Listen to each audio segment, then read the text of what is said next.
Distinguished guests, honorable diplomats, esteemed academics, respected policymakers, leaders, youth leaders, and fellow citizens. Assalamu alaikum and warm greetings to all. Today we stand at a historic crossroads shaped by sacrifice, resistance, and the unyielding struggle for dignity. We begin this Policy Summit 2026 by paying profound tribute to the martyrs of 1947, 1971, and 2024, those whose blood paved the path to our nation's identity and freedom. In 1947, countless lives were lost to secure our rights and identity.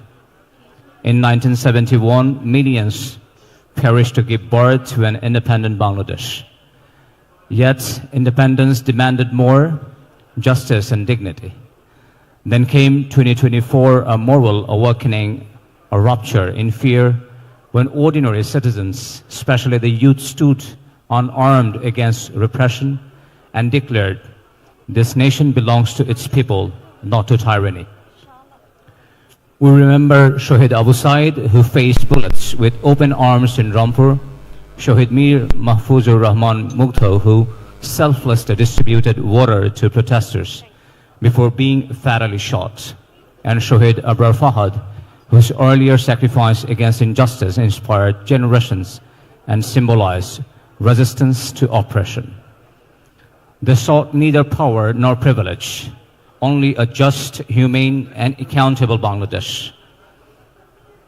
Distinguished participants, Bangladesh has now emerged from authoritarian rule, but liberation is only the beginning.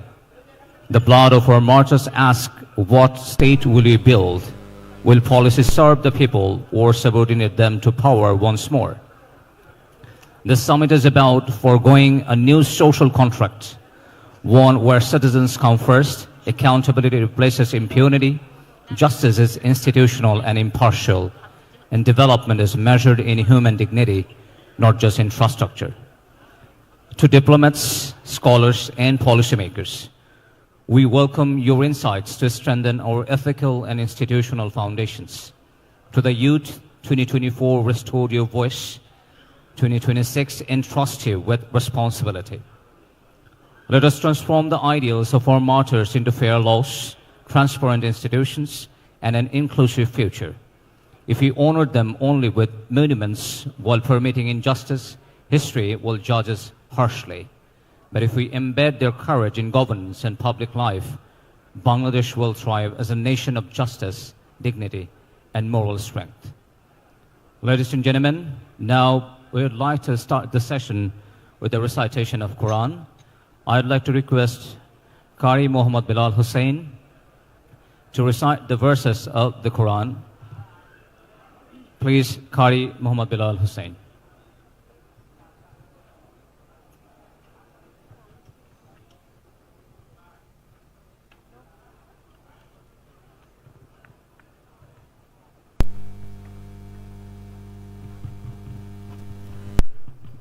Hello, hello.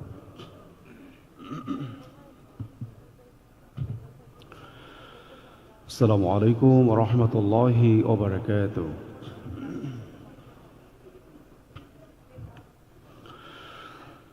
أعوذ بالله من الشيطان الرجيم.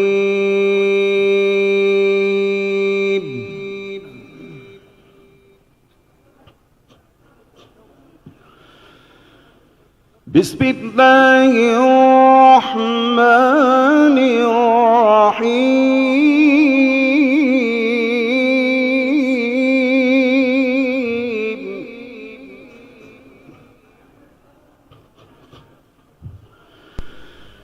إن في خلق السماوات والأرض واختلاف الليل والنهار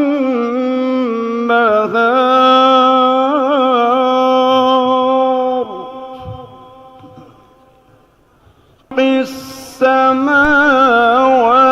واختلاف الليل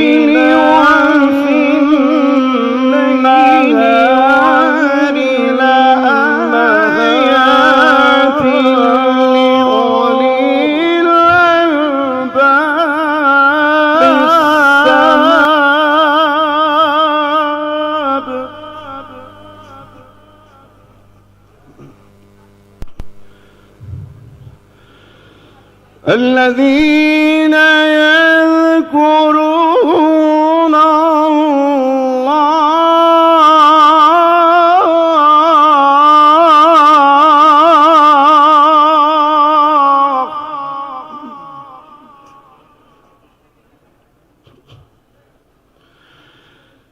الذين يذكرون الله قياما وقعودا وعلى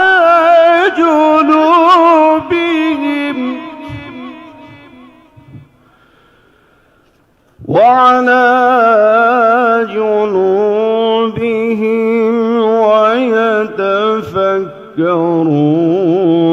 في خلق السماوات والأرض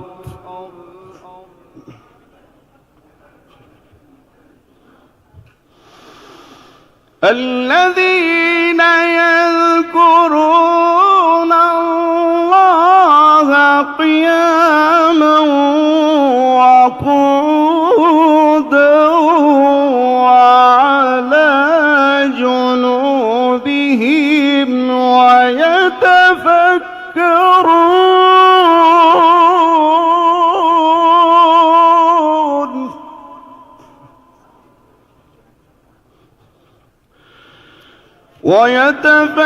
ويتفكرون في خلق السماوات والأرض ربنا ما خلقت هذا باطلا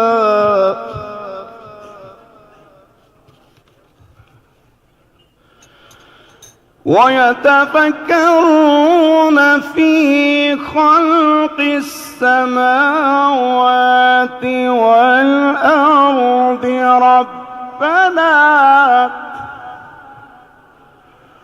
ربنا ما خلقت هذا باطلا سبحانك فقنا عذاب النار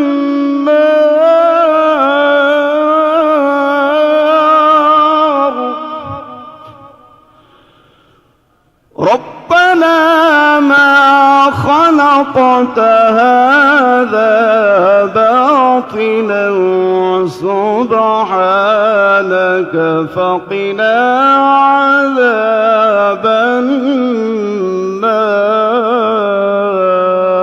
النار صدق الله العلي العظيم.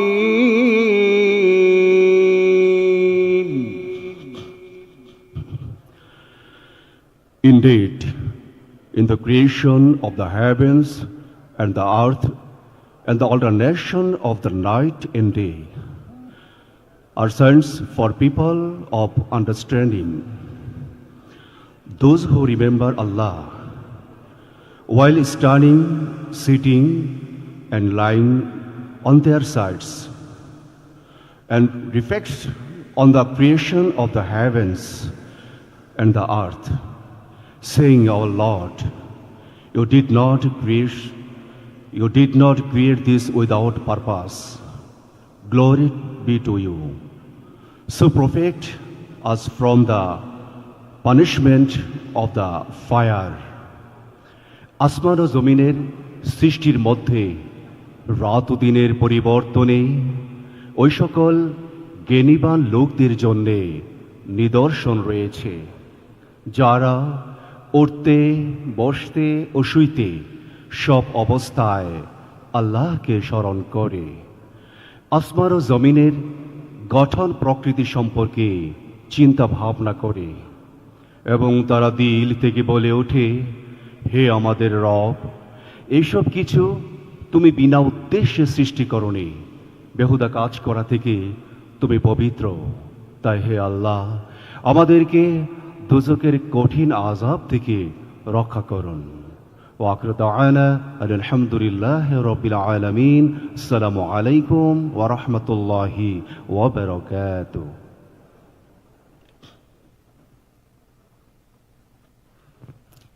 Thank you for the soulful recitation from the Holy Quran. Now we shall provide a summit overview. Today we are going to cover 6 policy presentation sessions. They are namely, number 1, strategy for Bangladesh, governance framework. Secondly, promoting prosperity, economy, business and investment. Thirdly, youth employment, policy to deliver. Fourthly, delivering on equity, women and inclusion in action. In the 5th slot, we shall have education for the future, policy for change. And lastly, 6thly, we shall have health matters, policy for transformation. Each of this presentation shall be segmented into the main presentation, followed by panel discussion, which shall include comments from the panelists and question and answer session from the audience. The audience is requested to note down the relevant questions that may arise in their mind during the concerned presentation and hand over the questions to the volunteers after the said presentation. We will then enter the panel discussion. Now, we shall go into showing and displaying a video about aspiring Bangladesh. Thank you. We know our challenges are many. We know the stories of falling behind. We know the burdens that sometimes wear us down. Yet, with hope, we rise. With hope, we come together. Today, we unite to share a story of dreams, to tell the story of an aspiring Bangladesh. Bangladesh is a land of rivers, where life flows with courage, patience and hope. From villages shaped by soil and sweat, to cities built on dreams and determination, this nation moves forward one step at a time. But progress demands courage.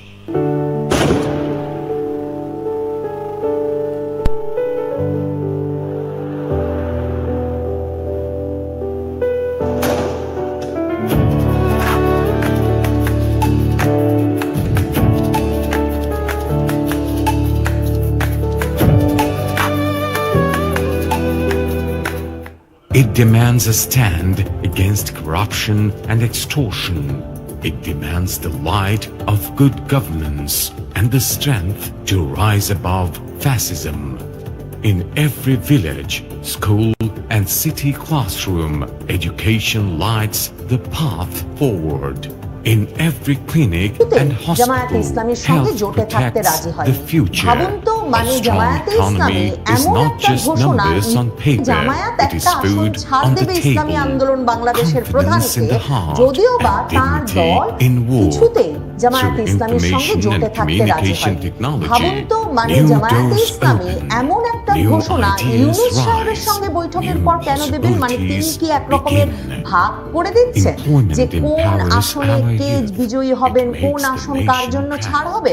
মনে আছে তো With যে জামায়াতে SME ইসলামীর funds, আমির skills যেদিন and এনসিপির সঙ্গে freelancing, তাদের সমঝোতার young ঘোষণা minds দিয়েছিলেন, rise with courage. ঘোষণা দিয়েই তিনি They চলে build গিয়েছিলেন industries, সোজা ক্যান্টনমেন্টে grow the সেনা economy, প্রধানের সঙ্গে and বৈঠক drive করতে। the power কাজেই of নির্বাচনটা progress. যে একরকম In growing সাজিয়ে গুছিয়ে cities তোলার and চেষ্টা expanding হচ্ছে এবং towns, তাতে smart প্রায়শই planning and একমাত্র urban বিস্ফোরা management হয়ে দাঁড়াচ্ছে shape বিএনপি, a কারণ better BNP life for all. বারবার When একক women become সংখ্যাগরিষ্ঠতা নিয়ে self-reliant, নির্বাচনে families grow জিতে সরকার stronger. গঠনের স্বপ্ন Women lifts দিচ্ছে। the এই যে nation Jamaat-e higher. Islami, Jatiya Nagorik This party, is the Bangladesh doctor ইউনূসের of সরকার, our dreams. এই স্টেক হোল্ডার ভোটারদের জন্য একক সংখ্যাগরিষ্ঠতা পেয়ে কোনো একটি দল নির্বাচনে জিতে যে সরকার গঠন করতে চাইছে সেটা তাদের পুরো সমীকরণটাকে একরকমের উল্টে পাল্টে দিচ্ছে। জামায়াতে ইসলামীর নায়েবে আমির সৈয়দ মোহাম্মদ তাহের এছাড়াও যমুনার সামনে বসে একথাও বলেছেন যে দেশের প্রশাসন ধীরে ধীরে একটা নির্দিষ্ট রাজনৈতিক দলের দিকে ঝুঁকে পড়েছে। তারা প্রধান উপদেষ্টাকে গিয়ে বলেছেন যে কথা আমি বলছিলাম, যে কথা জামায়াতে ইসলামী বারবার উদ্বেগ জানাচ্ছে, এবার তারা প্রকাশ্যে সংবাদ সম্মেলনে সেটা জানালো যে তারেক রহমানকে যে পরিমাণ প্রোটোকল দেওয়া হচ্ছে, যে পরিমাণ সিকিউরিটি দেওয়া হচ্ছে, সেটা লেভেল প্লেইং ফিল্ড নষ্ট করছে। কাজেই তারা প্রধান উপদেষ্টাকে গিয়ে বলে এসেছেন যে দিতেই পারেন একটি দলের প্রধানকে আপনারা এরকম প্রোটোকল বা সিকিউরিটি, কিন্তু সেই প্রোটোকল এবং সিকিউরিটি আপনাদেরকে জামায়াতে ইসলামীর আমিরের জন্য দিতে হবে। এখন জামায়াতে ইসলামীর আমিরের জন্য যদি সেই সিকিউরিটি দেওয়া হয়, তাহলে কি জাতীয় নাগরিক পার্টির নাহিদ ইসলামের জন্য দেওয়া হবে না? তাহলে কি ইসলামী আন্দোলন বাংলাদেশের চরমনাই পীর সাহেবের জন্য দেওয়া হবে না? তাহলে সরকারকে আসলে এই ভাগটাও এখন একেবারে সুনির্দিষ্টভাবে সমানে সমানে করতে হবে। বিএনপির জন্য সামনের পথটা তাই আরো কঠিন হয়ে উঠবে। জামায়াত একটা আসন ছাড় দেবে ইসলামী আন্দোলন বাংলাদেশের প্রধানকে, যদিও বা কিছুতেই জামায়াতে ইসলামীর সঙ্গে জোটে থাকতে রাজি হয়নি। ভাবুন তো, মানে জামায়াতে ইসলামী এমন একটা ঘোষণা ইউনূস সাহেবের সঙ্গে বৈঠকের পর কেন দেবেন? মানে তিনি কি এক রকমের ভাগ করে দিচ্ছেন যে কোন আসনে কে বিজয়ী হবেন, কোন আসন কার জন্য ছাড় হবে? মনে আছে তো যে জামায়াতে ইসলামীর আমির যেদিন এনসিপির সঙ্গে তাদের সমঝোতার ঘোষণা দিয়েছিলেন, ঘোষণা দিয়েই তিনি চলে গিয়েছিলেন সোজা ক্যান্টনমেন্টে সেনা প্রধানের সঙ্গে বৈঠক করতে। কাজেই নির্বাচনটা যে একরকম সাজিয়ে গুছিয়ে তোলার চেষ্টা হচ্ছে এবং তাতে প্রায়শই একমাত্র বিস্ফোরা হয়ে দাঁড়াচ্ছে বিএনপি, কারণ বিএনপি বারবার একক সংখ্যাগরিষ্ঠতা নিয়ে নির্বাচনে জিতে সরকার গঠনের স্বপ্ন দেখছে। এই যে জামায়াতে ইসলামী, জাতীয় নাগরিক পার্টি, ডক্টর ইউনূসের সরকার, এই স্টেক হোল্ডারদের জন্য একক সংখ্যাগরিষ্ঠতা পেয়ে কোনো একটি দল নির্বাচনে জিতে যে সরকার গঠন করতে চাইছে সেটা তাদের পুরো সমীকরণটাকে একরকমের উল্টে পাল্টে দিচ্ছে। জামায়াতে ইসলামীর নায়েবে আমির সৈয়দ মোহাম্মদ তাহের এছাড়াও যমুনার সামনে বসে একথাও বলেছেন যে দেশের প্রশাসন ধীরে ধীরে একটা নির্দিষ্ট রাজনৈতিক দলের দিকে ঝুঁকে পড়েছে। তারা প্রধান উপদেষ্টাকে গিয়ে বলেছেন যে কথা আমি বলছিলাম, যে কথা জামায়াতে ইসলামী বারবার উদ্বেগ জানাচ্ছে, এবার তারা প্রকাশ্যে সংবাদ সম্মেলনে সেটা জানালো যে Tarique Rahman. Let me start by thanking you all for gracing us with your presence here today. It gives me great pleasure to have the honor of addressing all of you. It's a real privilege for me. We are here today to talk about the future of these blessed lands, our beloved Bangladesh. It is a country that has a people that have been stated again and again, tested again and again throughout our journey in last history. And we have never been found to be wanting. We are the country of hope above despair, democracy over tyranny, and partnership over isolation. As the whole world is aware, in the year 2024, during what has been termed the Monsoon Revolution, the citizens of Bangladesh, led by our young people, declared the end of the autocratic rule of former regime, and once again we freed ourselves. We had faced 15 years of authoritarian rule of the previous regime, under which we saw the most horrific torture of opponents, repression of political freedoms, mismanagement of the economy on a mass criminal scale, and the systemic dismantling of the democratic institutions. My party, Jamat Islami, alongside so many others, paid a heavy price for opposing autocracy and tyranny, with our leaders murdered and our voices suppressed for speaking out in favor of democracy and freedom of speech. In August 2024, the people of Bangladesh said, enough is enough. With our brave students and young people leading the fight for freedom once again. Too many of our young people suffered at the hands of a regime that was determined to extinguish our democratic hopes, with approximately 2,000 people been killed and over 24,000 been critically injured and become crippled. But, as is always the eventual outcome, the light of freedom and democracy overcame the darkness of oppression. The people of Bangladesh once again prevailed. We are so very proud of our current interim government because they are trying to lead the country in a just way. But we also now stand again at a crossroads where we still face significant challenges in rebuilding our beloved country as the beacon of democracy, prosperity, and security for all and in this region too. I want to address some of those challenges today and outline the vision of my party in terms of what we see as the bright future of a newborn Bangladesh.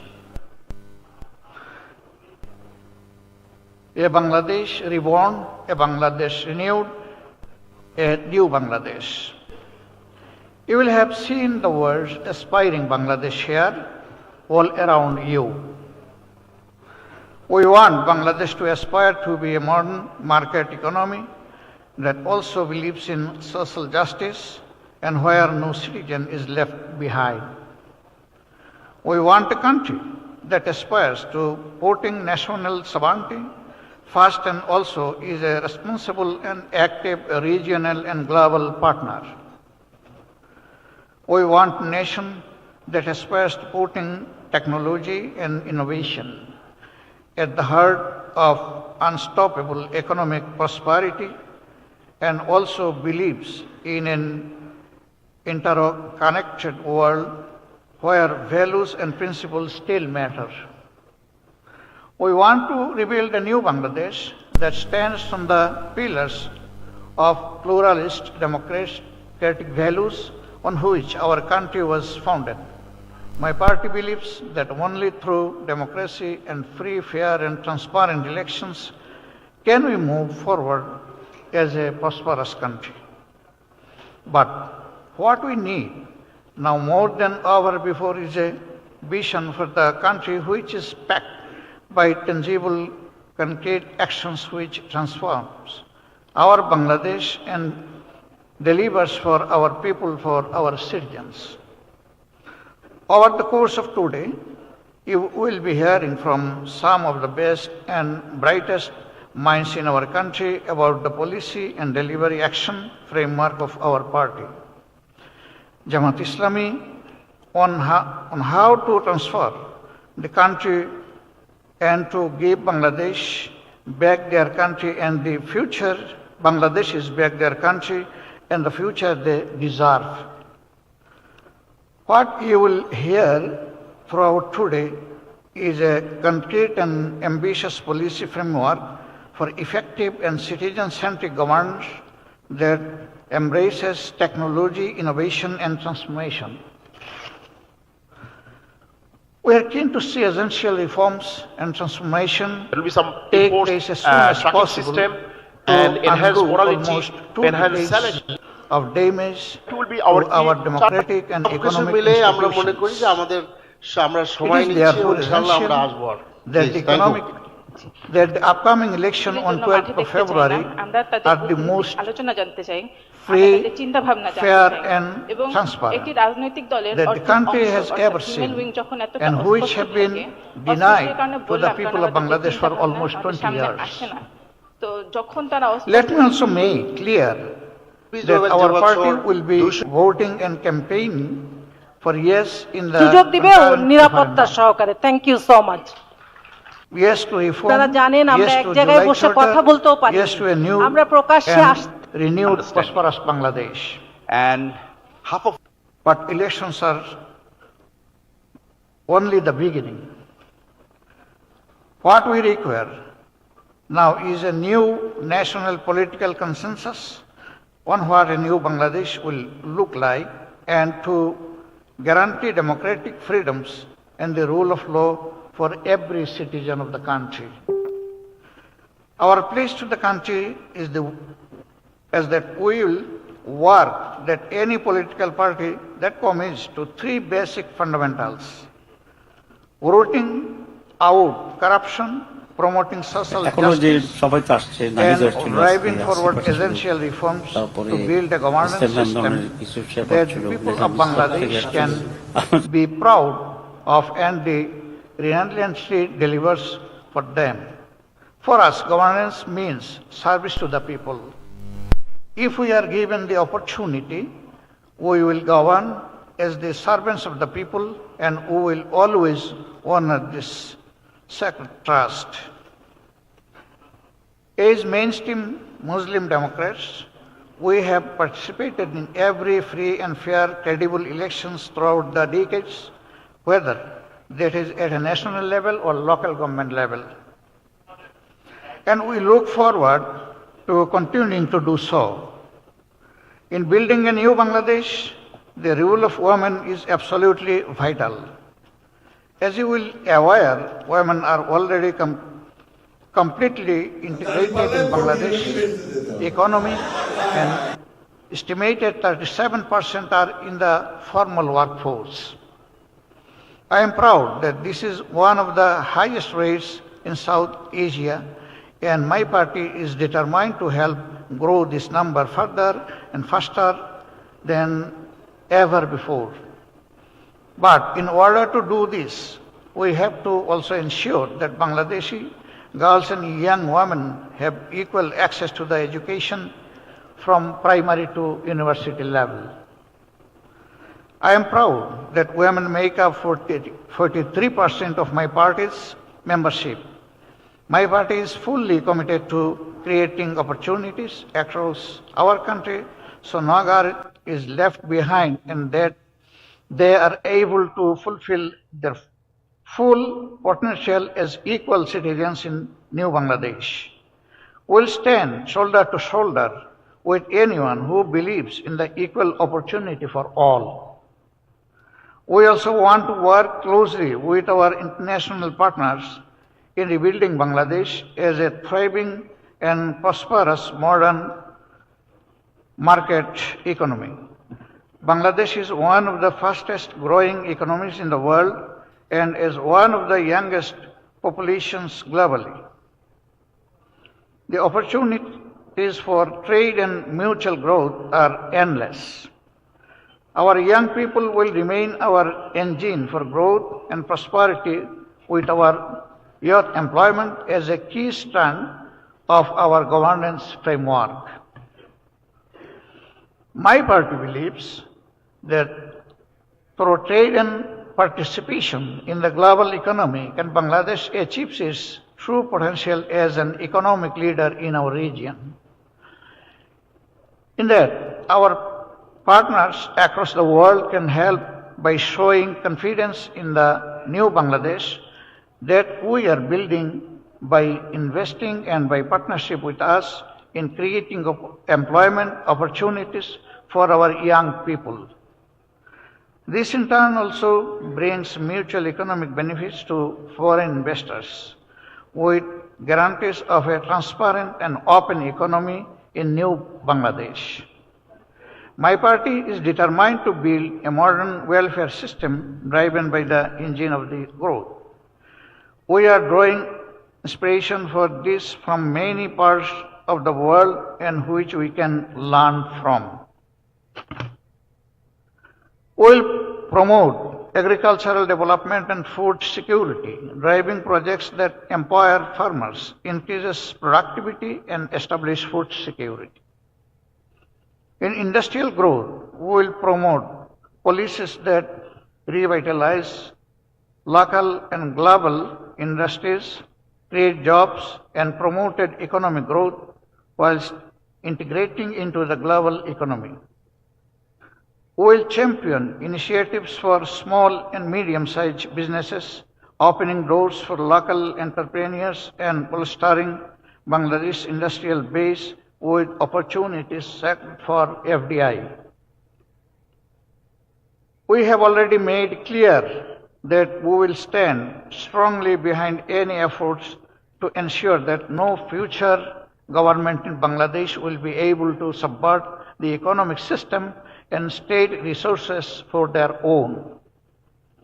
Prosperity can only be built on internationally recognized norms of transparency.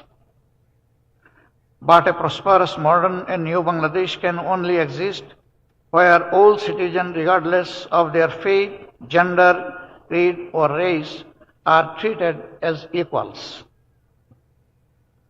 My party is proud that we stand as defenders of every Bangladeshi citizen and their rights. It is not only our responsibility to protect the rights of the minorities, but actually an obligation and sacred duty, whether they be Hindus, Buddhists, Christians, or any faith. I am so very proud that my party has over 500,000 members from other faith groups who stand together to make a country stronger. In all of this, we want the new Bangladesh to be a strong, reliable and trustworthy partner in our region and globally. Finally, I shall finish where I started, which is with a message of hope from our new Bangladesh. As you will see from our policy action plans for governance, our politics is not of division but of hope, healing and unity. Hope for a better future, hope for a country that lights the way of others, hope for a country where everyone is equal. That is what my partners promise today. And every day, please join us in making that promise a reality. I am especially giving thanks to those intellectuals and resource persons who are going to make this summit fruitful. And again, thanking you all who has attended and honored our invitation here.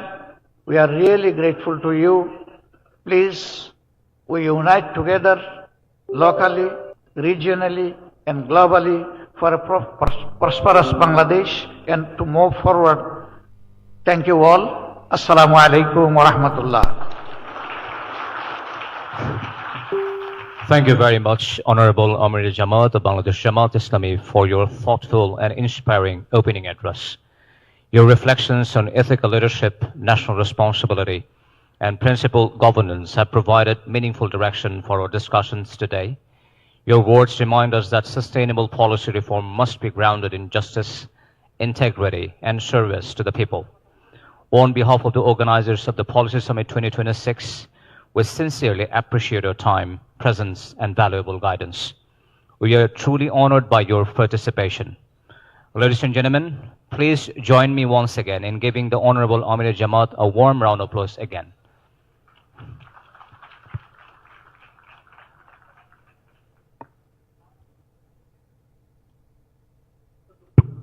Now we are going to go into the policy presentation segment. Our first session is on strategy for Bangladesh governance framework, a topic which is central to democracy, accountability, transparency, and citizens' participation. This session will explore our proposed institutional reforms, decentralization, and strengthening local governance structures The panelists for this session are Dr. Syed Abdullah Muhammad Tahir, panel member, Naib-e Amir of Bangladesh Jamat-e Islami, former MP, Kumilla 11. Next we have Dewan A.H. Alamgir, who is the keynote speaker, development program and policy expert with 35 years of experience.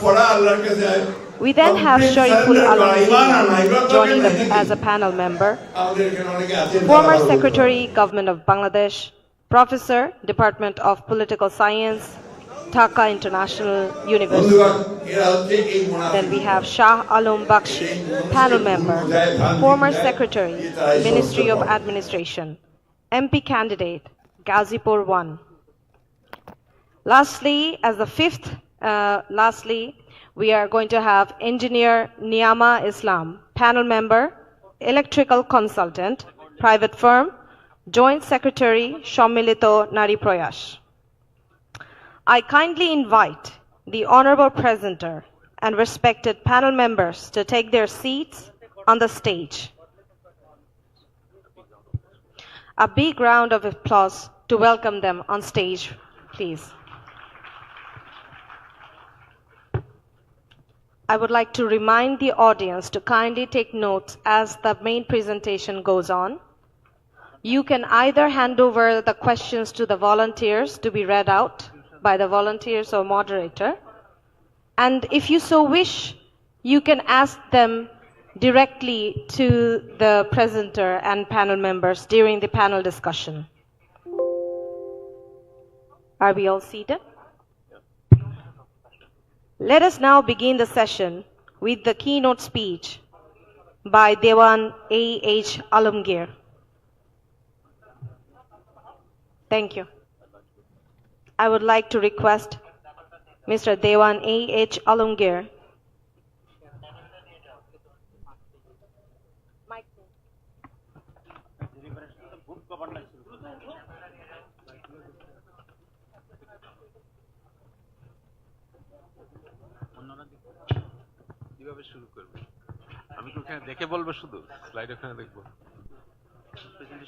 Hello.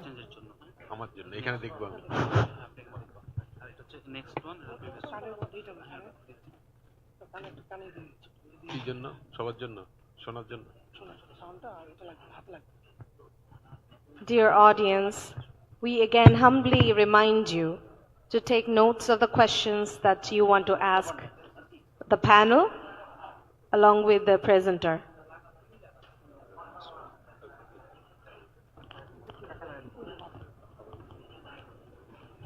Now we would like to commence the policy presentation session. Welcoming Mr. Dewan A.H. Alamgir to commence his main presentation, please. Thank you. Slide আসবে না?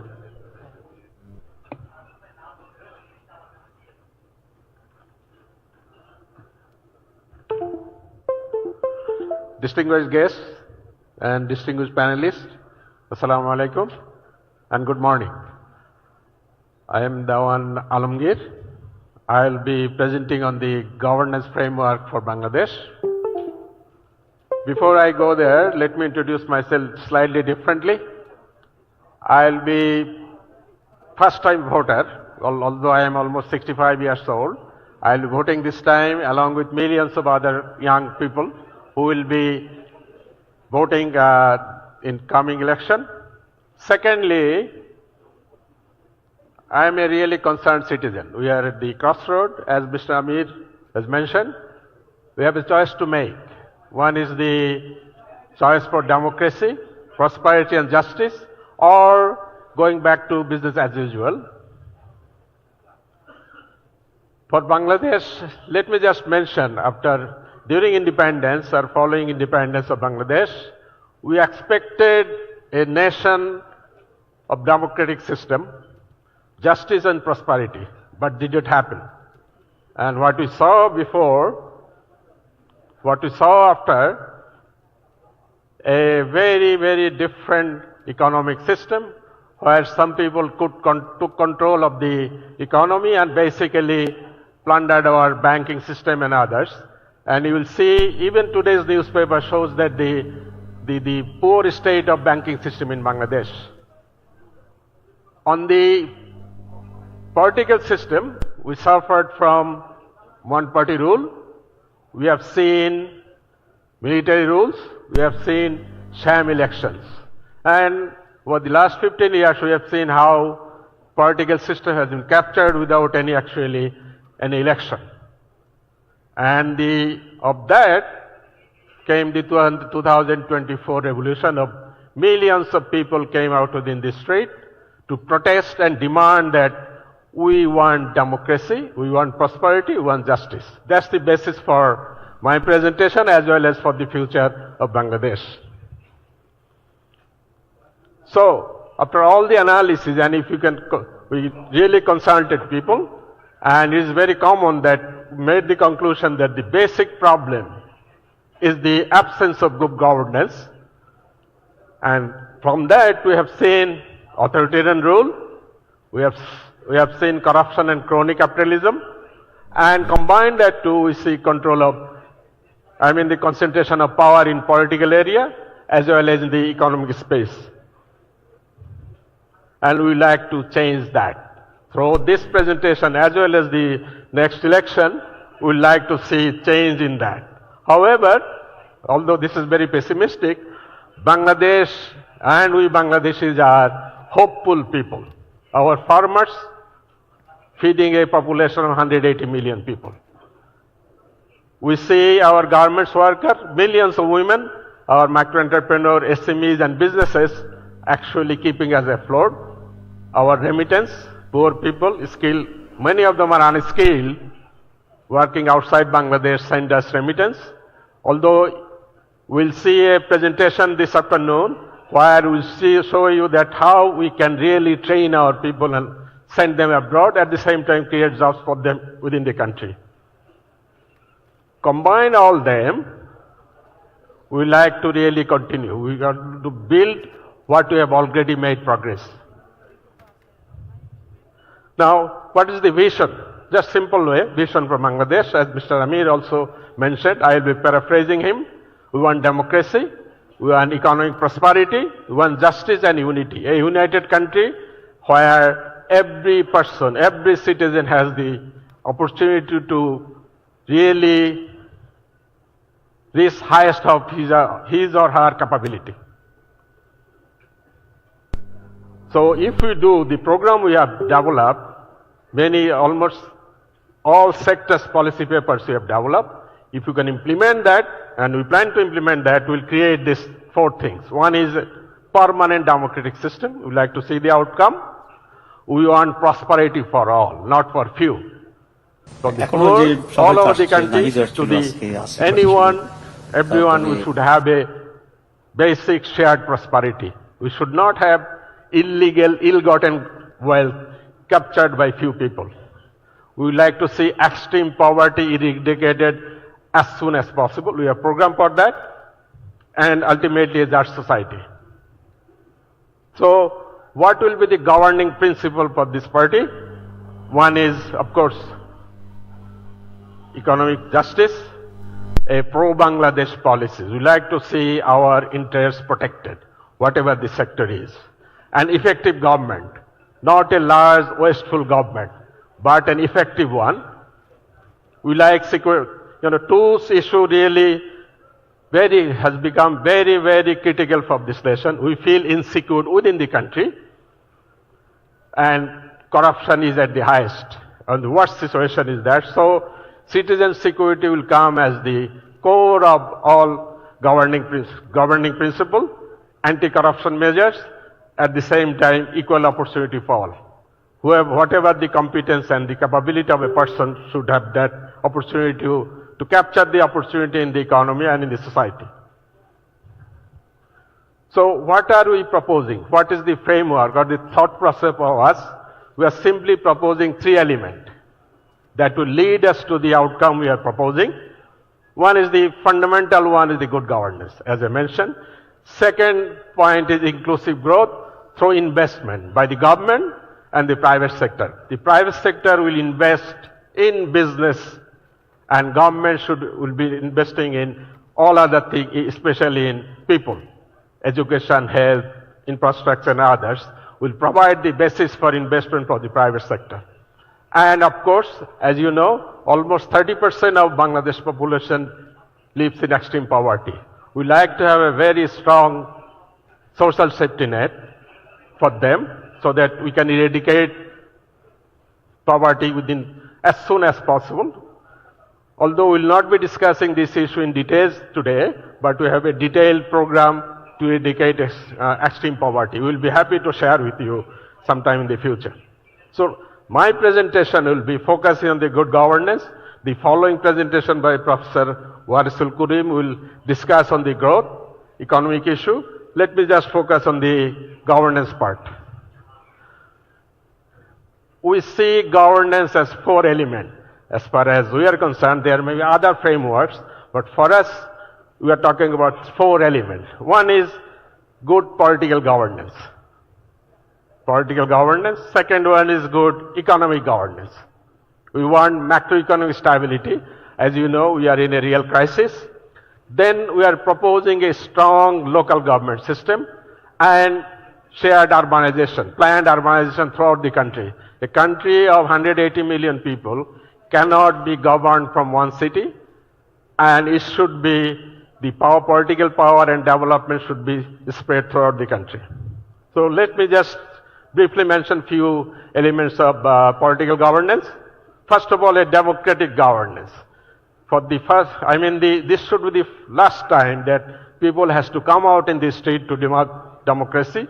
So what we are saying, a democratic system must be a permanent one, where free and fair election should be the only way of transfer of power. That's one. And we like to see it done permanently. And we like to see consensus on this issue. And in practice, we like to see that all political parties follow this. Second one is the reduction of concentration of power. As you know, as Mr. Amir said, this party will be voting yes for July Declaration and the Shanad. That means those proposals that brings balance between power of Prime Minister, President, as well as all the term limits and other good suggestions that have been given and agreed upon, the party will support that. So that we like to bring a real balance of power. It should not be the dictatorship of the Prime Minister in the country anymore. Third culture, actually is the political culture. We are saying our dispute, dialogue, competition, every issue should be solved through dialogue. In the parliament, outside parliament. So that should be the one.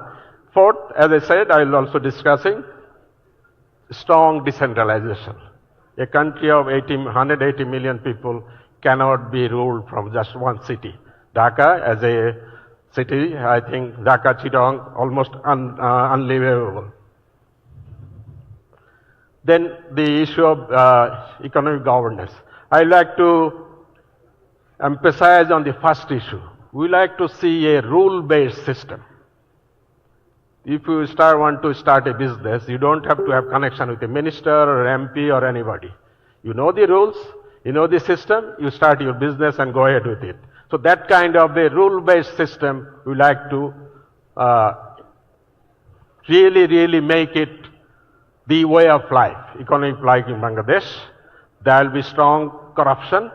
So our emphasis will not be on administrative action, rather bring structural changes so that there is a less opportunity to be corrupt.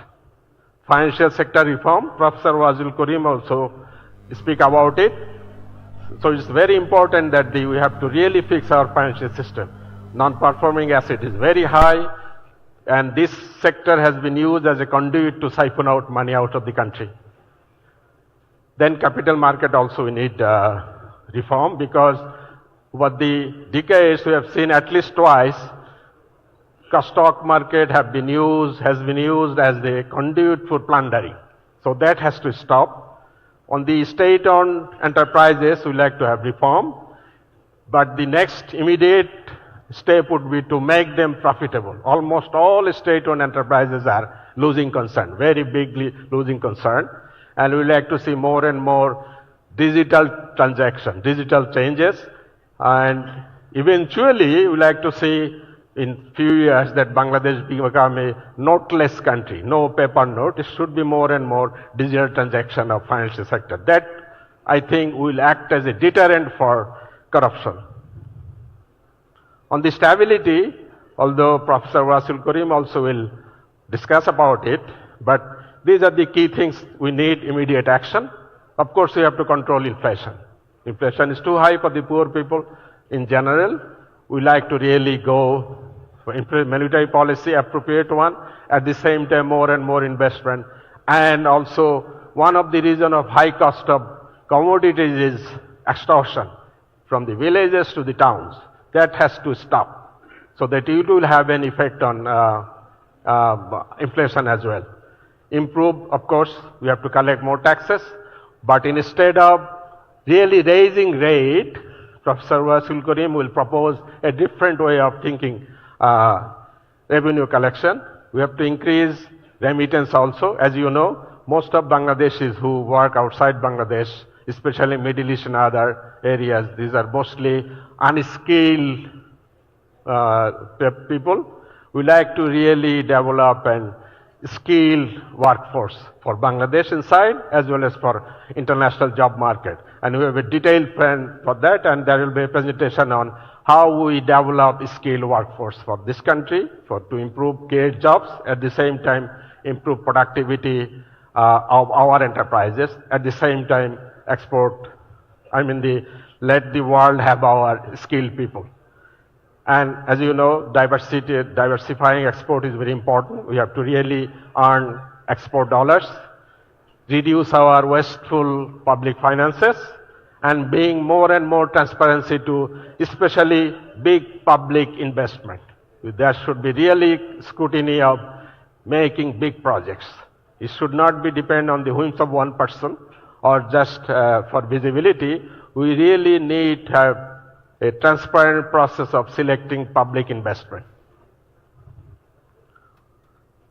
And the final one, the fourth pillar, as I said, we need to have decentralized urbanization. Dhaka, Chittagong has grown so-called organically, almost unlivable. So what we are saying is a country of 64 districts.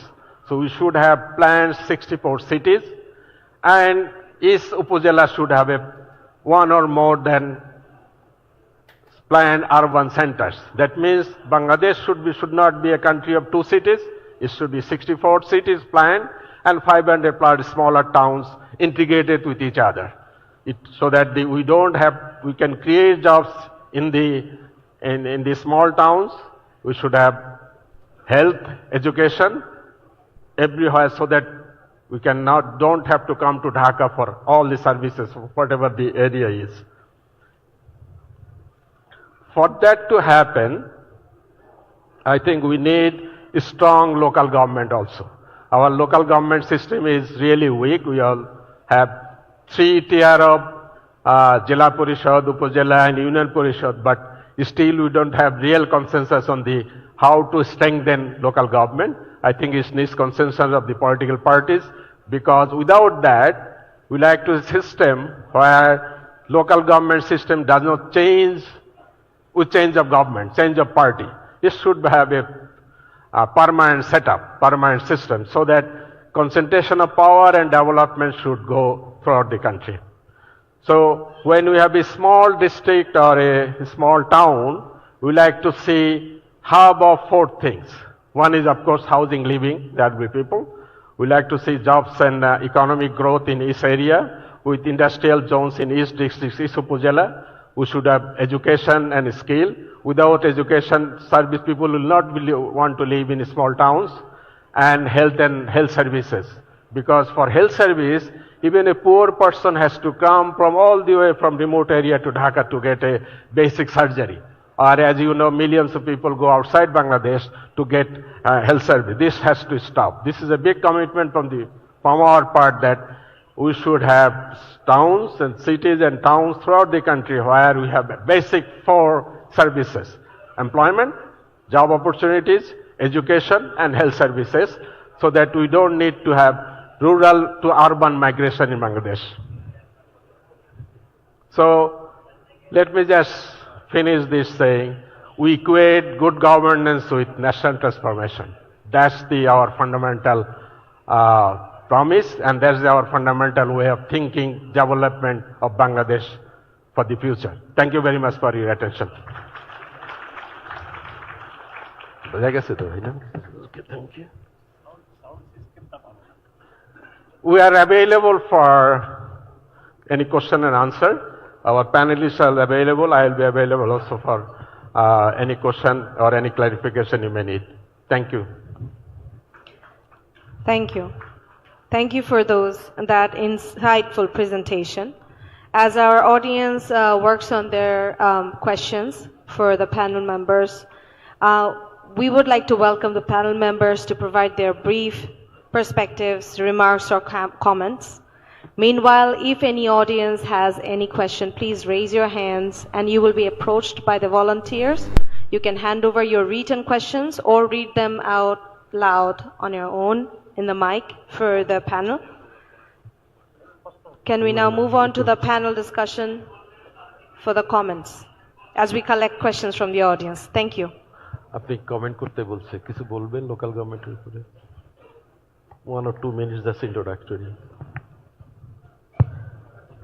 আপনি নিজেকে introduce করে নেন তাহলে হবে Assalamu alaikum wa rahmatullah.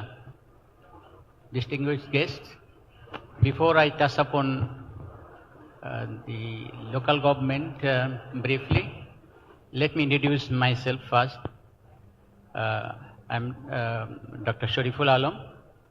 I did my master's from Chittagong University and Wageningen Agriculture University, Netherlands. And then I did my PhD from Asian Institute of Technology. And now I am teaching at Dhaka International University, as you have heard. So it's my privilege and honor to present before you. And I share some of the issues that slightly touched upon by Dr. Dewan Ali Haidar Alamgir. Actually, the local government is the oldest institutions in this subcontinent, starting its journey from 1870s. Now the most significant unit is at the local level, Union Parishad. You know, there are several theoretical and practical underpinnings behind these local government institutions. As you know, that the local government is the breeding ground for political training the people and preparing the people for the national politics or the national parliament. And the second thing is that it is the mainstay of service delivery for the local people. And these are being done now, though there are some interruptions. And the third thing, that is the theory says that the subsidiarity theory, you know that subsidiarity theory is the concept that matters should be dealt in by the lowest tier of the administrative system, or those who are at the grassroots, they must be handled, or their service should be provided by the local setup, not by the central. Central can handle only those things that are not possible by the local level to solve. So the way Dr. Alamgir has, Dewan Ali Haidar Alamgir has presented that the Jamat Islami, Bangladesh Jamat Islami will establish such local government system that should be fully financially empowered, and the administrative authority should be devolved in such a way so that the central control is as minimum. Only when central government will intervene, when the local government cannot solve this problem. And it will be not only the responsibility, now the local government system is functioning in such a way, so many responsibilities are there, but they are held also accountable, but the financial authorities are not fully transferred to them. So financial autonomy is not there, and there are lack of financial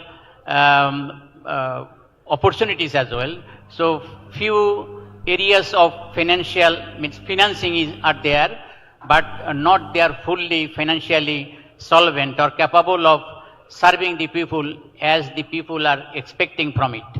So the local government will be the main hub of the development as Bangladesh Jamat Islami envisions.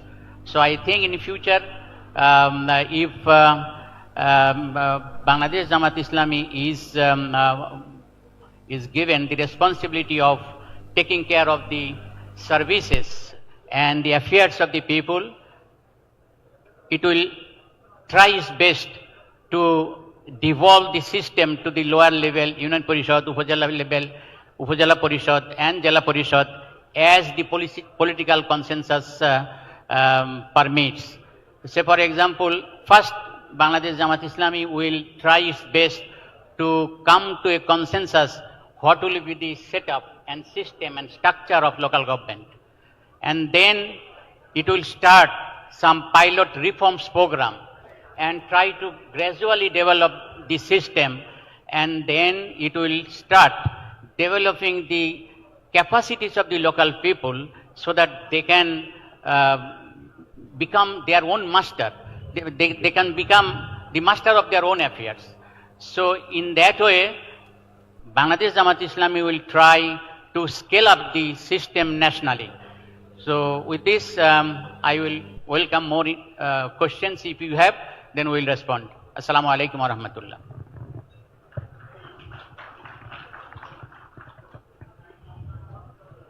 Bismillah ar-Rahman ar-Rahim. I want to make just a few remarks on the discussion. The basic subject is the good governance. We all know that for good governance we need good people. And the basic hindrance in our country is the corruption. So for good governance, we must have a society and the individuals free of corruption. The priority of Jamaat Islami and our commitment is that we'll make a corruption-free society and corruption-free government. Number two, we need the efficient and skilled manpower for good governance, and we need the sincere people, patriotic people, honest people, and dedicated people. And Jamaat aims to build up a society which will produce such type of individuals and personalities. And again, for the good governance, we need the very good system which will ensure the equality and which will ensure the rights for all the society, the people of all walks of people, men and women, children and old, or all the professions. And the fourth, for the good governance and the good society, we need the elevation of the poverty in the society. And we have a long-term policy to eradicate poverty in the society, giving them employment, education, cooperation, and a moral-based, benevolent personalities. So if we can achieve this, we can have a good government, good society, good people, and a good country, inshallah. We aim for that. Thank you very much.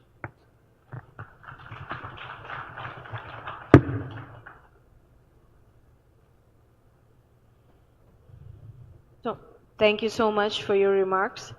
Can we have the next panelist add their comments if they have any?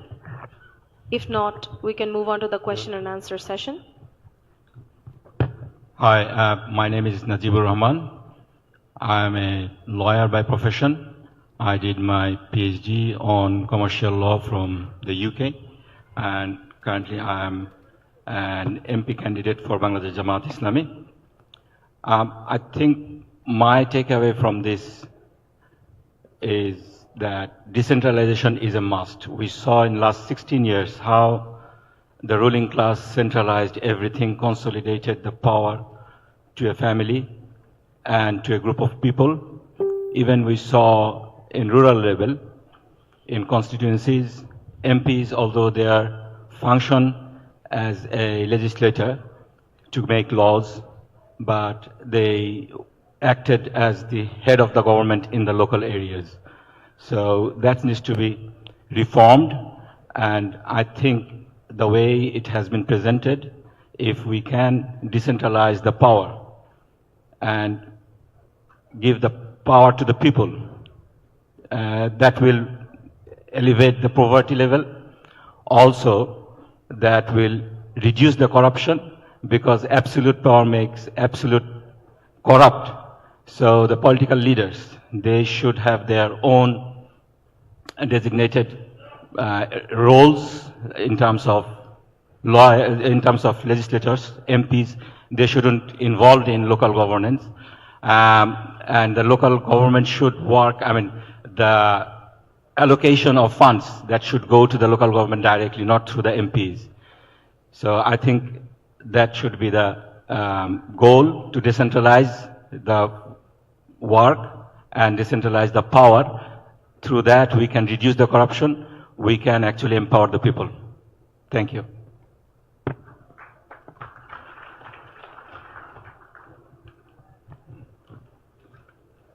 Assalamu alaikum wa rahmatullah. It's Shahalam Bukshi. Let me introduce myself first. I did my master's from Dhaka University in Applied Physics and Electronics. Then I joined administration cadre as magistrate. Then I was deputy commissioner in 2 districts. Then I retired as secretary. I was kept OSD for long 8 years, and I retired as OSD. I was economic minister in Saudi Arabia Embassy of Bangladesh. I have only one suggestion. It was a very good presentation and quite a lot suggestions given in my panel discussions. I think some change or some update or some change in curriculum should be made in the education sector from the very beginning of the education system, I mean from the primary education system. If the curriculum is updated for the Islamic curricula, I think should be included in the education, and it should be made so that the students be grown with the Islamic education, Islamic etiquettes, etc. That's all. Thank you very much.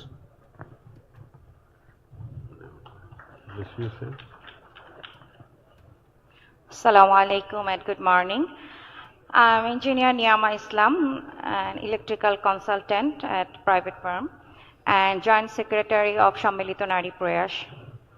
In my work, I focus on improving the quality of local development projects through accurate planning, technical transparency, and responsible service delivery.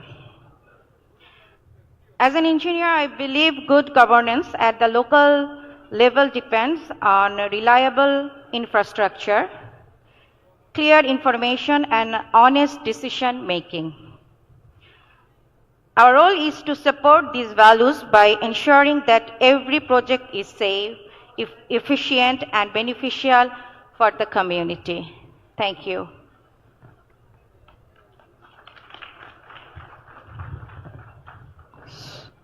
With that, we end the remark section of the panel discussion. Can we invite some questions from the audience? Yes, sir. Yes. Yep.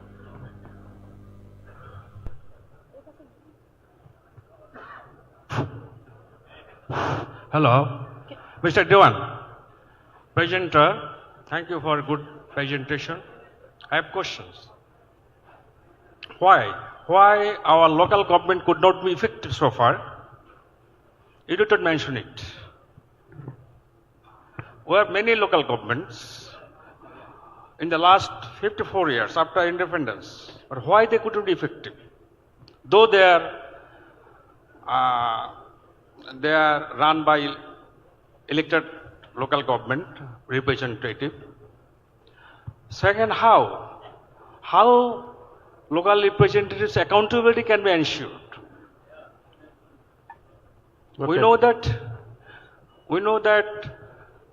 we are suffering from poverty and unemployment. But local government cannot play a role in reducing poverty and generating employment. Moreover, they cannot generate resources, local resources. But there are scopes, opportunities to generate local resources.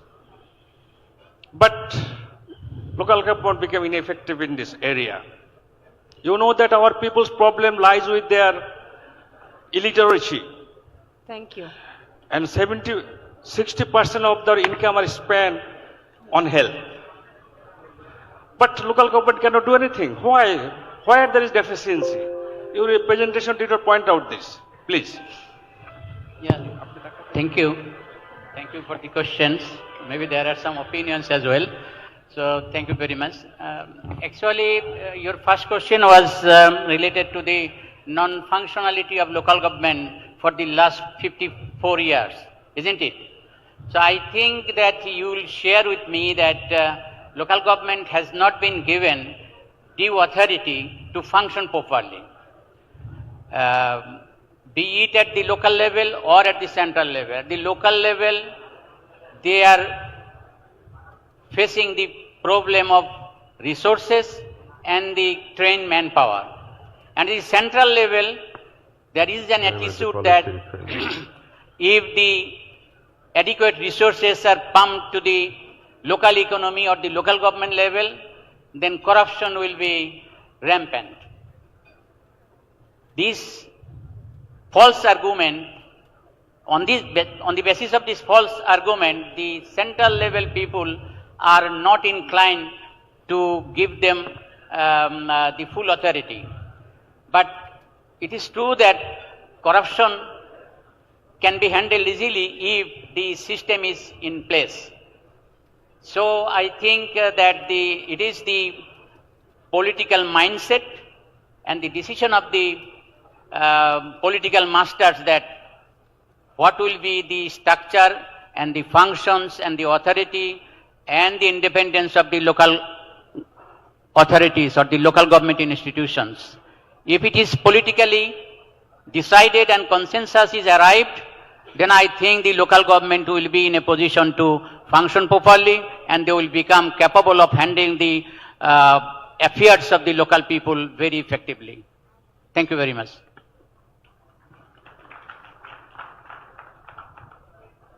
The next question, please.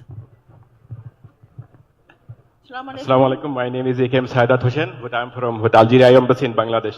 My question is, if you from the government, how would your fiscal policies, such as the changing in the tax rate, public spending, and help maintenance microeconomic stability, and what the effect they have on the inflation, in unemployment, and the economic growth? Thank you.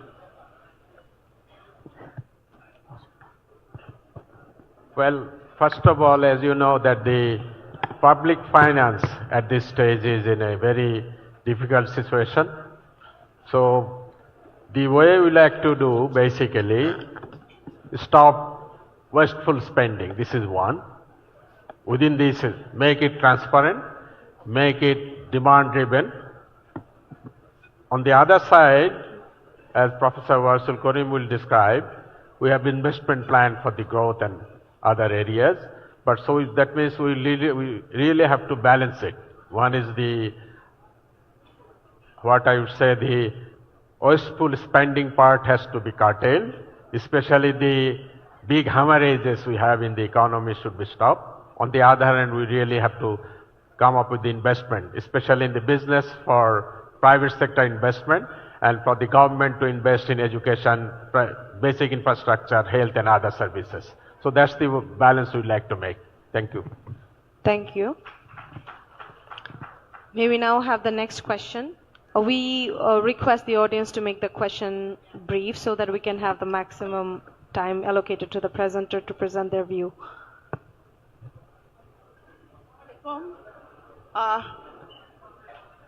You have talked about governance. Yes. And one of the key elements of governance, good governance, is participation. Participation. Participation. By yes. the citizens.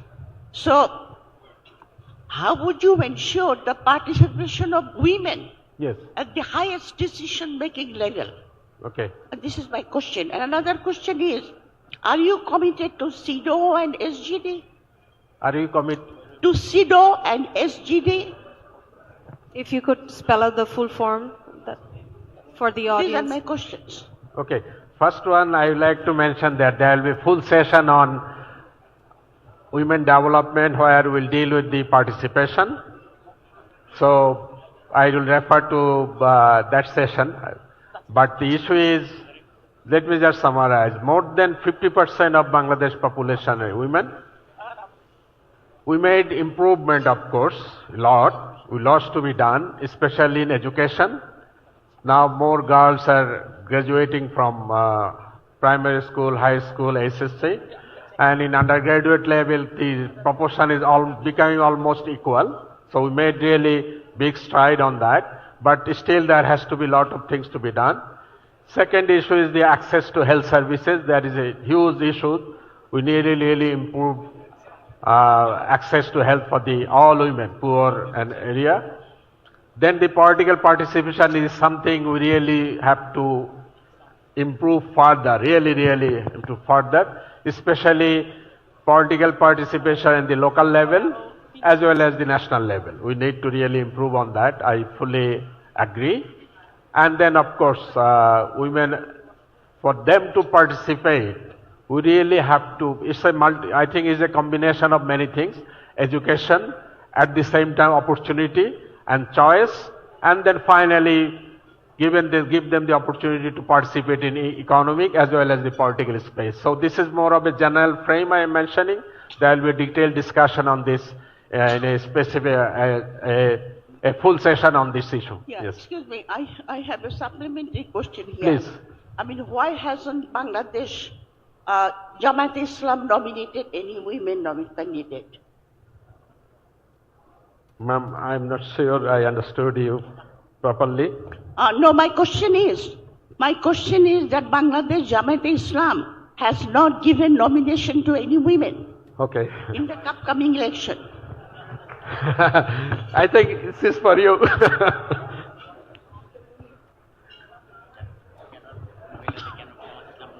Nomination cannot then nai. You answer, please. Really, in principle, we don't have any problem and objection to nominate women in the direct election. You know, in the consensus committee, we passed some resolutions that if it is passed from next onward, every political party is bound to give 5%, at least 5% nomination for the women in the composition. Jamat agreed on that. So, inshallah, gradually we will do it. Thank you very much. একটি নির্বাচনের পরিবেশ তৈরি করার জন্য এত ত্যাগের বিনিময়ে মানে সালাম এবং শুভেচ্ছা আমরা এখানে এসেছি আপনারা জানেন যে অনেক ত্যাগের বিনিময়ে রক্তের বিনিময়ে বাংলাদেশ ফ্যাসিস্ট মুক্ত হয়েছে একটি নির্বাচনের পরিবেশ তৈরি করার জন্য এত ত্যাগের বিনিময়ে বাংলাদেশ যেটা নতুন বাংলাদেশ গঠিত হবে সেটা হবে ন্যায় ইনসাফ ভিত্তিক কল্যাণকর একটি বাংলাদেশ, যেখানে মানুষের মধ্যে সন্ত্রাস, চাঁদাবাজি, লুটপাট এগুলো থাকবে না। এবং সেই লক্ষ্যে বাংলাদেশে এখন 10 দলীয় ঐক্যজোট গঠিত হয়েছে। 11 দলীয় ঐক্যজোট ছিল একটি দল, তারা এখন আলাদা নির্বাচনের উদ্যোগ নিয়েছে। কিন্তু আমাদের ভিতরে যেন আস্থা, বিশ্বাস, ভালোবাসা নিয়ে আমরা দেশ গঠনের ক্ষেত্রে নির্বাচনের মধ্য দিয়ে সঠিক নেতৃত্ব বাংলাদেশে নির্বাচিত করার জন্য আমরা যেন অগ্রসর হতে পারি, সেই লক্ষ্যে বাংলাদেশ জামাত ইসলামীর আমির জামাতের নির্দেশে এবং দলীয় সিদ্ধান্তক্রমে আমি এখানে আমার প্রার্থিতা প্রত্যাহার করে নিলাম। Let me start from the point that we would like to have shared prosperity. আমরা ইসলামী আন্দোলনের পক্ষে সমর্থন প্রত্যাহার করেছি এবং ইসলামী আন্দোলনের প্রার্থী মুফতি সৈয়দ ফয়জুল করিম সাহেব, তাকে আমরা মনে করব যে এই বরিশাল 5 আসনে যারা আমাদেরকে সমর্থন করতেন তারা মুফতি ফয়জুল হকের পক্ষে, ফয়জুল করিমের পক্ষে তারা কাজ করবেন, ভূমিকা রাখবেন এবং তাকে নির্বাচিত করে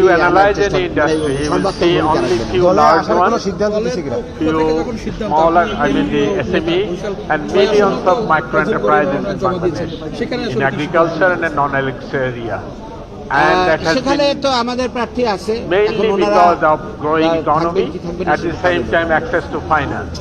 So next government, also I'd like to mention only 50% of all labor force work in formal businesses. 85% people work in formal sector. So our emphasis will be to support more and more micro enterprise, SMEs throughout the country, either in agriculture sector or non-agriculture sector.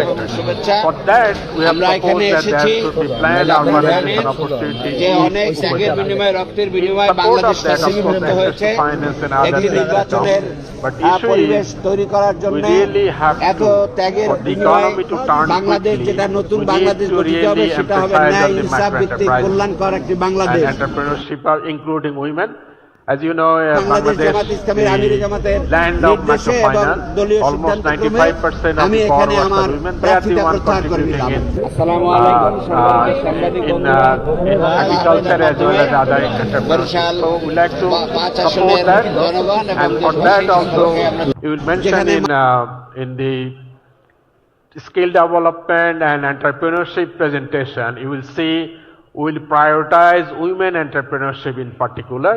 And you will see throughout Bangladesh, millions of women actually in business. So there will be more and more such initiative. At the same time, help them to expand and gradually become larger and formal businesses. And we fully endorse that part. Especially for reduction of poverty, we must have much support for micro enterprises and SMEs throughout the country, irrespective of whether it is agriculture, industry or service sector. And we have detailed policy paper on that. And Dr. Ashikur Rahman will explain how we prioritize women in entrepreneurship, skill development as well as entrepreneurship. Thank you, sir. Thank you so much. We are... Hello. Assalamu alaikum. I am at the back of the room. Yeah. This is Professor Saifuddin Ahmed from Dhaka University, and I would like to thank the organizer to bring good governance and local government in their agenda of aspiring Bangladesh. So I would like to say something for your thought so that you can consider this in your aspiration. The main problem, one of the main problem of local government in Bangladesh is that it is an extended hand of central government. Yes.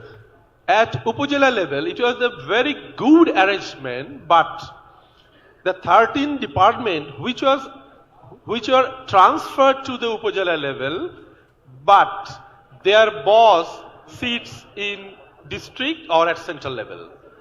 At this stage, the Upazila chairman, they don't have any opportunity to write SCR, which was previously annual confidential report. For example, the youth development officer of Upazila, he is accountable to the deputy director of youth development sitting in district. He is not accountable officially to the Upazila chairman. Even the UNO, he is accountable to the cabinet division, not to the Upazila chairman. So, to come out from this situation, we cannot make a complete accountable local government system. So that's why we call it an extended hand of central government. Another important local government entity is Paurushava, which is very much poor in terms of their fund. A small amount of ADP is given to Paurushava, but that is very inadequate. And in last 20 years, so many unions have been converted to Paurushavas without violating the law. So they become poor and poor. Thank you. So I would like to request the organizers to consider these issues while they will be in power to reform local government system. Thank you so much. We are aware of it. Thank you very much, Professor. We are aware of these issues, and we aspire to have a more strong local government in the future. But as I said, we need consensus within the political system that we should have a permanent local government structure. Thank you, sir. But we are very much aware of these issues. Thank you. I think we can accommodate a few more questions. Can we have the next question? Thank you very much for the brilliant presentation by H. Haidar. I am very much impressed on your point that you are going to make the district towns as the hub of 4 opportunities, that is health, education, job opportunities, and good healthy living opportunities. My question is to our political leader who is present here as a panelist, Dr. Syed Abdullah Mahmoud Tahir, that are you confident that it is possible in a shortest possible time to make available all these facilities in district towns, and how it is possible with our limited expertise? We see there are educational institutes, hospitals in the districts, but they are not quality. And that's why people are coming to the capital city for education and for treatment. So how you are going to materialize these 4 points in district hospitals? Please encourage us. Thank you. Before Dr. Tahir answers, let me say that the structure we propose is not, it's an aspirational long-term development plan, gradual, of course, subject to availability of resources. At the same time, we have detailed plan on health sector as well as education, but it will of course need longer term, not 5 years, much longer term to develop urban centers in all over the country. Thank you. Dr. Tahir, please. Thank you very much. This is one of the vital issues in the health sector to address in our country. The Jamaat aims to develop a full-fledged, high-qualified expertise, good hospitals in the district level, so that people do not need to come to the capital city in Dhaka. And it is possible because now you know that the GDP in our budget in the health sector is only 4%. If Jamaat comes to power, we will allocate minimum 6 to 8% of the total budget in the health sector. If it is so, then it will be possible to establish good hospitals with good equipments and the expertise in the district level. And also we can ensure the minimum health services in the rural areas also. And this is one of the major agenda Jamaat will address if we are in power, inshallah. Thank you very much. Thank you very much. We'll increase the budget in the health sector. Assalamualaikum. আমি major retired Mohammad Akhtaruzzaman. আমি অনেক ধন্যবাদ দিচ্ছি আপনাকে সুন্দর প্রেজেন্টেশনের জন্য। আমার 2টি প্রশ্ন। প্রথম, আমরা হলো অ্যান্টি কারাপশন নিয়ে আমরা অনেক কথা বলি, সবারই কথা অ্যান্টি কারাপশন, কিন্তু আমরা অ্যান্টি কারাপশনটা কিভাবে দূর করব সেটার ব্যাপারে আমরা রাজনৈতিক সিদ্ধান্ত নেই না, আমরা সেটা দুদকের উপরে ছেড়ে দেই। দুদক তার নিম্নস্থ সরকারি কর্মচারীদের চালায়, যাদের সিনিয়ররাই করাপশনের প্রতি বেশি ইনভলভ, ফলে তারা করাপশনে কোনো রকম নিয়ন্ত্রণ আনতে পারে না। আমি জানতে চাইবো আজকের এই নতুন সরকার যদি আসে, আমাদের ক্ষমতায় আসে, আপনারা কি রাজনৈতিক একটি দুদক তৈরি করবেন কিনা যারা সরকারি কর্মচারীদের উপরে নিয়ন্ত্রণ রাখতে পারবে? কারণ এই যে সবাই রাজনীতিবিদকে টার্গেট করে, সকল এনজিও থেকে নিয়ে সবাইকে নিয়ে, যে তারা করাপ্ট করে, কিন্তু মেইন করাপশন গুলো কিন্তু হয় এক্সিকিউটিভ লেভেলে, যারা কাজগুলো দায়িত্ব পালন করে। সেটা করবেন কিনা এটা আমার বিনীত অনুরোধ। অ্যান্টি করাপশন নিয়ে আমরা অনেক কথা বলছি, এটা চাই। দ্বিতীয় নম্বর, আমরা স্থানীয় সরকার নিয়ে কথা বলি, কিন্তু স্থানীয় সরকারে একমাত্র উপজেলা চেয়ারম্যান এবং ইউনিয়ন পরিষদ চেয়ারম্যান ছাড়া বাকি সব লোক কিন্তু সেন্ট্রাল গভর্নমেন্টের লোক। এমনকি ইউনিয়ন পরিষদের যে সেক্রেটারি, সে পর্যন্ত চেয়ারম্যানের কথা শুনে না, সে শুনে সেন্ট্রাল গভর্নমেন্টের কথা।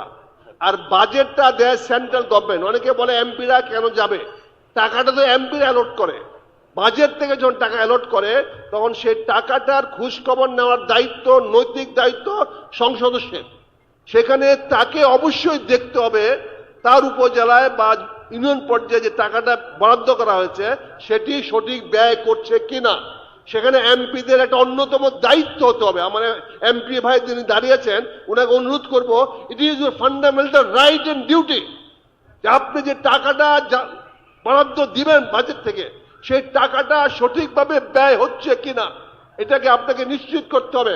কারণ টাকাটা আসবে ন্যাশনাল বাজেট থেকে, বাই রেভিনিউ, বাই ট্যাক্সেশন, কিন্তু স্থানীয় সরকার চলবে অ্যাজ ইউ আর্ন। স্থানীয় সরকার চলবে অ্যাজ ইউ আর্ন, যেটা আপনি আয় করবেন সেটা ব্যয় করবেন। সেখান থেকে সেন্ট্রাল গভর্নমেন্ট থেকে সাবসিডি পাওয়ার কথা না স্থানীয় সরকারগুলোকে। এই সিস্টেমটাকে আপনারা কার্যকরী করবেন কিনা, এটাই আমার বিনীত প্রশ্ন। ধন্যবাদ। Thank you for your question. You raised two vital issues. One is empowering politicians to oversee whether the bureaucrats and local governments, they are running properly and not doing corruptions. And secondly, oversee in micro level, the MPs, the duties of the MPs, how to ensure corruption-free services and ensure that the allocation of budgets that are materialized and utilized for the people. I think the first question you asked, if we have a sustainable and accountable system, that will reduce definitely the level of corruption. Secondly, the elected members of the parliament, the representative of the government, people, if they are empowered to oversee whether corruption is occurring or whether accountability is there in place, that will also ensure the corruption is reducing. However, it also needs corruption-free politicians is in place. If we elect corrupt people or corrupt politicians as our leader, MPs, and then we expect from them that they will oversee and reduce the corruption, that will not happen. So we need a sustainable system to oversee and reduce the level of corruption. At the same time, we need honest leaders.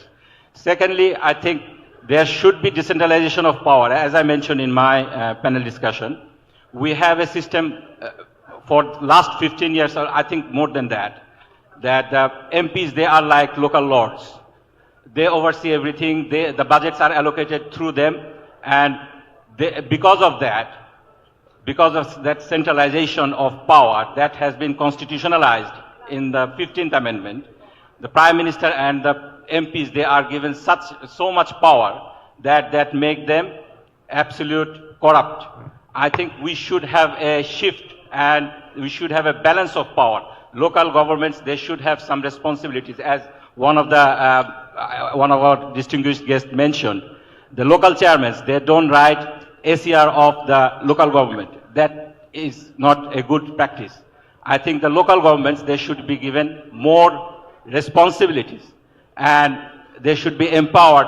At the same time, the representative of the people, they should have some sort of responsibility to oversee whether the bureaucrats and the local governments, whether they are functioning properly, and accountability should be there. Thank you. Assalamu alaikum. This is Dr. Hafiz Abdur Rahman. I'm a professor of electrical and computer engineering at North-South University. I have a question especially related to the science and technology. As we know, we are a country relying mostly on remittance and labor-oriented economy. To move forward and to develop this country, the role of science and technology is essential. Basically, presently our per capita income is like $3,000 per year. But unless we move to the research and innovation-based economy or country, we cannot go to the level of like $10,000 per year income status. So what is your vision? Because I haven't seen anyone of the panelists came from the science or engineering background, so it could be a general question. Yes, I saw the lady there, but she's talking about women empowerment, not related to science and technology. So as such, my question is, what is your vision? Because this is a time when world is evolving too fast in technology and science-driven economy and system. So how you see to encourage or integrate science and technology in coming days, Bangladesh? Thank you very much. Okay, thank you for raising it. Just small point. I am an electrical engineer by training. So anyway, issue is we have developed a policy paper on education and training separately, but I fully agree with you. Without science, technology and language skill, we cannot really transform our country into a really productive as well as a productive economy. So you will see in our policy paper on education, you will see we are giving utmost importance even in the primary education, secondary education on STEM courses, science, technology, engineering, math subjects, plus English language. That will be the emphasis for whole secondary education. At the same time, we will be proposing to modify, reform our undergraduate programs more and more on professional degrees, which are, through our education system, we like to create skilled manpower that have marketable skill, that means within Bangladesh and outside Bangladesh. So we'll give utmost importance on science and technology, and that will be the focus for our education reform program. Thank you for bringing it. STEM is the way of life, plus language. Thank you. Thank you very much. I'm from here, Eastern Corner. Thank you so much. We will have to end the question and answer session. Okay. I'm Kamruzzaman from TRT World, Turkish television channel. May I ask the question? Yes, very please. briefly. Probably the last one for this session. Okay, yes, okay. Please. I'm asking. Thank you so much. Actually, we saw an authoritarian regime of nearly 17 years, and that regime was dethroned. And at that time, Jamat Islami was cornered hugely, and the main blame placed by the ousted government was that this is a radical political party, and even most of the top leaders of Jamat Islami were hanged. And now the top leaders of Awami League, mostly they are from in different countries, and they have laundered huge money. They're using that money in appointing lobbyists to build up that narrative according to some reports or information. So what's the preparation of Jamaat? Because still, if there is information or there is propaganda that Jamaat is a radical Islamist party, so how can you address this issue before the upcoming national election? Thank you very much. Okay, I'll just summary. Mr. Amir of Jamaat Islami explained his vision for the country. The vision is, and also in my presentation I clearly mentioned that this is a republic. We have 180 million people of different strata of life. So we like to have we are proposing a development strategy for all, and this We said that the good government is the number one. We'll invest so that everybody, I mean the poverty is eradicated as soon as possible, and this will be every citizen of Bangladesh, irrespective of their ethnicity, irrespective of religion, irrespective of any other segregation we mean, whatever it is, we like to give everybody equal opportunity to, so that at the same time we are saying that we will be investing so that the economic growth is there, so that every citizen can participate in that growth and have a dignified life. You see, so it's radical in the sense that we are talking about everybody. So there is no reason to think that our policies will be for a particular group. It will be a development strategy for all citizens, spread throughout the country, irrespective of religion, caste, faith, or any other thing. And unity will be the cornerstone of development. We would like to have a unified country, agree on prosperity, democracy, and dignity. Thank you. Thank you very much. Thank you very much. Thank you very much. Thank you. Can we ask and humbly request Dr. Debopriyo Bhattacharya to add his valuable remarks in this session? Bangladesh Jamaat ইসলামের আমিরে জামাতের নির্দেশে এবং দলীয় সিদ্ধান্তক্রমে আমি এখানে আমার প্রার্থিতা প্রত্যাহার করে নিলাম। আসসালামু আলাইকুম সম্মানিত সাংবাদিক বন্ধুরা, আপনাদের মাধ্যমে বরিশাল 5 আসনের জনগণ এবং দেশবাসী সকলকে আমরা জানাই মানে সালাম এবং শুভেচ্ছা। আমরা এখানে এসেছি আপনারা জানেন যে অনেক ত্যাগের বিনিময়ে রক্তের বিনিময়ে বাংলাদেশ ফ্যাসিলিটিভুক্ত হয়েছে।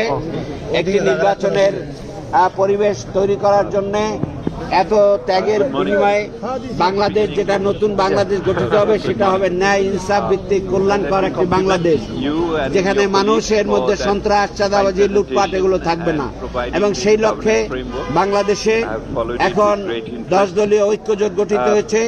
11 দলীয় ঐক্যজোট ছিল, একটি দল তারা এখন আলাদা নির্বাচনের উদ্যোগ নিয়েছে। কিন্তু আমাদের ভিতরে যেন আস্থা, বিশ্বাস, ভালোবাসা নিয়ে আমরা দেশ গঠনের ক্ষেত্রে নির্বাচনের মধ্য দিয়ে সঠিক নেতৃত্ব বাংলাদেশে নির্বাচিত করার জন্য আমরা যেন অগ্রসর হতে পারি, সেই লক্ষ্যে বাংলাদেশ জামাত ইসলামের আমিরে জামাতের নির্দেশে এবং দলীয় সিদ্ধান্তক্রমে আমি এখানে আমার প্রার্থিতা প্রত্যাহার করে নিলাম। One of the important part, of course, is the reforms, the structural issues, with the incomplete reforms we have till now.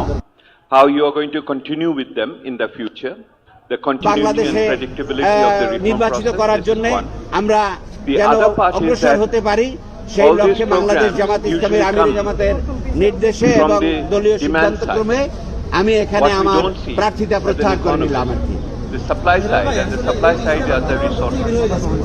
So how much is all these things are going to cost? The costing becomes a major issue. And how do you face it, given the very low fiscal space of the country and the indebtedness situation as it stands? So my humble Bangladesh Jamaat ইসলামের আমিরে জামাতের নির্দেশে এবং দলীয় সিদ্ধান্তক্রমে আমি এখানে আমার প্রার্থিতা প্রত্যাহার করে নিলাম। Thank you. Thank you very much. I think this will be nice transition from my framework to next presentation where you see the cost issue. And I fully agree that we have very weak institution to deliver. That has to be across the board. We need to improve institutional capacity, but the cost of each program within the limited macro situation, I think আমরা ইসলামী আন্দোলনের পক্ষে সমর্থন প্রত্যাহার করেছি এবং ইসলামী আন্দোলনের প্রার্থী মুফতি সৈয়দ ফয়জুল করিম সাহেব, তাকে আমরা মনে করব যে এই বরিশাল 5 আসনে যারা আমাদেরকে সমর্থন we will end this excellent lively interaction with our audience. তারা মুফতি ফয়জুল হকের পক্ষে, তারা কাজ ফয়জুল করিমের পক্ষে তারা কাজ করবেন, ভূমিকা রাখবেন এবং তাকে নির্বাচিত করিয়ে আনার চেষ্টা করবেন। দলে আসার কোনো সিদ্ধান্ত at 11:05 a.m. Then we will go on to the next session, session 2, promoting prosperity, economy, business and investment. সেখানে তো আমাদের প্রার্থী আছে, এখন ওনারা youth employment policy to delivery. The fourth session would be delivering on equity, women, and inaction. The fifth one shall be education for the future, policy for change, and the last one shall be health matters, policy for transformation. The second session, as we said, would begin from 11:05 a.m. Till then, we are going to enjoy a short tea break. Thank you.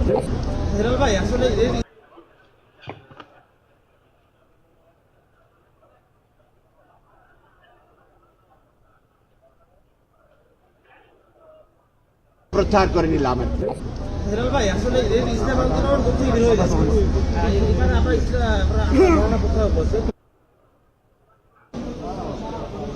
সেখানে তো আমাদের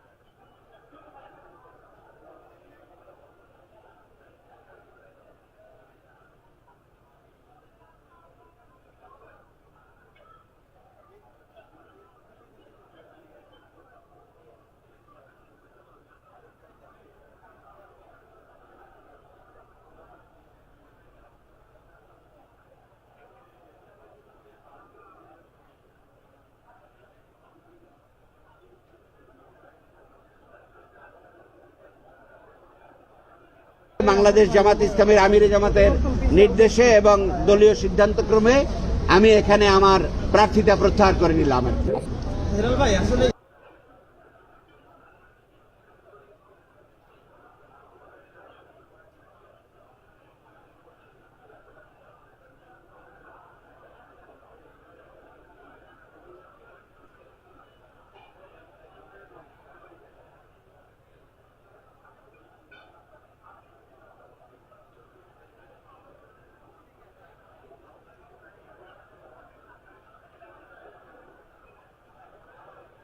বাংলাদেশ জামাত ইসলামের আমিরে জামাতের নির্দেশে এবং দলীয়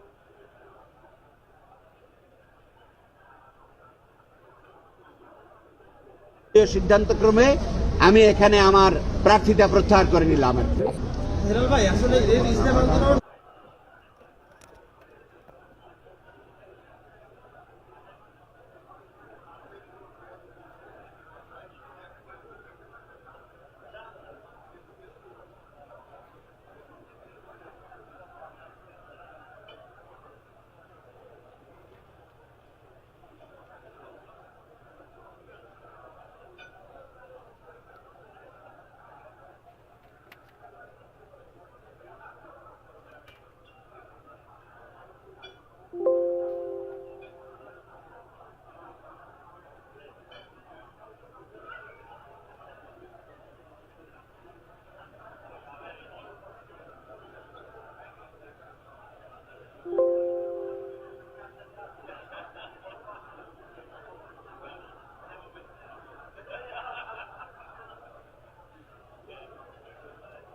challenges are many. We know the stories of falling behind.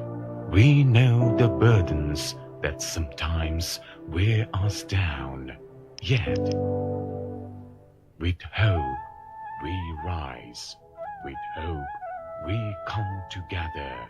Today, we unite to share a story of dreams, to tell the story of an aspiring Bangladesh.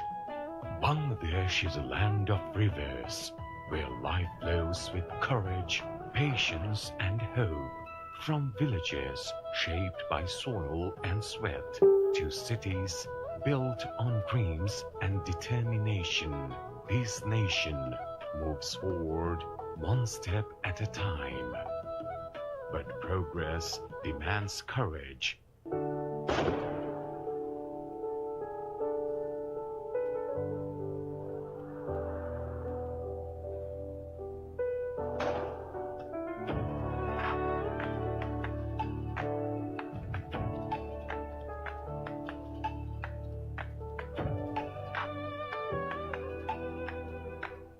It demands a stand against corruption and extortion. It demands the light of good governance and the strength to rise above fascism. In every village, school, and city classroom, education lights the path forward. In every clinic and hospital, health protects the future.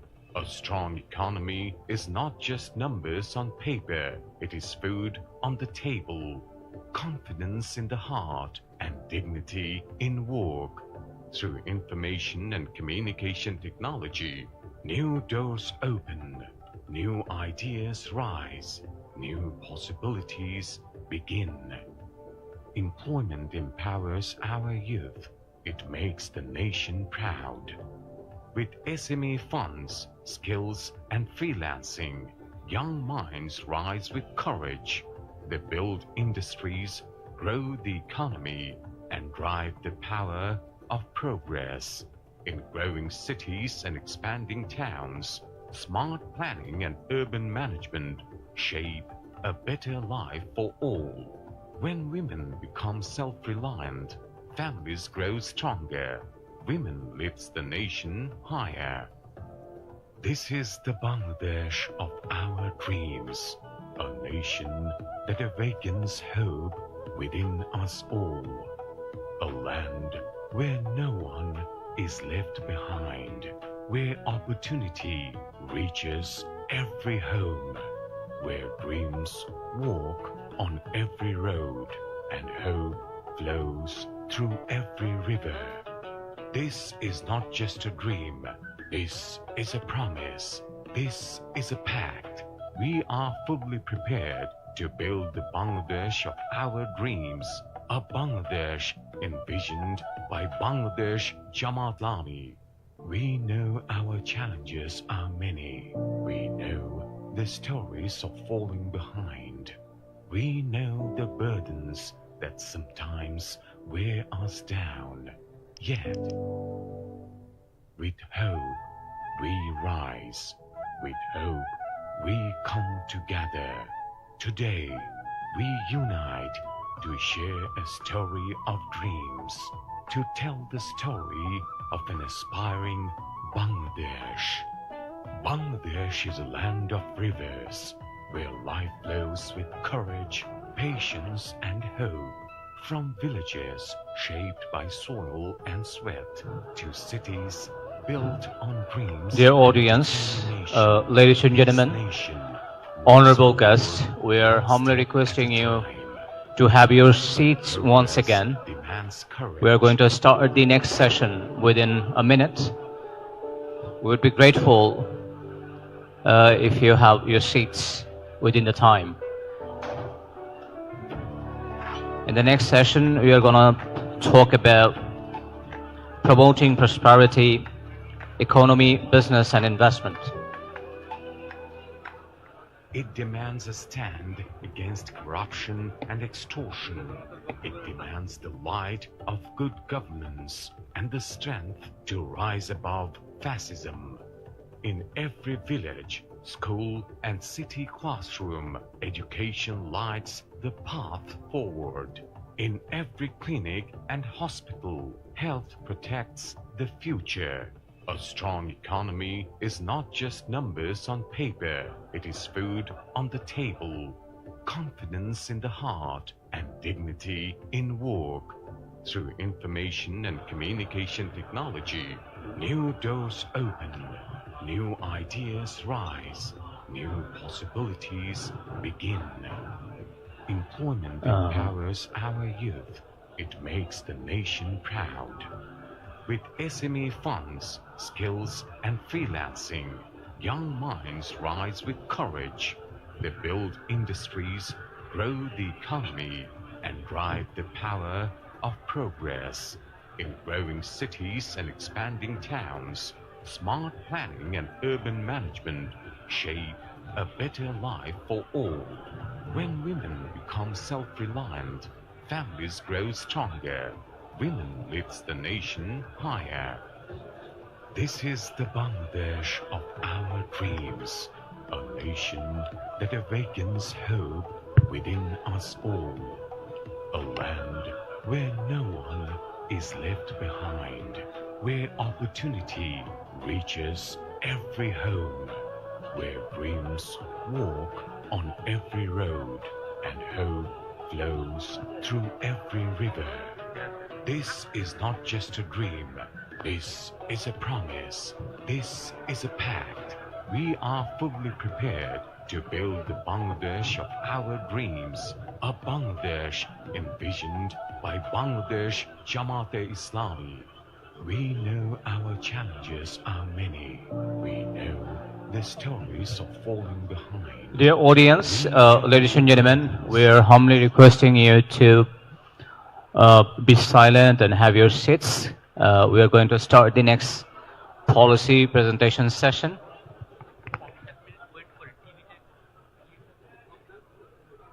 The story of dreams, to tell the story of an aspiring Bangladesh. Bangladesh is a land of rivers, where life flows with courage, patience, and hope. From villages shaped by soil and sweat, to cities built on dreams and determination, this nation moves forward one step at a time. But progress demands courage.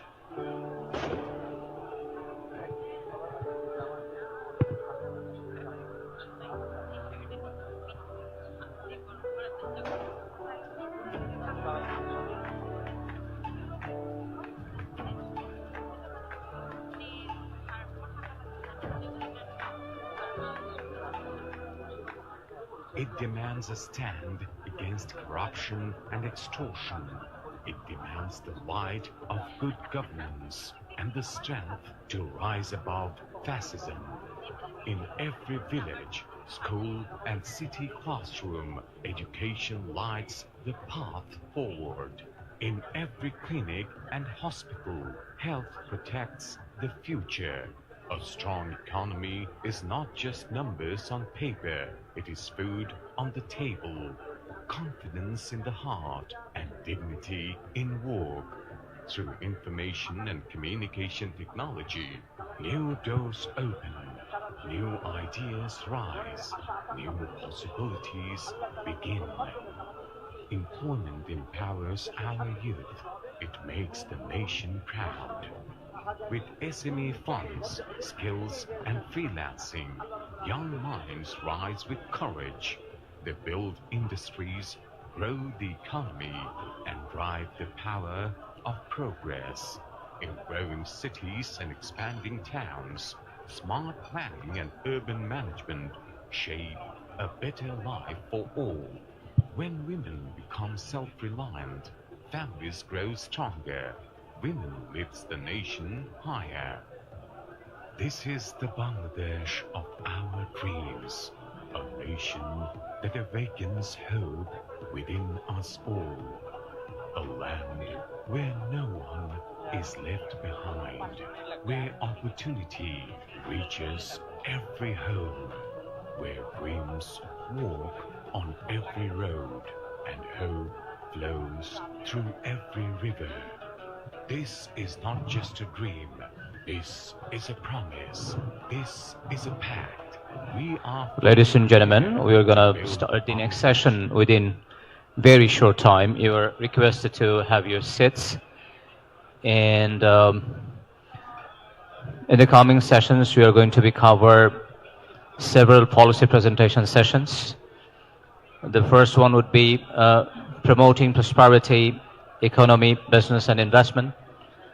And then we'll be talking about youth employment policy to delivery. And after that, delivering on equity, women, and in action. And the next one is education for the future, policy for change. And the last one would be health matters, policy for transformation. All this presentation will be divided into two segments. At the very beginning, keynote speaker will give a presentation about the topic while you're requested to take notes and note down the necessary questions about the presentation. And after that, panel members will share their remarks and answer the questions as much as possible within the time. Hopefully we're going to cover all the sessions properly with your cooperation and attention.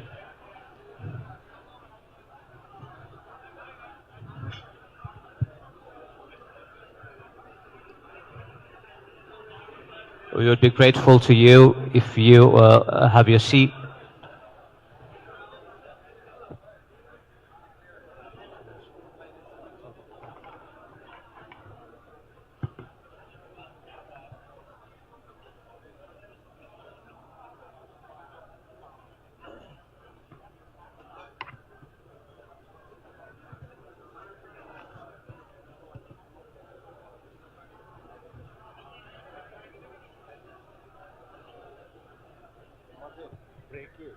frequently ওই সেশনগুলো দেখাতে হবে নতুন লোকজন আসতেছে তো তারা মনে হচ্ছে এইটাই সেশন কনফিউজ হয়ে যাচ্ছে যে ওমেনের একটা সেশন আছে এডুকেশন না ওইটা না ওই যে ব্রেকে সময় স্লাইডটা শো করা যে এখন ধরো শো করতে পারো যে আজকে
Ladies and gentlemen, respected guests, honorable diplomats, guests, and others, we'd like to request you to have your seats, please. We are going to start the next policy presentation session, and it's going to be about promoting prosperity, economy, business, and investment. We would be grateful to you if you have your seats right now, because you're going to start this session within a minute. It would be easy for us to conduct the session with your cooperation.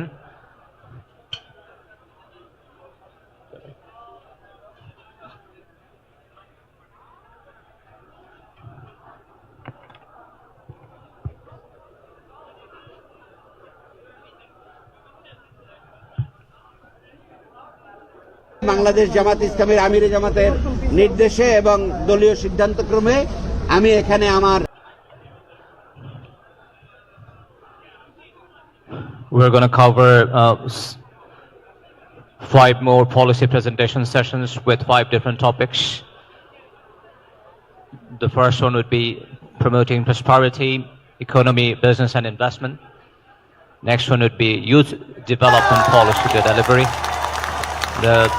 And after that, delivering on equity, women and action.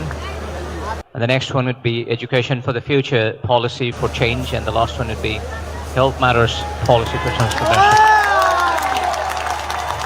Now,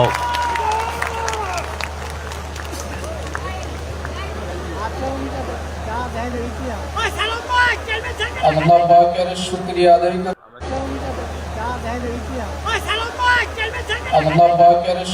আদায় করে সকলে বলুন আলহামদুলিল্লাহ।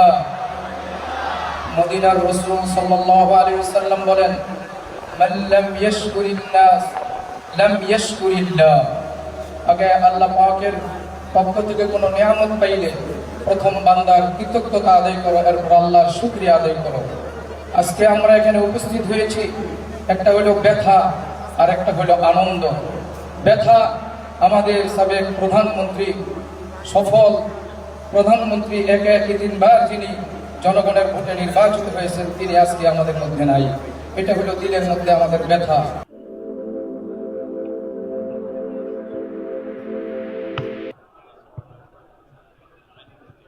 সন্তান দোয়া থাকে সাথে সেই ব্যবস্থাও পরিচালনা অনুষ্ঠান যতটুকু পারি নিজের হাফেজ। আসসালামু আলাইকুম।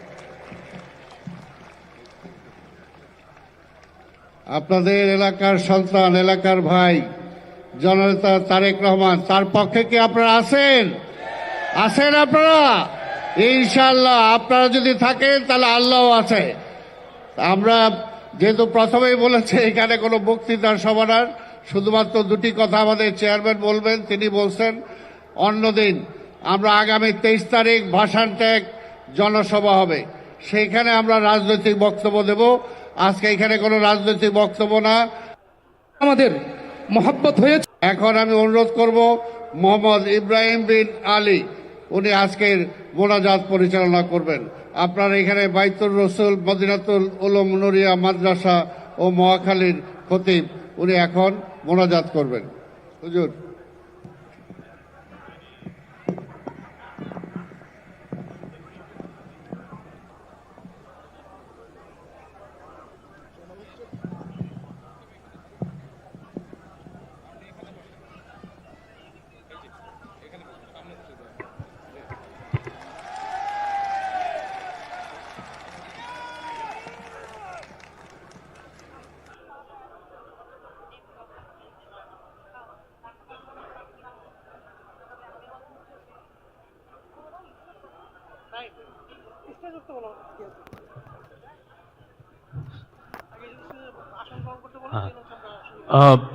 Ladies and gentlemen, honorable guests, we are humbly requesting you to have your seats right now. We are going to start the next policy presentation session. And our next session focuses on promoting prosperity, economy, business and investment. And it will address economic resilience, investment, employment generation, and sustainable development. For having a discussion about this very policy, we'd like to invite the panel member, Mia Ghulam Parwar, former member of Parliament, Secretary General of Bangladesh Jamat Islami, Professor Dr. Warisul Karim, keynote speaker, full-time faculty, Professor and SBE Dean, PhD in Corporate Financial Reporting, University of Leeds, UK, Professor Dr. H.M. Musharraf Hussain, Professor and Chairman, Department of Finance, Dhaka University, Dr.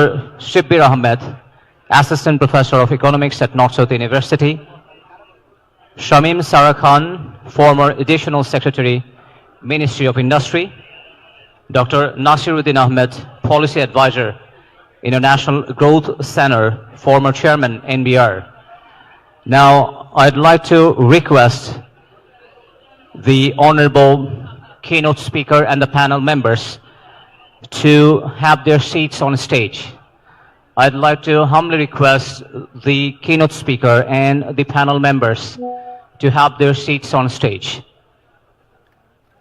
And I'd like to repeat it again. The first one is Mia Ghulam Parwar, former Member of Parliament, Secretary General of Bangladesh Jamat Islami. Professor Dr. Warisul Karim, who would be the keynote speaker of today's presentation, full-time faculty professor and SBE Dean, PhD in Corporate Financial Reporting, University of Leeds, UK. I'd like to request the panel members and keynote speaker to have their seats on stage. Could you please have your seats on stage?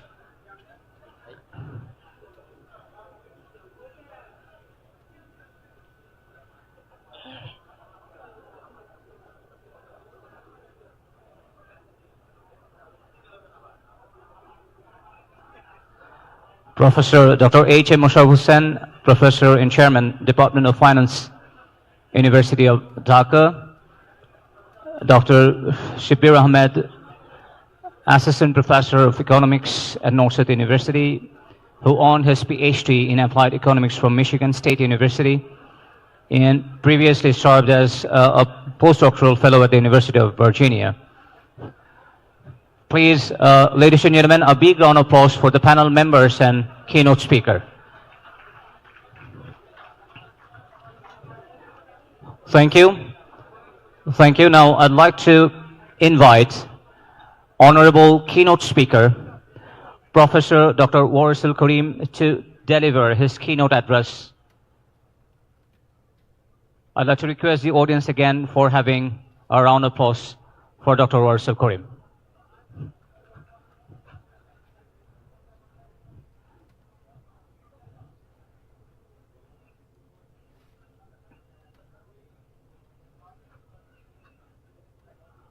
I'd like to request Professor Dr. Warisul Karim to start the presentation.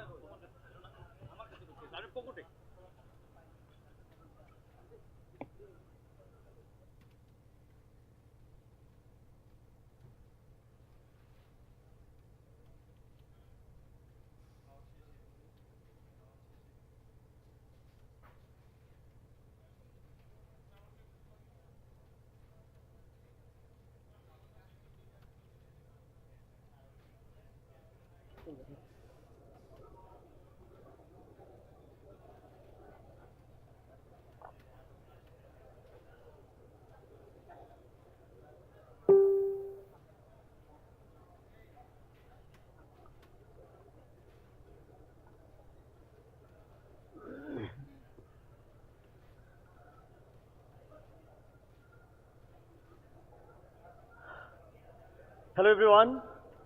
Good afternoon. Can you hear me? Thank you. Sorry for interruption. I'd like to request the audience who sit behind and stand behind. Could you please have your seats and keep silent? It would be easy for us to continue the presentation and get your attention. And the audience, you are requested to take notes while giving presentation. We'd be happy because after presentation we are going to give you floor to ask the questions directly to the presenter and panelist. So we'd be happy if you have your seats and a little bit maintain the silence of the hall room. Thank you. I'd like to request the Dr. Warisul Karim to start the presentation.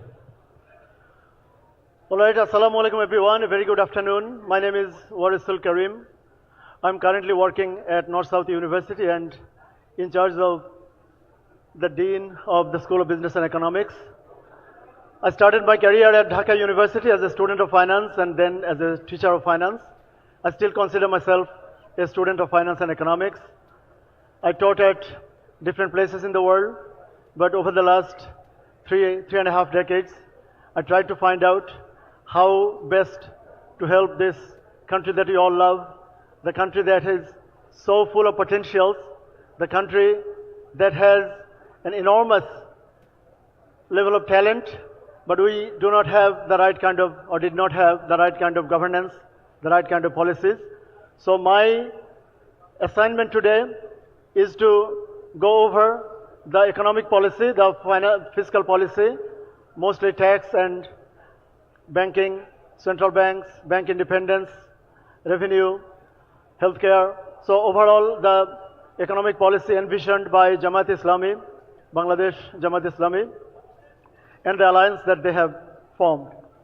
So I'd like to start with a newspaper this morning, just a few hours ago. It was so timely that fits today's presentation. You can see on Bonik Barta this morning, it says, 50 কোটি টাকার বেশি bank ঋণের প্রায় অর্ধেকই এখন খেলাপি. That means any loans over 50 crore, 500 million taka, which is just over $2.5 million. Of all these loans, more than 50% are non-performing, are about to default. So this is the tip of an iceberg. The country, on the path that it traveled for last 53 years, we consider the path to be unsustainable. The country is on the brink of collapse, on the brink of bankruptcy. We start with our vision of a prosperous country. But to have a prosperous and thriving country, we need to have a sustainable economic policy. We need to be balancing our budgets. We need to find out how best we can spend our money with whatever little money we have. So we designed a policy based on a very low tax, low VAT, but very ambitious expenditure plan. So I was glad to see Dr. Devopriya Bhattacharya here and all other economists who are here. I'd like you to take note of the apparently paradoxical policies that on the one hand we are saying that we'll reduce taxes, but on the other hand we are saying that we will increase our expenditure. So how is that possible? This is apparently paradoxical. So if we start with the overall context, you can see Bangladesh is spending, as I said, on 21 trillion taka of sovereign debt. So two of the biggest problems that the country now faces one is sovereign debt, 21 lakh crore, 21 trillion taka, as you can see, until November 2025, of which external debt in US dollars and other currencies is $113 billion, which was just about $20 billion 15 years ago. Debt service cost, right now, debt service cost is one of the most pressing, vexing issues, 23% of our revenue budget, and it is growing. So if we look at the context, you'll see that the debt situation has a small history, that a lot of people take comfort in a apparently low tax to GDP ratio. Yes, it is not comfortable. We take comfort in a low debt to GDP. They think that it used to be about 38%, now is crossing the 40% mark. So many countries in the world have 146 or 180% of their GDP in the form of debt. But that is not the real, that doesn't diagnose the real issue, the real problem that the country is facing. The debt to revenue, on the other hand, you can see the debt to revenue, NBR revenue, on the one hand we have 21 trillion, 21 lakh koti taka, 21 trillion taka of debt, but our revenue collection is still, NBR's revenue is less than 4 trillion taka. 4 lakh koti takar চেয়ে কম আমরা এখনো collect করি. And to make the things worse, the debt servicing cost. Remember, debt per se is not a big problem. Like in the US, when Obama administration took over during 2009 financial crisis, they wanted to raise their tax ceiling, and many opponents, especially Republicans, they opposed it. But Obama said that our interest rate is so low. At that time, US was able to issue bonds at only 0.75%. So 30-year bonds, 30 বছর মেয়াদি bond, only 0.75% per year. So if your debt servicing cost doesn't bother you, then you could borrow. Because he said that if we don't borrow, it would be a crime. Because we can invest it in high IRR projects, we can invest in at least 4, 5, 6, 7%, and our borrowing cost is only less than 1%. But the situation in Bangladesh is completely opposite. Here you have seen Bangladesh Bank had issued bonds at interest rates as high as 12.9%. So for us, borrowing $1 is equivalent to the US borrowing $12. This is a very important point. We can't afford to be on the path that we are on. Borrowing at 12%, and then within 6 years, your debt level is going to double. Within 6 years, and within 12 years, it's going to quadruple. So I think debt servicing cost is one of the more important issues that we need to be looking at. And also, debt servicing cost to tax, debt servicing cost to our GDP is very high. So debt as a whole, although low compared to many other countries, compared to GDP, I hope I could make it clear. Debt is about 40% of GDP, but debt servicing cost is about 23% of our annual revenue. So if we move to our next problem, which is, we call it banking collapse.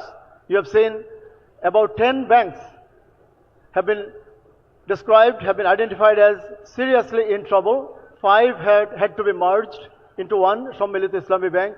And of those 5, there was one bank whose asset quality review, the AQR showed 98% of their loans and advances was toxic. So if you cannot collect 98%, and most of them had 40%, 60%, 70 up to 98%. So the total non-performing loan, when the last government took power, was only 22,000 crore taka, 22,000 koti taka theke, ekhon eta 6,44,000 koti taka. So it has, you need to find a new, much wider scale of calculator to find it out. In other words, from less than about 1/5 of a trillion, just remember, 1/5 of a trillion, it has become 6.45 trillion in a span of 15 years. And the more ironical, the more frustrating issue was that the country, the policymakers, the donors, the international partners have not been allowed to see the real picture because we didn't apply International Accounting Standards 9, we didn't apply the global, the International Financial Reporting Standards, IFRS, to calculate and show our real NPL, the real non-performing loan. So there was a camouflaging. It was camouflaged, people were kept in dark. So these are two of the biggest problems that we are now standing. So the policy that we are going to propose is on the back of these issues. And then other, seriously, maybe less serious, but other more important issues, we spent on capacity charge, on so-called, that in our electricity sector, we spend a lot of money on capacity charge. Means even though the factory, the suppliers, their machines are not functioning, even if they don't do anything, we still pay for their capacity, and about 2.65 trillion taka was spent over the last 15 years. So this led to what we call massive unemployment. And just one statistic, I just picked one statistic from yesterday's, day before yesterday's newspaper. You have seen on Pratham Alo, they said that Bangladesh was employing some primary school headmasters, and for about 1,200 positions, total 7 lakh, more than 7 lakh people, educated people have applied. So for one position, remember, for one position, about double the size of this room. If we fill this room, it would be about 350 people or 300. So for each position, the total number of applicants was 627. You imagine, একটা পজিশনের জন্য 627 জন apply করছেন. এবং that is not even a coveted position. It's only a primary school headmaster position which pays roughly $140 a month. Just for my overseas friends, $140 a month job drew more than 600 applicants for each position. So the country's educated unemployment is just intolerable. I would say inexplicable. National University graduates about 1 million graduates every year, and of which 600,000 become jobless. So recently, one of the vice chancellors, the National University VC, said that I'm proud to be the VC of the largest university of the world, but I'm also the VC of the largest unemployed producing factory in the world. And SOE losses, we have 49 state-owned enterprises. They have chronic losses. This is again another vexing, pressing issue. SOE losses in just last fiscal year was more than 28,000 crore taka. Of course, not to mention the money laundering, 28 trillion taka, apparently, according to Dr. Debopriya's report, white paper, 28 lakh koti taka had been siphoned overseas. So the development philosophy, and I'd like to build on our previous presenter who gave an overarching development, the governance philosophy. So building on that, remember anything that I'm going to propose over the next 10-15 minutes is contingent upon the success of a good governance, a governance with good governance, a governance based on meritocracy, a government who will be incorruptible, not only not corrupt. We're proposing a government which would be difficult to corrupt, incorruptible government. So if those assumptions hold, only under that scenario these policies could be implemented. So we assume, and not just assume, we promise an incorruptible government. We assume a welfare state, a growing, thriving, smart, but also welfare state, a state where the state doesn't take their hands off the poor and the elderly. So we would like the government, the public institutions to hold hands to our orphans, to our weak and vulnerable, to those in disease, to the elderly and children and unemployed, of course. We're going to propose some smart solutions. We promise equitable, fast, as I said, growing and sustainable economy, because the current path is simply unsustainable. We're going to assure social justice and use Islamic finance tools. We're using Islamic finance institutions and instruments. We promise a digitalized economy, digital transactions. We're going to make the most use of all the digital tools available in the world and AI solutions for financial inclusion. So, of course, Mr. Alamgir has proposed an inclusive economy, inclusive growth. So to do that, you have to have complete, broader financial inclusion of everyone living in the country. The proposals are going to be business friendly. You'll see how. Youth friendly, women friendly, environmentally friendly.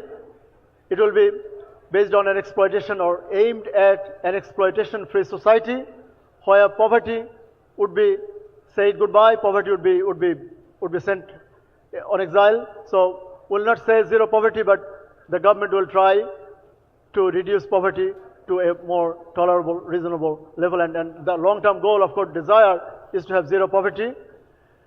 We are also proposing a regionally balanced economy. As our previous speaker has said, that we propose 64 districts, all 64 districts to have 64 great towns, not just Dhaka and Chittagong, and 500 other towns around the country, involving all the upazilas, and inclusive and equitable growth that I already mentioned.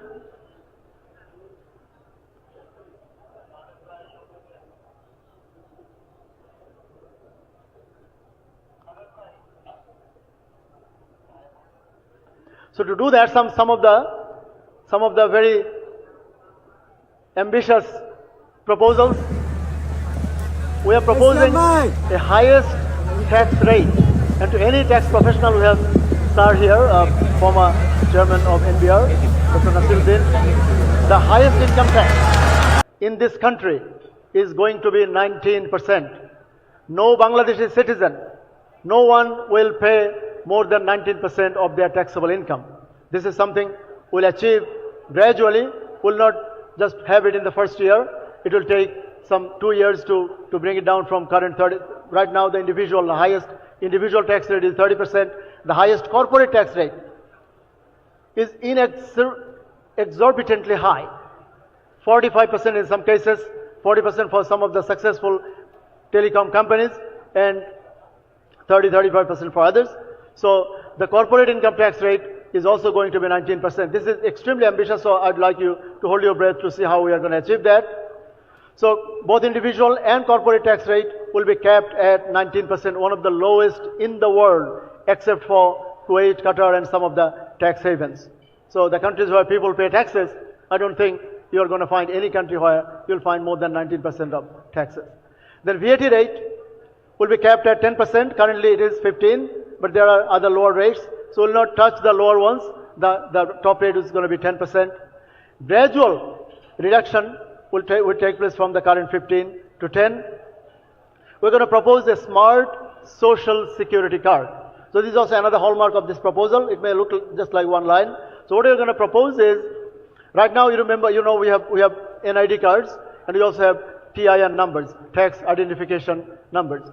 So we propose that the current NID card will be converted into a TIN, into a tax identification number or TIN card, and together merging all the entitlements, all your healthcare, social security, safety net entitlements, every citizen will have one card.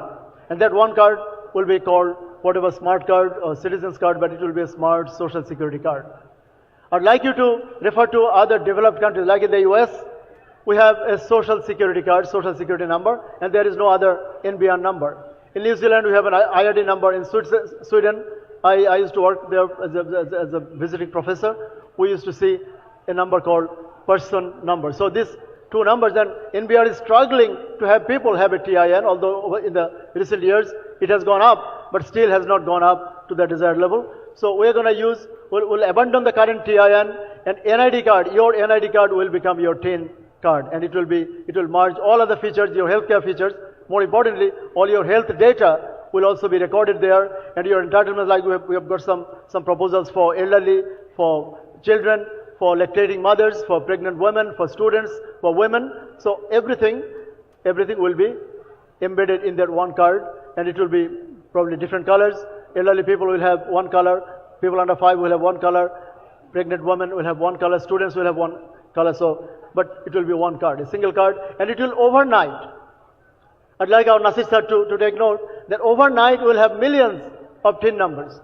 Everybody will have a TIN number, and everybody over the age of 18, everybody with an income or no income will submit a tax return. And not to mention, the lowest taxable amount is now 375,000 taka. We propose it to be 600,000 takas, 6 lakh taka. So anyone with a monthly income of 50,000 taka, below 50,000 will not pay any tax, no taxes. So 12 mashe 50,000 kore 6 lakh, 6 lakh taka will be your taxable threshold. But of course, there will be other deductions, investment, childcare, education, with many deductions. So I mean, millions of people will enjoy tax-free life. We have some 3 very important capital expenditure proposals. These will not be part of our revenue budget, but we have still accounted for all those. So 3 ambitious capital expenditure development proposals. One is 1 lakh crore, 1 lakh koti taka will be spent on road connectivity, roads, highways, bridges, and rivers. So over 5 years. So every year 20,000 crore will be on road connectivity and infrastructure. And very importantly, my business friends, for 3 years from 13th of February 2026, this year, you will not pay a single cent more on water, electricity and gas. You know that we have received a lot of complaints that our cost of doing business has gone up significantly. Chittagong Port has raised its tariff by 41% recently. Gas connections, water connections, electricity prices keep going up every year about 7 or 8 times in 1 year. So we know that sometimes it may be necessary because energy has to be imported. We have imported energy to use to convert it into electricity. So, but for 3 years, to give a stability, to give a breathing space to our business community, there will be a 3-year moratorium on all your utility payments. Only for industrial connections though, not for residential ones, industrial connections. So jader Kolkarkhana factory, tara eta paben. Then interest-free loans for small and marginal farmers, subject to some criteria.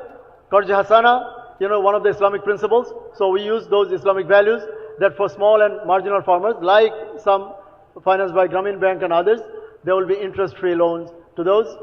Then some business-friendly reforms, simplify licensing, one-stop digital services. These are things that, as Dr. Devopia said, that these are lofty promises that everyone says.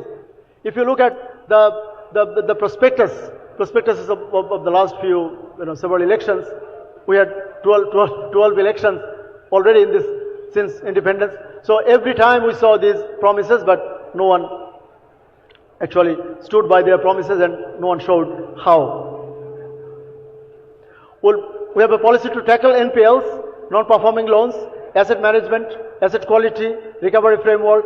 We'll bar chronic loan defaulters, bring back siphoned money. How we are going to do that, I'll explain soon in banking governance and banking reform. We will make all these commercial bank boards and insurance company boards and NBFI. Our NBFI sector is completely destroyed. Non-bank financial institutions, none of them almost exist. Some of our pride institutions. It's heartening as a student of finance to know when we went to study finance at Dhaka University, we saw BSB, BSRS were some of our pride institutions dedicated to industrial financing. But now where are they? BSRS, BSB, they have been merged into BDBL and they are now running on rental income. They just rent their building out. It's like subletting your home, no place for your children, no place for your family, no place to study, play. You have to sublet most of your home and then live, buy your groceries from sublet income. So BSB, BSRS, ICB, they are doing it now. So we will make the boards independent. We'll bring independent directors. And I would also like to propose that the two institutions that have never seen independent directors, it takes a bold and courageous government to do that. আমাদের লিডারকে আরেকবার দেখার সুযোগ হবে বলুন আলহামদুলিল্লাহ আরো জোরে বলুন আলহামদুলিল্লাহ কেউ যাবেন না আমাদের সর্বশেষ বিদায় কিছু কয়েকটা কথা বলবেন কথাগুলো মনোযোগ দিয়ে civil service or from any other services. They will be independent people nominated by parliamentary committees, and then all these boards will be vetted. The board chairman, the board members will have to be vetted by the parliamentary committees. Government, the Prime Minister, we talked about decentralization, the Prime Minister or the President will not have the privilege, will reform these institutions ahead, even more than what the so-called Oikomoto Commission has proposed. There will be more institutional reform. We will focus on primarily four. We call it clan, the courts, the total judiciary, the law enforcement, the SEC, and NBR. These four institutions will have to be reformed. And once those are reformed and made independent and neutral, remember, independence alone may make them partisan, that they get a license. If I'm independent, I can do anything I like. So there must be mechanisms and systems in place to make them accountable to the people through parliament and other regulatory institutions. So these four are just the top ones, the crown, but all statutory institutions, BTRC, BRTC, all like UGC, the Special Election Commission. You have seen what the Election Commission did 24 hours ago, or 36 hours ago. They allowed all these loan defaulters to contest in elections. So that is against the policy that we are going to propose.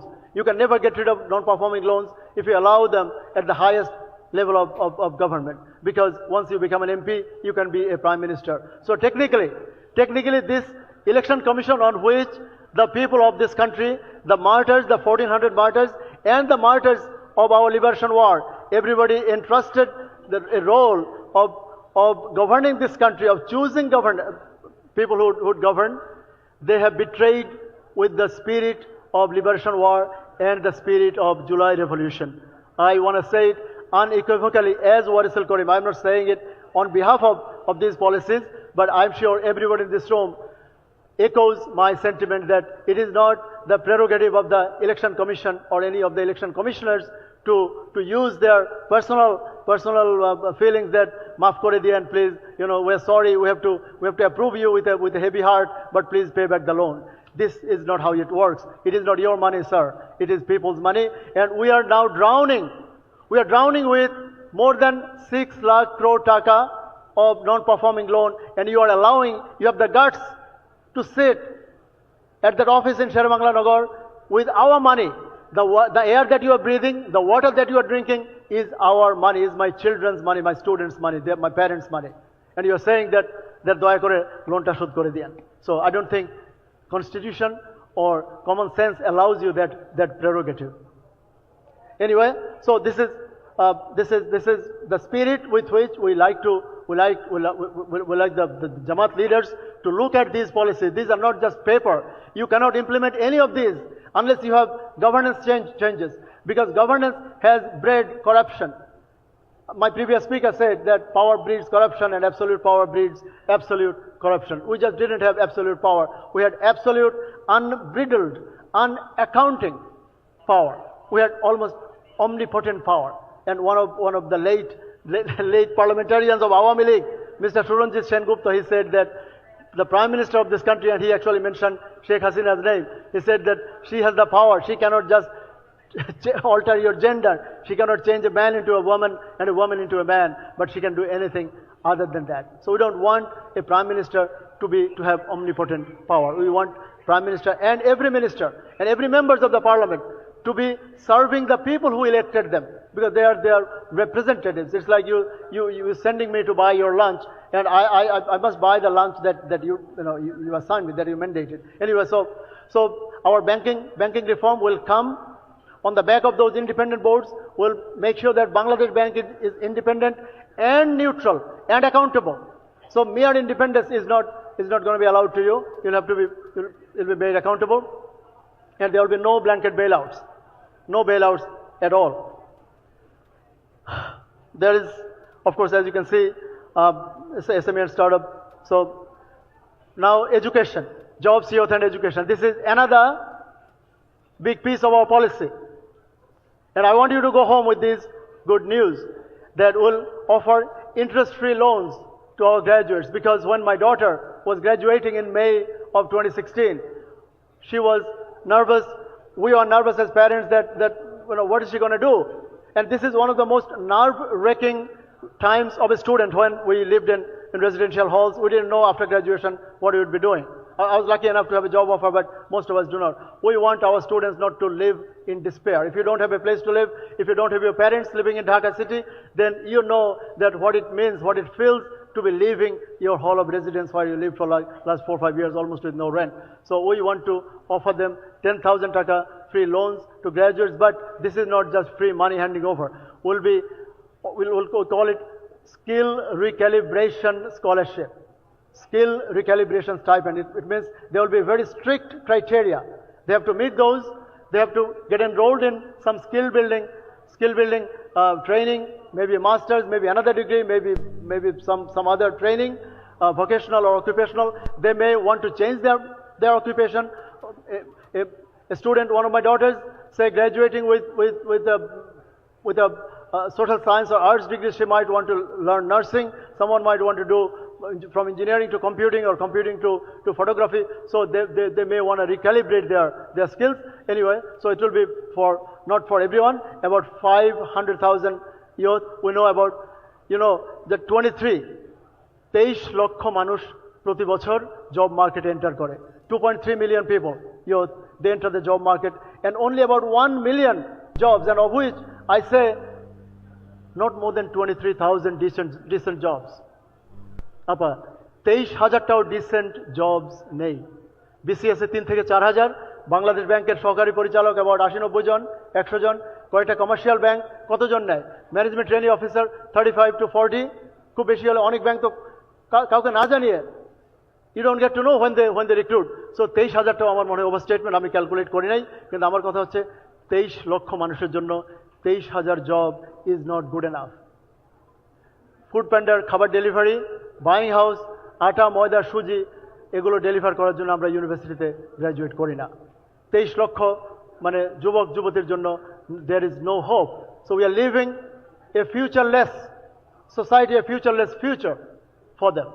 We don't want that to happen. So আমরা তাদেরকে বলতে চাই যে if you qualify, if you meet those criteria, there is a scholarship for you for 2 years. We'll give you some sustenance support.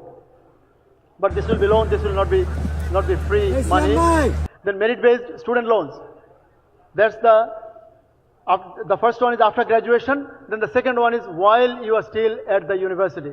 So for high-performing students, the ones whose job is almost guaranteed, say CGPA of 3.8 or above, or 3.5 and above, and upon the recommendation of the head of the institution, আপনার department chair অথবা vice chancellor অথবা আপনার যিনি principal, owner based on his or her recommendation আমরা কয়েক হাজার স্টুডেন্টকে, এখানে 10,000 স্টুডেন্টকে, কারণ I was one of them, আমরা 4টা টিউশনি করে আমাদেরকে মাস্টার্সের সময় পড়ালেখা করতে হয়েছে। এক একটা এসএম হল থেকে সে রামপুরা, এসএম হল থেকে মোহাম্মদপুর, এসএম হল থেকে শান্তিনগর। এটা যাতে আমার কন্যা, আমার পুত্র, আমার ভাই বোনদের করতে না হয়। যদি তারা মেধাবী হয়, এটা will start from there 4th ইয়ারে, কারণ 1 বছর পরই তারা জব পাবে। এরপর যদি এটা সাকসেসফুল হয় 3rd ইয়ার, 2nd ইয়ার, 1st ইয়ার, তো 4 বছরের জন্য এরকম মাত্র 1 লক্ষ স্টুডেন্টকে, তো খুব বেশি দেওয়া যাবে না। They have to be high performing, এমন দোজ ওয়ান্স যাদের চাকরি পাওয়া অলমোস্ট সার্টেন, সো দ্যাট তারা চাকরি পাওয়ার পর সেই টাকাটা আমরা ফেরত পাই। Government will only have to top up. 5 বছর পর সেই টাকা আমরা ফেরত পাওয়া শুরু করবো। Like in the US, of course there will be millions of dollars of non performing loan there too. আমেরিকার ইস্যু আছে, আদার দেশেও আছে। আমি মনে করি গভর্নমেন্টের বাজেট থেকে শুধুমাত্র they will top up, just the inflation adjustment করবে, আর যে নট পারফর্মিং পার্টটা তারা পে করবে। বাট আমরা আশা করি যেহেতু আমরা খুব ভালো স্টুডেন্টদেরকে দেবো, this is not universal. In the US they make it universal, New Zealand, Australia, UK, they make it universal student allowance. We are not proposing any allowance. We are proposing loans. একটা allowance আছে এরপর। দেন 1 লাখ কোটি টাকা, 1 lakh crore টাকা on educational infrastructure. This is another significant piece of our policy. আমরা বর্তমানে যেটা জাতীয় বিশ্ববিদ্যালয় যেটা আপনি দেখেন, the one you see as national university, the one which has about 4 million students. It has thousands of colleges. আমরা এটাকে reorganize করব। How? We're going to separate the top tier colleges. About top tier, Carmichael, BM College, Victoria College, Dhaka College, Bogda Azizul Haq College, Pabna Edward College. So these top tier colleges will be converted into standalone universities. Listen to this. So there will be some 50 new universities, but they will be great institutions because Dhaka College is older than Dhaka University. And we are keeping Dhaka College as a national university. Not a lot of people take pride in graduating from national university. Because সেখানে সবচেয়ে ভালো ভালো কয়েকটা college আছে, আবার like Notre Dame college সেখানে, Holy Cross college সেখানে, Eden college সেখানে, Dhaka college is part of national university. We want the top tier ones to become standalone universities, and then the second tier গুলো will leave them under the current national university. And সেখানে সবার একটা path হয়ে থাকবে। যারা 2-year degree করে, even if you do a 2-year BA become BSc, they will have a pathway to go to another university to complete their 3rd and 4th years, like in the model of United States community colleges. সেখানে 2 বছর you do 2 years at a community college, then based on some criteria, if you can fulfill those, you can get to top regular universities. So এখানে 1 লক্ষ টাকা, 1 লক্ষ কোটি টাকা আমাদের budget for 5 years to transform those universities. We have land is already there, professors are there, buildings are there, classrooms are there. We just need to modernize those infrastructure. We need to invest in labs. We need to invest in classrooms, in bathrooms. And one point I'm so tempted to share with you that recently Pratham Alo was publishing pieces on these great colleges, and at one of those colleges, I think Ananda Mohan, they said they have 42,000. Listen to this: 42,000 students at a college, and only one hostel for 120 people, and only 3 bathrooms, 3 washrooms for 42,000 students. This is not acceptable. This is not Bangladesh. This is not any decent country. So we like to invest in hygiene, in classrooms, in making them modern. And then another part of the university, and there was a signature promise. Jamat Islami is excited about it. Our sisters and daughters will be excited. We are going to create world's largest women university, combining Eden College, Badrunessa College, and Home Economics College.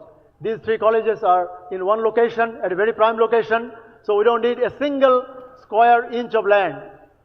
আগে গত কয়েক বছর ধরে গভর্নমেন্টগুলো they established more than 54 universities with কতগুলো চরাঞ্চলে, যেমন নোয়াখালীর যেখানে college হয়েছে এখানে কিছুই ছিল না। এরকম আমরা নো ম্যানস ল্যান্ডে ইউনিভার্সিটি করতে চাই না, যেখানে already we have land, very expensive land Dhaka শহরের মধ্যে, ইডেন কলেজ, বদরুন্নেসা এবং home economics college. We are gonna combine those and make the world's largest women university. We'll invest money on. So part of our 1 lakh crore taka will go there. Then we'll triple. We promise to triple our remittance because the previous speaker said that we now send unskilled laborers, our laborers, at Abu Dhabi airport, Dubai airport, you see them cleaning bathrooms. We want skilled laborers. You understand, skilled laborers. So there will be, you go to a police station, you are going to see skilled policemen. You have firefighters, you are going to have educated, good character, skilled firefighters. So everyone working, every citizen will be a skilled, educated Bangladeshi as we aspire. So that's what we call intellectual remittance, means educated, remittance from educated workforce. We'll have women-friendly workforce because, have we said this? Women, education for women from class 1 to highest level at public institutions will be free. No girl, no woman will pay a single taka of tuition fee at public institutions in Bangladesh. I don't think we need to explain things that are more or less self-explanatory. Then healthcare, another big piece. I'm so proud to be able to present these things for my country. You know, I'm a professor. I'm taking a huge personal risk, you could say, to come and join on the podium of a political party. But I thought that these are the policies that our country deserves. So what do we propose? We proposed every 60-year older and above, everyone at the age of 60 and above will enjoy free health care. For everyone. The moment you are 60, like in the US, at 65, so 60 and above will have free health care, and every child under 5 years of age will have free health care. Cost, I wish Devopriya was here, and I still hope he is. So we are going to show how we make money for that. So the desire, Jamat's desire is to have universal health care.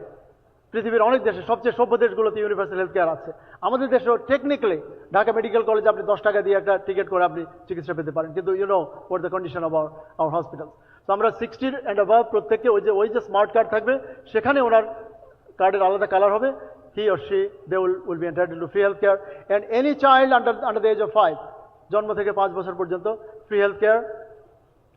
And for women, you know, Dilarapa asked about women, that why haven't we Jamat nominated any woman? But see this, for the country that you liberated with millions of people's sacrifices, supreme sacrifices. We propose that for every mother, as soon as they figure out that they are pregnant, for all pregnant women during pregnancy and during lactating periods, a total 1,000 days, their primary health care will be free. Primary health care for all women carrying a baby up to 2 years during lactating period and during their pregnancy, they will enjoy free health care. We're going to propose 64, not that propose, we are committed to building these 64 state-of-the-art hospitals in 64 districts. In some cases, there are hospitals already. If there is one, we'll modernize it. We don't need to acquire more land, because land grab, we are a country of land scarcity. We don't have a lot of land. So the hospitals that are already there, they will be modernized into modern state-of-the-art hospitals. You will not see dysfunctional health system. You will not see dysfunctional equipment. So we have budget for that, 1 lakh crore taka. So about 64 hospitals. It's an estimated budget for 5 years. So this is part of ADP. You know, Bangladesh has, even this year, Bangladesh total ADP is 2 lakh koti taka. Kintu you don't feel it, because there was 40-50% corrupt hoye jay. So we can do that. We can only do that, as I already mentioned, that none of this is possible unless we can eradicate corruption. So you'll have to get rid of corruption. You'll have to get rid of fascism. You know, Alamgir Bhai has said that a free and fair election, but with the current election commission, I'm not sure whether you can have that. But we have seen in this country many election commissions to betray with the faith of the people. We don't want the current one to do the same. But if we could achieve that, then we would be able to deliver on those promises. You can see, we talked about independent bodies, meritocracy. Of course, every appointment will be based on merit, and top level appointments will have parliamentary vetting. And I already mentioned about SCC, NBR, judiciary, PSC, and their independence. We're very close. So the projected expenditure, now the crunch. How are you going to pay for it? These are lofty. I heard the word lofty. Lofty promises. It's easy to say that I'm going to build another Taj Mahal for you. I'm going to take you all over the world. I'll go to the Alps to bring the most white diamond for you. So the total expenditure for this, you can see lost revenue for minimum taxable income. Remember, 3,75,000 থেকে 6 lakh. So there will be some lost revenue, 400. These are all amounts in crore taka. So just to save space. So 400 koti taka lost revenue for minimum taxable income. Flat VAT will lose the most because VAT is currently the biggest source of revenue. 42,000 basic direct tax, everybody pays it. Rich or poor, everybody pays it. We want it to be progressive. So VAT pressure, আমি আশা করি Nasir sir বলবেন, VAT থেকে আমরা will offload some of the pressure. So 42,000 টাকা সেখানে আমরা lose করব revenue. Then abolition of VAT on baby food. I forgot to say that. Mothers, notice this. Baby food will be VAT free all over the country forever. কেউ আর নতুন করে এটা impose করতে পারবে না। এবং আমি আশা করব আজকে যে policy, it is not just Jamat's policy. It is citizens' policy. It's a charter of citizens. It's a charter of freedom. If anyone can come and implement this or better, I'm sure Jamat will say, we'll go home. We don't need to do politics. We don't need to be wasting or investing our time and sweat to do the things that someone else is doing better. So if someone can match it or do better, then would like them to implement. This is policy open for everyone. Anyone can imitate it and implement. Anyway, so free healthcare for people over 60. You remember I made that promise. So shekhane jabe 37,500. Free healthcare for children under 5. Another 13,000. So things are not, life is expensive and free healthcare is one of the most expensive things in the world. Free primary healthcare for expecting women, 15,000 crore to 18,000 crore, we estimated the upper limit. Free universal education for women. Remember, আপনার বোন কন্যা যদি কারো even প্রাপ্ত বয়স্ক কেউ যদি পড়তে আসেন সেই মা তার জন্য যে খরচ সেখানে 5,000 কোটি টাকা আমরা অ্যালোকেট করছি। স্কিল রিক্যালিব্রেশন স্কলারশিপ যেটা বলেছিলাম, স্কিল রিক্যালিব্রেশন স্কলারশিপে খরচ হবে 15,600। স্টুডেন্ট অ্যালাউয়েন্স প্রত্যেককে, এটা আগে বলা হয় না যে প্রত্যেক student subject to satisfying some criteria, they will have এখানে criteria মানে parents income, it will be income tested, means tested and asset tested. সেখানে আমরা প্রত্যেক স্টুডেন্টকে, এটা বলা হয় প্রত্যেক স্টুডেন্ট যে কোনো ইউনিভার্সিটি মানে from the age of 18 onwards তারা 3,000 টাকা করে সরকারি স্টুডেন্ট অ্যালাউয়েন্স পাবে যদি পুয়ার হয়, যদি এতিম হয়। আপনারা জানেন যে কোরআন শরীফ বলেছে যে you have to look after your মিসকিন, ইয়াতিম, গরিব, আপনার parents, your children. So the God's commandments to বানি ইসরায়েল। সো আপনারা দেখেছেন সেখানে আমরা তাদের জন্য তাদের পাশে দাঁড়াবো, কারণ অনেকে আছে সে নারী, সে টিউশন করতে পারে না এবং it's not a lot of money. আপনার এখানে অনেকের একটা ব্রেকফাস্টের জন্য আমরা ইন্টারকন্টিনেন্টালে উই পে অ্যাবাউট 11,000 টাকা for a buffet breakfast. So সেখানে আমরা মাত্র 3,000 টাকা প্রমিস করছি এবং কোথেকে আনবো সেটা আপনাদের একটু পরে দেখাচ্ছি। And that will be the end of our presentation. Educational infrastructure, remember আমরা বলেছি 1 lakh crore over 5 years, so that comes down to 20,000 in the first year and likewise for years 4 and 5. Building other infrastructure, ওই যে road connectivity বলেছিলাম সেখানে 1 লক্ষ কোটি, তার জন্য 20,000 কোটি। এর চেয়ে বেশি কিন্তু কারেন্টলি খরচ করে অনেক সময়, প্রতি বছর 2 লাখ কোটি টাকার এডিপি, ওটা অন্য কোথায় যায়। আজকে দেখলেন পদ্মা ব্যারেজের জন্য যে ফার্স্ট ফেজেই 32,000 কোটি টাকা, আমাদের মানে থার্ড টার্মিনাল বসে আছে, কাজ হচ্ছে না, আপনি জানেন কিনা কত হাজার কোটি টাকা। সো সেখানে 20,000 কোটি। হসপিটালগুলো আমরা বলেছিলাম there are 3 promises of 1 lakh crore each, সেখান থেকে 20 এখানে 60,000 কোটি। So total estimated cost for the first 5 years is going to be 223, but from year 6 onwards it আরো 60,000 করে কমবে, কারণ আমরা will not keep doing it every year, so the actual expenditure is not going to be as much, মনে রাখবেন। So 223 is the maximum limit for the first 5 years, and even এটাও কিন্তু আমরা immediately অনেকগুলো, because আমরা phase wise করব অনেকগুলো, যেমন scholarships and others। আপনি ওভারনাইট 12 তারিখে যদি জামাত ইসলামী ক্ষমতায় আসে, 10 দলীয় জোট 11 দলীয় জোট ক্ষমতায় আসে, আপনি 13 তারিখে কিন্তু 19% ট্যাক্স হতে পাবেন না, it will be gradually delivered. But কিভাবে করবো আমরা ম্যাক্সিমাম লিমিট বলেছি এটা।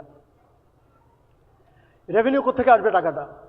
সিপিডি, দেবপ্রিয় দাদের সংগঠন, প্রিয় সংগঠন, সিপিডি বলেছে যদি শুধু ট্যাক্স লুপ হোলস, বাংলাদেশে যদি শুধু এনবিআর এর দুর্নীতি কমানো যায়, ট্যাক্স লুপ হোলস যদি বন্ধ করা যায়, তাহলে 1,05,000 1,000 to 200,000 crore taka save extra revenue kora possible.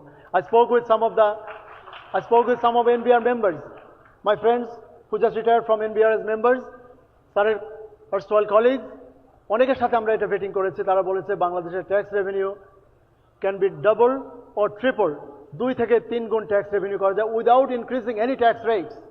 R if you reduce tax rates, আপনি ভার্টিক্যালি না বেড়ে যদি হরিজন্টালি এক্সপ্যান্ড করেন, if you go for horizontal expansion of your tax base, then that will give you even more money. এবং I refer to one budget, one shadow budget once announced by Bangladesh Economic Association, Bangladesh অর্থনীতি সমিতি। আপনারা জানেন যে সেই সংগঠনটি জামাতের সংগঠন না, সেটার প্রধান ছিলেন অধ্যাপক আবুল বারকাত, সাধারণ সম্পাদক ছিলেন ডক্টর জামাল উদ্দিন। বারকাত স্যার এবং জামাল উদ্দিন স্যার ওনারা বলেছেন যে 28 লক্ষ কোটি টাকা রেভিনিউ কালেকশন করা সম্ভব। It's on paper.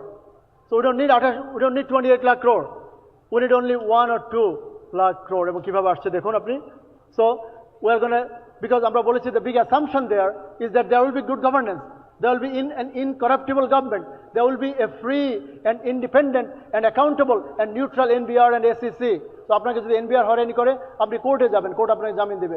আপনি যদি হয়রানি করেন গভর্নমেন্টকে, NBR will go to courts and courts আপনাকে টেক কেয়ার করবে। সো কোনো এখানে আমরা আশা করি গ্র্যাজুয়ালি ট্যাক্স লুপ হোলস কমানো যাবে, ওভারনাইট করা যাবে না। সেখান থেকে lower limit is 1,105, upper limit is 2 lakh crore. আমরা অ্যাকাউন্ট করেছি only lower limit, we are being conservative. So সেখান থেকে আসবে 1 লাখ কোটি টাকা। এফিসিয়েন্সি গেইন, বিকজ আমরা মেরিটোক্রেসি প্রমিস করছি, there will be efficiency gains, the country will be more effective, the government will be effective, we're going to have a slightly, maybe no smaller, or maybe the government unbridled growth হবে না governmented, everybody will be effective and efficient. So efficiency gain আসবে 40,000 টাকা। আর growth আমরা promise করেছি যদি 1% বেশি করা যায়, রিমেম্বার লাস্ট বাজেট আমরা এবার ওয়ার্ল্ড ব্যাংক বলেছে 4.6%, যদি just 1 percentage point, if you can increase the current growth estimates by 1 percentage point, you can have an extra 40,000 crore taka from there. So we expect the kind of packages, a package, if you could implement it, of course the growth is going to be double digit, I can promise. And you can work out, any economist is going to agree that if based on those ifs, because they, economists, they have a lot of assumptions. If those assumptions are fulfilled, then of course the growth is going to be double digit. But we calculated only 1 extra percentage point. সেখান থেকে আসবে 40,000 crore.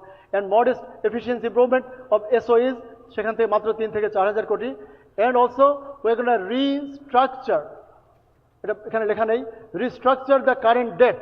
আমরা যে 12% 13% যে ডেটগুলো আছে, এগুলো আমরা diaspora bond issue করবো। আমাদের the Bangladeshis living overseas and earning almost no interest on their savings, আমেরিকাতে ইন্টারেস্ট রেট কম। So we are gonna issue diaspora bonds of billions of dollars, এবং সেখান থেকে will reclassify the current high interest paying debt into low interest paying debt, এবং সেখান থেকে আমাদের saving আসবে 33,000 কোটি টাকা estimated.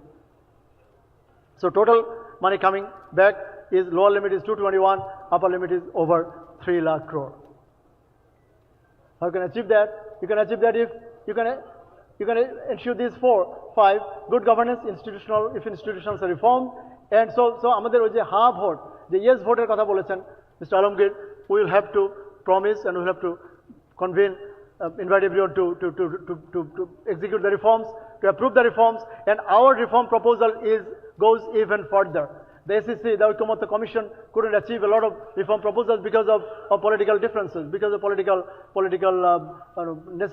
necessity to have political negotiation. But if you have a government, whoever wins, then the government will have the legitimacy and leverage to do more reforms if they want, more people-oriented reforms.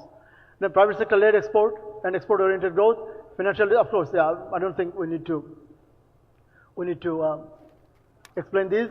Then you can see an economy rooted in justice, Islamic principle of adl. Allah Pak adesh diyechen, adl and ihsan, so সদাচরণ, সুবিচার এবং সদাচরণ, opportunity and responsibility for a post-uprising reform seeking Bangladesh. Thank you all very much.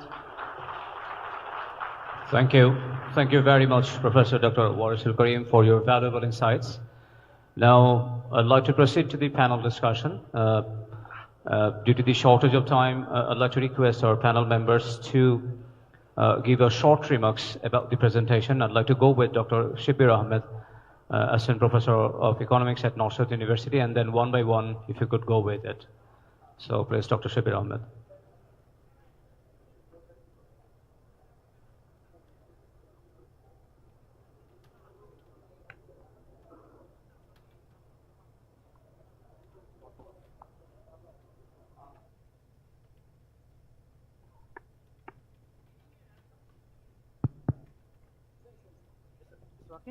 Okay.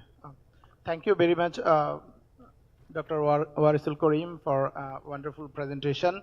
I think it will be better if we can have some questions from the audience. I just thank to the presenter and thanks Jamat Islami for wonderful economic policy and for inviting me as a panelist.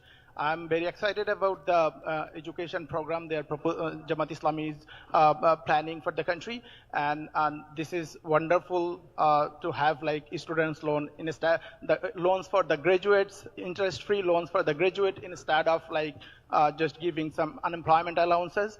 So and also like proposing an world largest women university. It will like tremendously help our women, young women particularly. So I will not take much time. I would love to hear your questions, and that would be better, I think, since the... Want to say something, sir? Assalamu alaikum warahmatullahi wabarakatuh. This is Dr. Isa Musharraf Hussain, Professor and Chairman, Finance at Dhaka University. Political system, legal system, economic system, administrative system, and education system is the main structure of a country. But unfortunately, in our country, all these major structures have been destroyed fully during last 54 years since our independence. As a finance professor, this is my theoretical and practical experience that in our country, basically, there is no practice of any political system, though we are claiming we are a democratic country, but there is no practice of democracy, only we practice autocracy and fascists like this. But in economic system, though we claim we are in liberal economy, market economy, but in practice, we are basically command or government controlled economy. In legal system, we have lot of laws, but main problem is there is no application, no compliance of law. So, Mr. Warisul Karim has focused on many areas, and his emphasizes on basically financial corruption. So, there are two types of corruption, financial and non-financial. But in our country, it's severe level, the non-financial corruption. We don't focus on that. We have also professional corruption. Non-financial, that means as a nation, we are not sincere, not committed, not punctual to our duties, responsibilities. We hold many top positions. We have duties, but we don't perform our duties.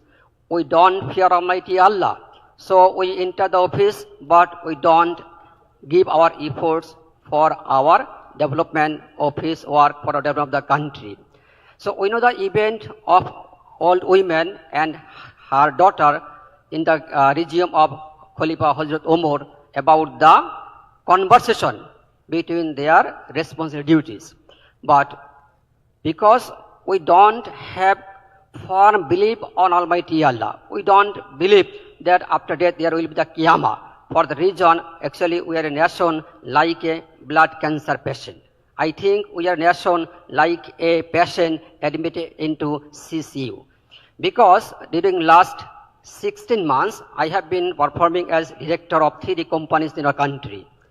I have identified 92 different types of illegal and unethical transactions in a company.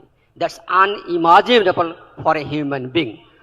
This is out of our brain that how directors can take fund from a company in such different way.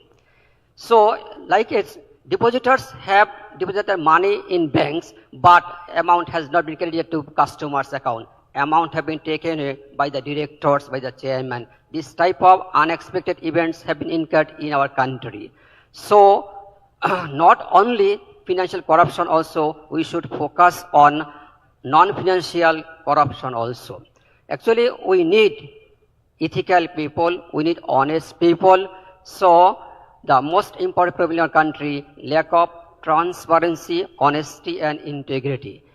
In our country, also in other parties, my empirical result from a research that there is significant level income and resource inequality in our country. 20% people of our country holds 80% resource assets income of our country, whereas only 80% people holds rest 20%. So we should focus on this income inequality. That means there should be a balanced distribution of our resources. So I humbly urge to the Jamat Islam Bangladesh, if they will be in power by the Almighty Allah grace, then they should focus on this area. In our country, there are liquidity problems at a significant level. Banking sector is the backbone of an economy of a country. But nowadays, our banks only can sanction loan, but they cannot disburse the loan because there is no fund available with them. Because we know most of the fund have been taken away from our country outside area. So most of the banks and non-bank are in negative equity. That means their liabilities is more than their assets. So it's very difficult for us to come out from this. So I ask the Muslim to think about the startup business as well as employment creation, not from industries, mainly from the small funding from government side to the poor people. Another part is we should focus on the fund taken away by our top crime political parties to other countries. So they should develop the foreign policy, how the fund can be returned back to our country. So with this, I want to conclude my speech. Thanks. Allah Hafiz. Assalamu alaikum wa rahmatullahi wa barakatuh. Thank you. I'd like to request the other panel members to make your comments as short as possible due to the shortage of time. Could you please? 1 minute. Assalamu alaikum. I thank Professor Wasil Karim for excellent presentation. Actually, I would like to focus on taxation issues. He has correctly mentioned the low rates, fair taxation, all these are very important. But since I work at the NBR as a chairman and also Anti-Corruption Commission, I know where the real shoe pinches actually. So, but I don't have time. Only thing I can say, please, the laws, just how the government runs actually. I'm sorry, I worked for the government for 37 years. A very important position all over, but ad hoc basis policy making, not evidence-based policy making. Little ownership, I should not say no ownership, little ownership. So then how we can expect good policy from them? So actually the 2023 Income Tax Act, it was passed in the parliament within a very short time, little consultation, no research, a full Income Tax Act. Yeah, so what you can expect? Minimum tax, lot of problems are there. We found out. So, the rates are, in corporate tax there are as many as 10 rates, very high. So he has correctly mentioned that this should be reduced. And I worked with the NBR reform committee and we suggested those things. And also VAT. VAT is very, there are many, 7 VAT rates and 15% is too much. So this should be rationalized.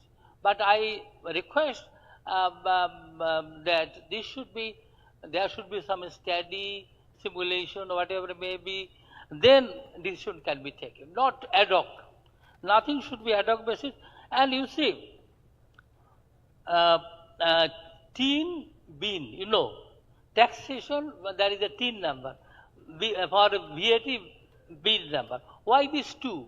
Why you can't link with NIT?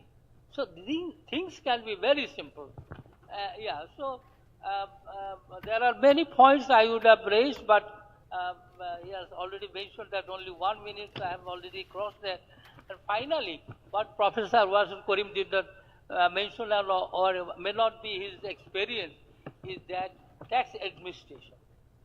You see, we suggested separation of tax policy from tax administration. But what happened? Shut down, NBR people didn't want, and it was not done properly. What we suggested, and it was done in a different way. So this is very important. Tax administration should be streamlined. How to ensure integrity, full automation, but that is not happening because the integrity is a major problem.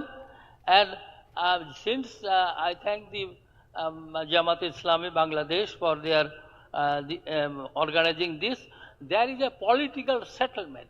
There is a nexus among some taxpayers, big taxpayers, tax collectors by NBR officials, and some political people.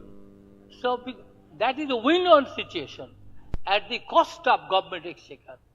And I know because I worked there, but we could not do that. That was our failure. So please, we have to look into the matter. I assure you there are some structural issues. We can increase taxation from digital economy. He has mentioned about the potential sources of taxes. So we can do that. So if I had more time, I could make a detailed presentation. Thank you very much. Thank you.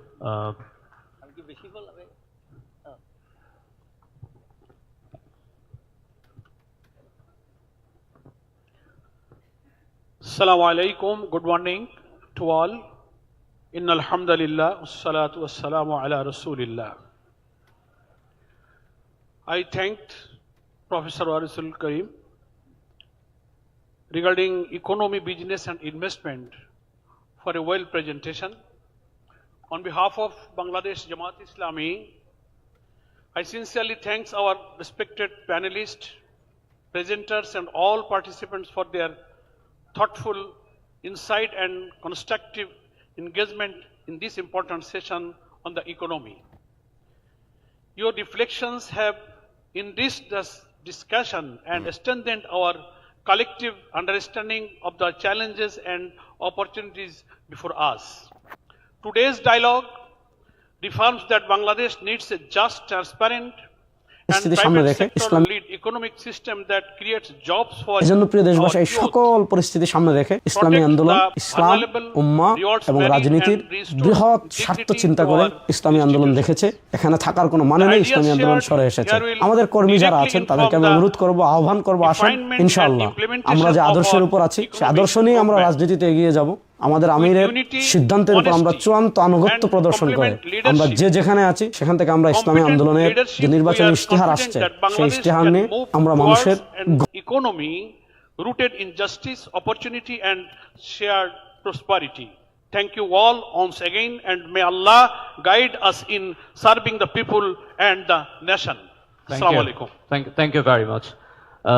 Now, dear participants, due to the shortage of time, we'd like to humbly request you to ask only 2 questions. And if you have any more questions, suggestions or feedback, you are kindly requested to send your questions, messages or any feedbacks to the email address of Amir Jamat of Bangladesh Jamat Islami that we are trying to show it on the screen.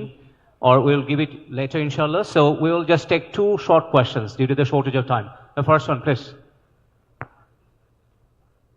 Only 2 questions. We're really sorry for not taking more than that.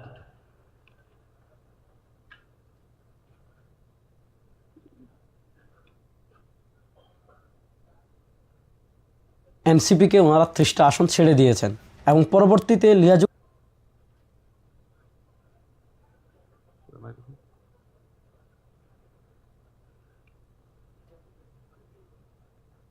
Wait a second, I think, yeah, our volunteers is going to be there.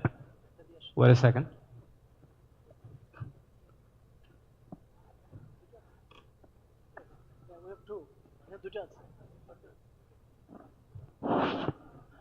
Hello, sir. No, could you press? We have the one. Yeah, first.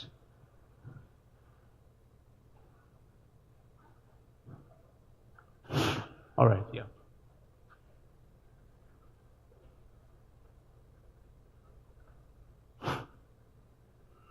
Assalamu alaikum.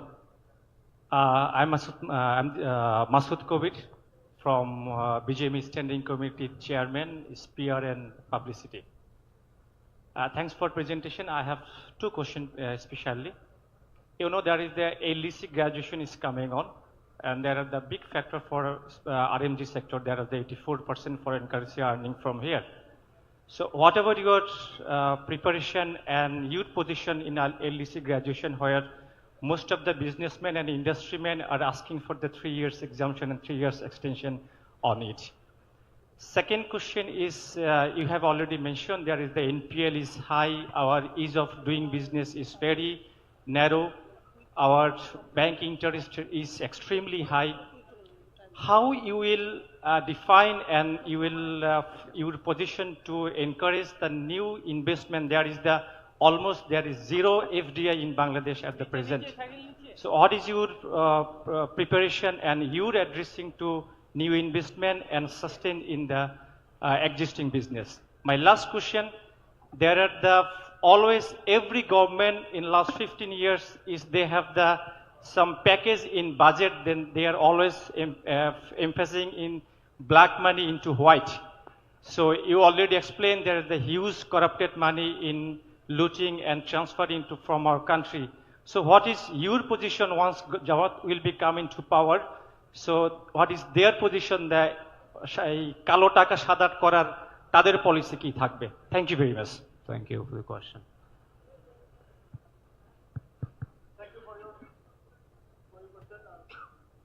Is the microphone working? I think it is. Is it working?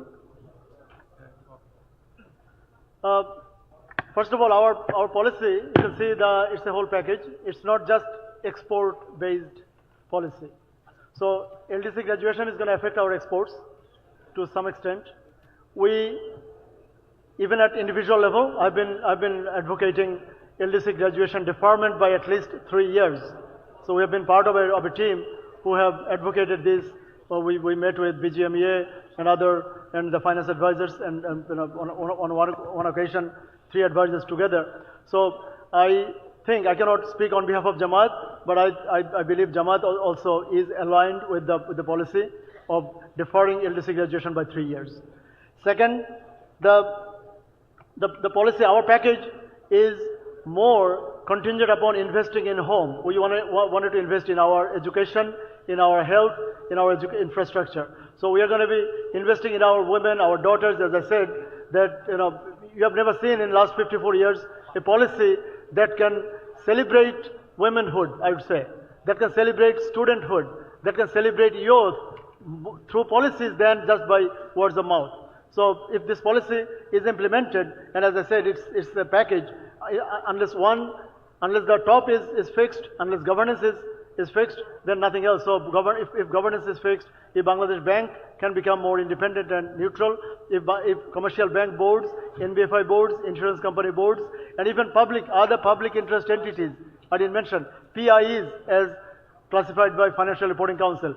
So all these public interest entities, the sector corporations, if all those are made independent, neutral, efficient, accountable, then of course you'll see growth.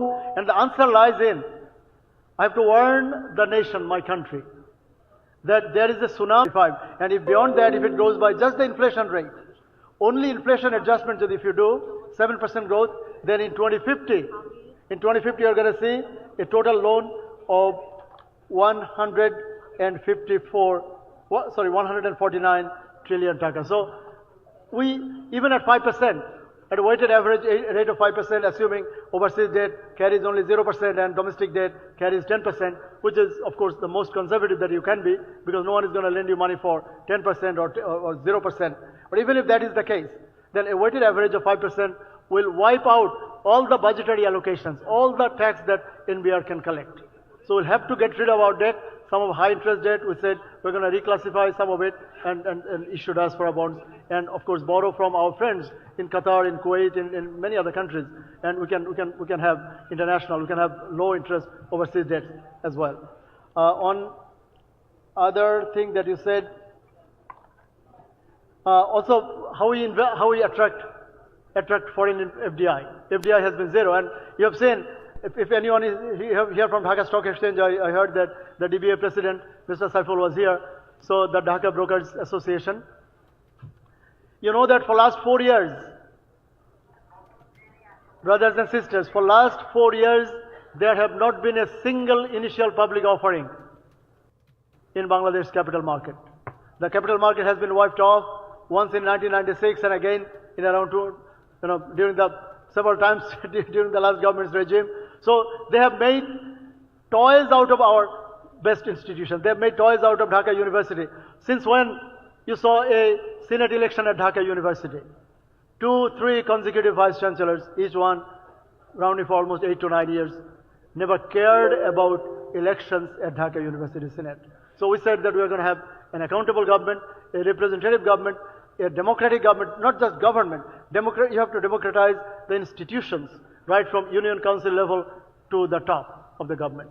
And then foreign direct investment, of course, will come. If you have a low tax country, low tax will lead to growth, and growth will lead to low inflation. With low inflation, and if we abolish double taxation, then of course foreign direct investment would come. And of course, we're going to minimize the cost of doing business by having a moratorium on those power charges and utility charges. Sir, Thank you. Thank you, Professor Dr. Warisul Karim. Dear audience, we are really sorry for not taking any more questions. We literally crossed the time that was distributed. Thank you. On behalf of Policy Summit 2026 Organizing Committee, we extend our heartfelt appreciation to our respected speakers and panel members.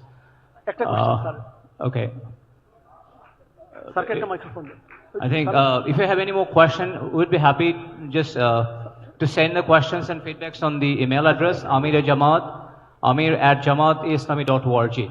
We'll be talking about this later, inshallah. Hello. One last question. সম্মানিত panelist বৃন্দ এবং keynote speaker doctor ওয়ারেস ও সুধী মণ্ডলী, আসসালামু আলাইকুম। আমার পরিচয়, আমি আমসা আমিন।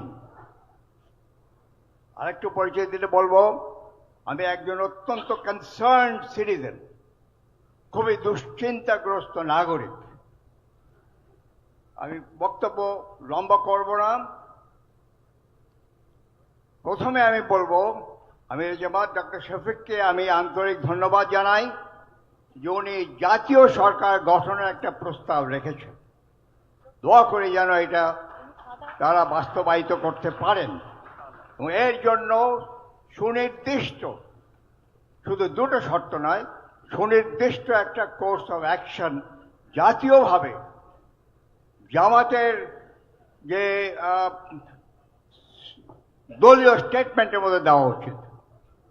এখন আমি কয়েকটা প্রশ্ন করে শেষ করব। দুটো সেশন আমি অ্যাটেন্ড করলাম। প্রথমটা হলো গভর্নেন্স ফ্রেমওয়ার্ক, আর এখন আপনারা করলেন প্রমোটিং প্রসপ্যারিটি। দুটো মিলেই সংক্ষিপ্ত প্রশ্নগুলো থাকবে।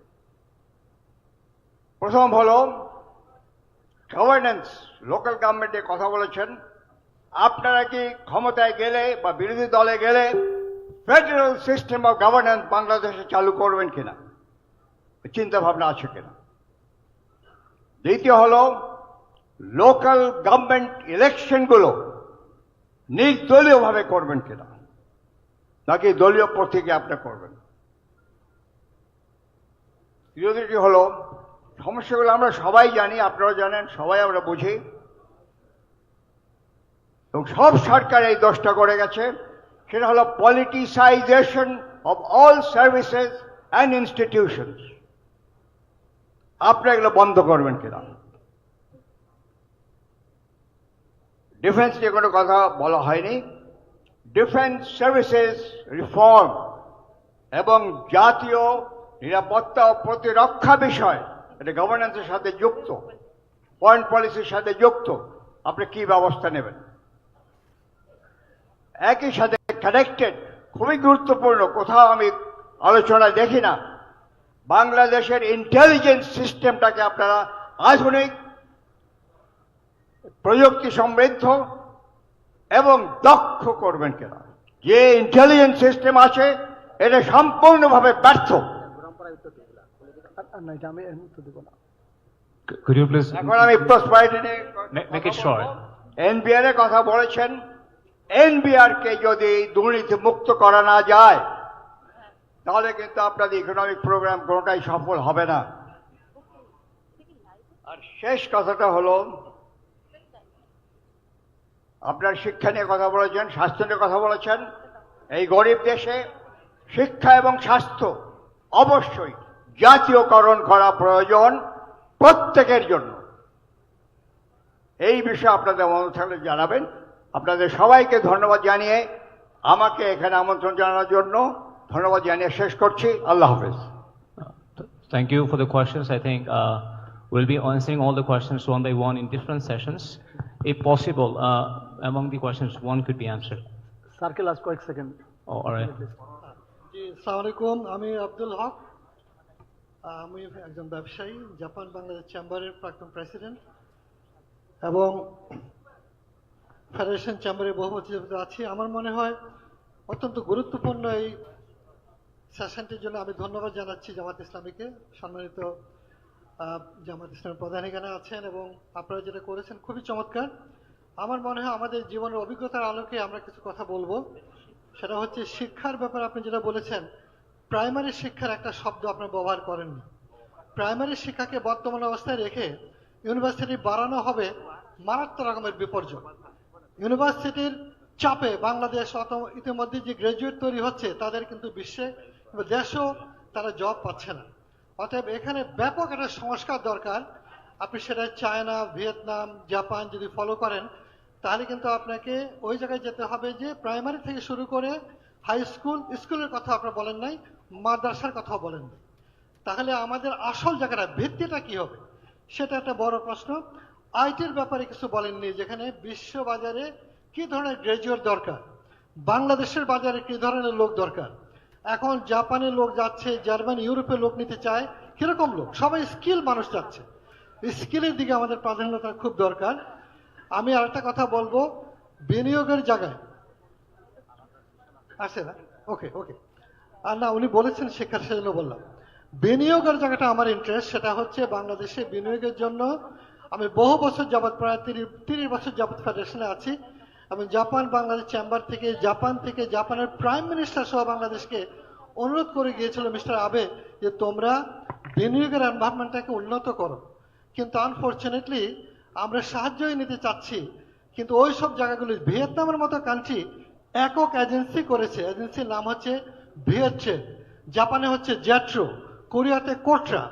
আমরা কেন করতে পারছি না? আমাদের এখানে এতগুলো মিনিস্ট্রি রেখে, এটা itself is a colonial structure, যে কলোনিয়াল স্ট্রাকচার রেখে কোনোদিন আপনি ত্বরান্বিত উন্নয়ন সম্ভব হবে না। অর্থাৎ আমি আমার এই বয়সটা বলছি, আমি একজন মুক্তিযোদ্ধা এবং আমি মনে করি যে এই সংস্কার ছাড়া বিদ্যমান কাঠামোর প্রশাসন ব্যবস্থাকে রেখে it is simply A colony, এবং এখানে যে বিট্রিয়াররা বসে আছে তাদের সন্তানরা বিদেশে লেখাপড়া করবে, তাদের 14 গোষ্ঠী বিদেশে লেখাপড়া করবে, and they will use this country as a colony. Therefore ওই জায়গায় বড় রকমের সংস্কার আপনাদের করতে হবে। যে 24শে জুলাইয়ের আমাদের সন্তানরা প্রাণ দিয়ে গেছে, স্মুথ ভাষায় হবে না, রক্তাক্ত পরিবর্তন দরকার। এই কাঠামোকে ভেঙে চুরমার করে দিতে হবে, যে নতুন বাংলাদেশ গড়ার জন্য আপনাকে ব্যাপক সংস্কার আনতে হবে। ধন্যবাদ। Thank you very much. Thank you sir. আমার মনে হয় আমি আপনাদের ধৈর্যচ্যুতি ঘটাবো না। আমাদের এডুকেশনের উপর আব্দুল হক স্যারকে জানাতে চাই, আমাদের এডুকেশনের উপর কিন্তু একটা কমপ্লিট ফুল ফ্লেজেড সেশন আছে। সেজন্য এখানে আমরা শুধু business, economics, finance, banking, tax, NBR এগুলো নিয়ে কথা বলেছি। It is by no means এটা, হ্যাঁ, কিন্তু দ্যাট ইজ ইন্টিগ্রেটেড। হ্যাঁ, এডুকেশন, জি স্যার, জি স্যার, জি স্যার, হ্যাঁ,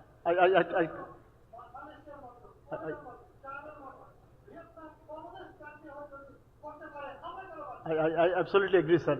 আমার মনে হয় স্যার ওই এডুকেশনের জন্য সেই জিনিসগুলোতে বেশি ডিটেল যাচ্ছে না। আমরা অফকোর্স স্টেম এডুকেশনের কথা আমি দেখেছি, আমি বলি নাই, কারণ এডুকেশনের জন্য রেখেছি সেগুলো, প্রাইমারি, সেকেন্ডারি, টার্সিয়ারি, ইউনিভার্সিটি। আমরা শুধু ফোকাস করেছি যেগুলোর ফাইন্যান্সিয়াল ইমপ্লিকেশন আছে, যেমন যে এক্সট্রা প্রোগ্রামগুলো, এটা কিন্তু ইনক্রিমেন্টাল কস্টগুলো। আমাদের বাজেট কিন্তু নিশ্চয়ই 2 লাখ কোটি টাকার না, কারণ গতবার লাস্ট বাজেট ইজ প্রায় 8 লক্ষ কোটি টাকা। সো ওই শুধু ইনক্রিমেন্টাল কী কী পলিসি মানে এই পলিসিগুলোর জন্য কতটুকু এক্সট্রা কস্ট হবে। যেমন আমরা আগের যে বেনিফিট প্যাকেজ আছে, সোশ্যাল সেফটি নেট আছে, এর কোনোটাতেই টাচ করার কথা বলিনি, শুধু এক্সট্রা যেগুলো সেগুলোর জন্য কতটুকু খরচ। So by no means the package that I proposed or we proposed is by no means the full story. It is only part of the story. But definitely I appreciate the education, infrastructure, technology and industry academia difference. Of course, আমি মানে আপনার মতোই one of the ones who can see it every day as a teacher, as a university teacher. The industry wants some kind of skills and আমরা produce করি a different kind of skills, তাই না? So এটা 100% আমরা in agreement এবং আমার মনে হয় Jamaat Islami, as I said, I can't speak on behalf of the party as a whole, but other sessions will respond to those. Thank you. Thank you. Thank you very much, Professor Dr. Rasul Karim, and all the panel members. Would like to end this policy presentation session right now. So please, ladies and gentlemen, a big round of applause for the keynote speaker and all the panel members. Thank you. Thank you once again. Thank you very much.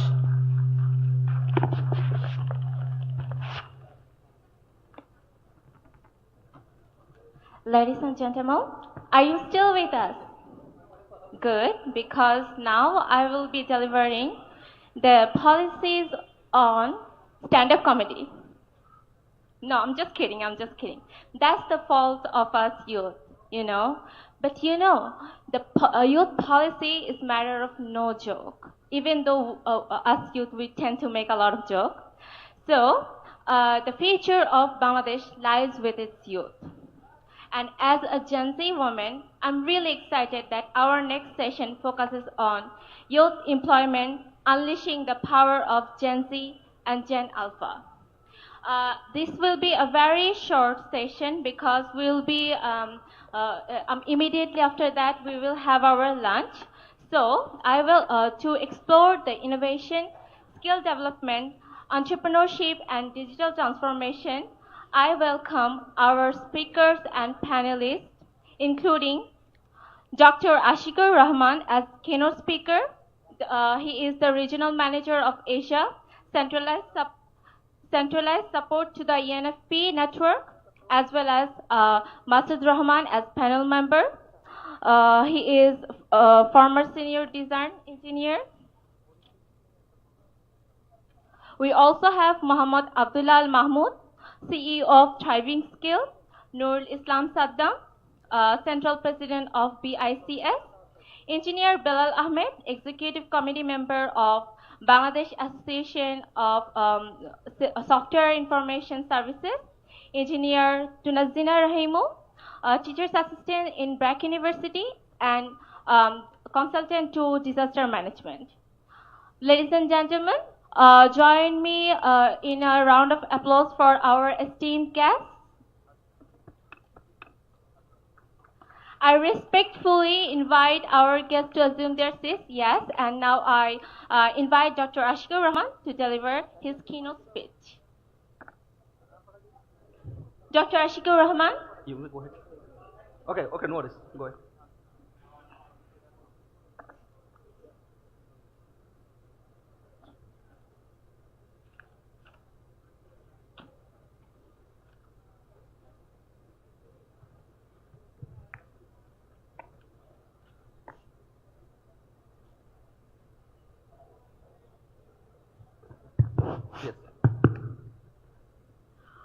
Assalamu alaikum and a very good morning to you all. I would like to welcome you to the third session of the day and hopefully the last one before lunch.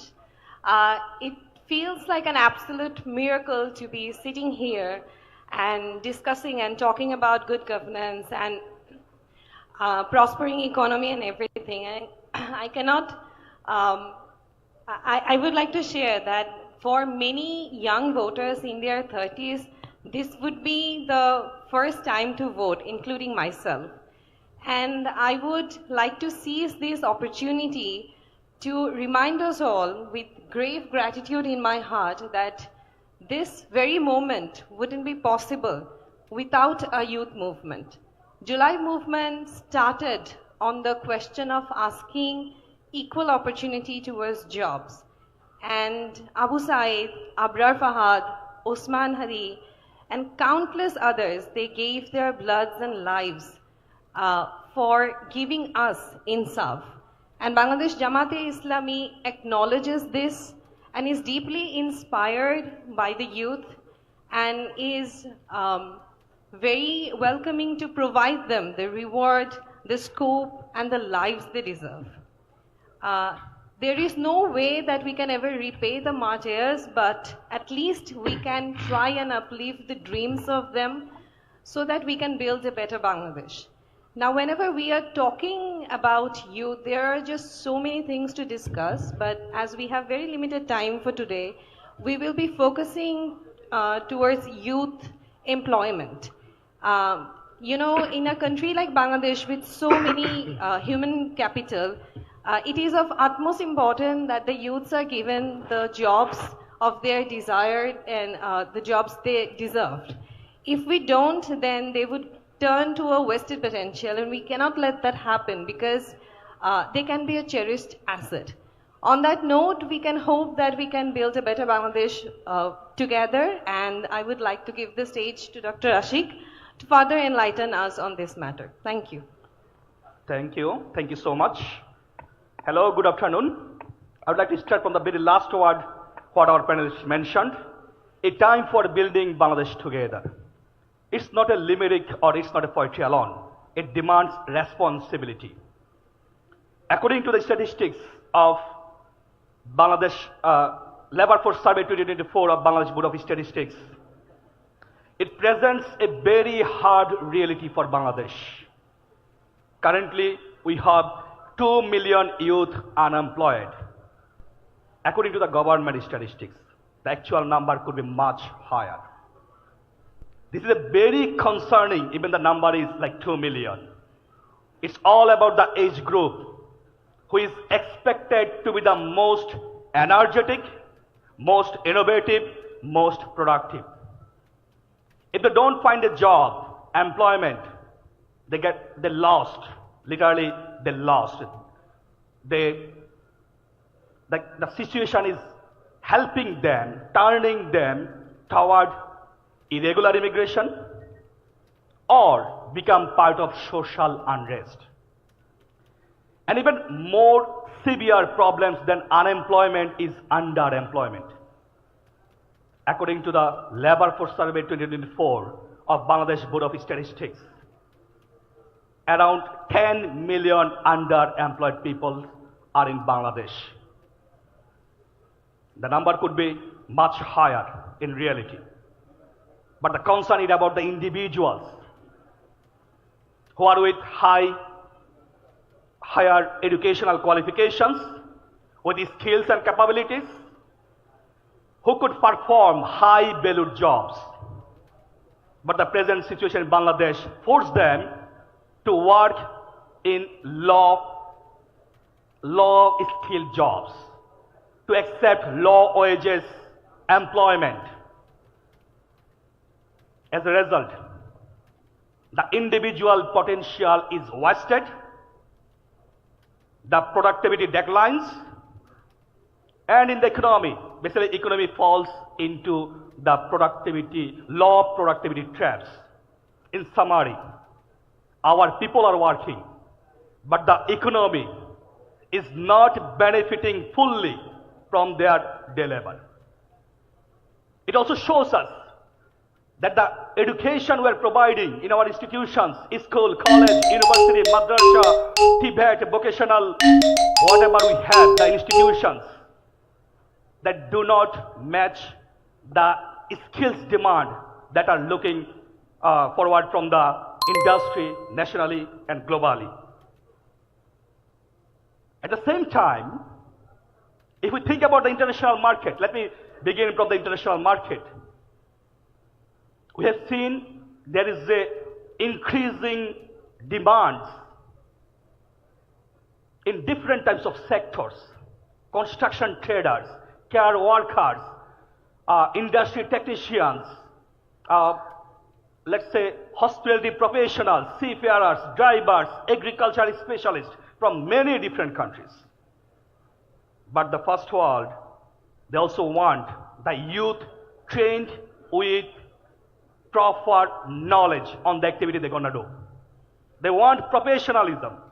They want working language, job language. Bengali is not enough. And also they want cultural norms and values. So, our policy framework for international market is very clear. We'd like to go for low skill migration to high skill youth workforce mobility by reducing the cost for deployment, for placements. We'd like to ensure there is no low fall for the middleman exploitation. We'd like to ensure transparent employment and also government supported activities around the person who would like to travel abroad. If we think about the sectors for overseas and national perspective, there are many high demand sectors. I would like to mention only a few names that will help you to understand that we did segmentation, we did skill mapping, we did the demand driven mapping that actually currently our country wants, and also we are getting requests from overseas. Let's start with construction and infrastructure. It needs skilled workers, skilled masons, technicians, plumbers, supervisors. If you think about the manufacturing, there is the technicians, oil-trained technicians who has the international standards. If we go for digital and IT services, we need more freelancers who work from home, who work from very rural area, who work from different district area, but bring money back to Bangladesh. We also have care economy. I hope you understand. We need more nurses. We need more professional care professionals. We need more care workers.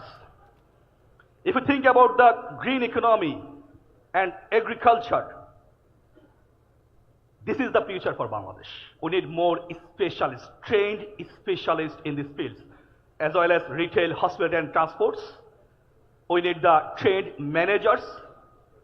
We need professional people in this field.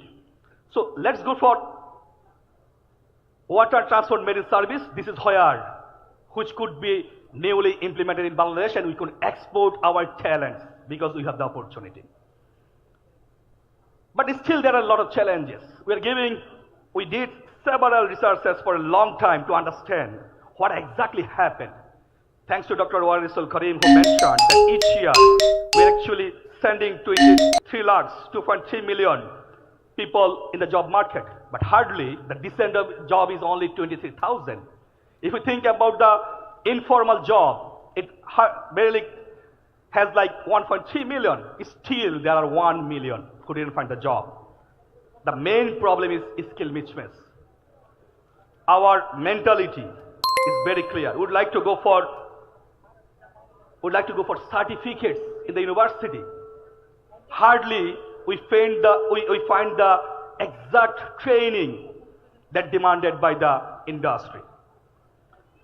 Also, whatever we are discussing about the skill development, entrepreneurship, education reformation for youth, or in short, youth employment, there is a big problem with our fragmented governance system in Bangladesh. Currently, 7 ministries are part of this. Ministry of Youth and Sport, Ministry of Higher Education, Ministry of Primary Education and Mass Education, Ministry of Labor, Ministry of Industry, ICT Division and local governments. All are engaged, but there is the fragmented governance that actually stops to get the best benefit from the government. We also notice that our rural youth, our women are really far behind. They don't have sufficient access to finance and mentorship. And there's a huge gap in trainings. Our vocational institutions are providing trainings. Unfortunately, the curriculum is very obsolete. That is not ready for the current one. Forget about the future one. Therefore, inshallah, Bangladesh Jamat Islami, with mandate to govern, we want to facilitate 10 million youth trained with market demand skills. Would like to go for 5 million job placements and creation directly assisted by the government. Would like to go for 500K new entrepreneurs in the market, fully supported, trained, mentored, and financed by the government. Would like to go for 1.5 freelancers. We didn't forget to be freelancers. We'd like to bring freelancing home in the village. And finally, in order to do this, we also need a unified governance and educational reform. This is one of the major, measurable implementation strategies we have for 10 million youth trained with market relevant skills. Our motto is very straightforward. No youth left behind from the planning of Bangladesh Jamat Islami. We'd like to go for high demand skills, including languages, AI, cybersecurity, cloud computing, care economy, green energy, green skills, moral training, ethical training, training on cultural values and norms, and so on. We'd like to introduce youth tech labs in every upazila in Bangladesh. That will help our youth to be ready, like job graduates with global standards. And of course, I hope many of you know that there is a very famous model that is really working in Bangladesh with thousands of models, what is called Ustad Shagred model, at the very rural level. By this, Dr. Professor Warisul Karim mentioned that there will be skill recalibration training scholarships.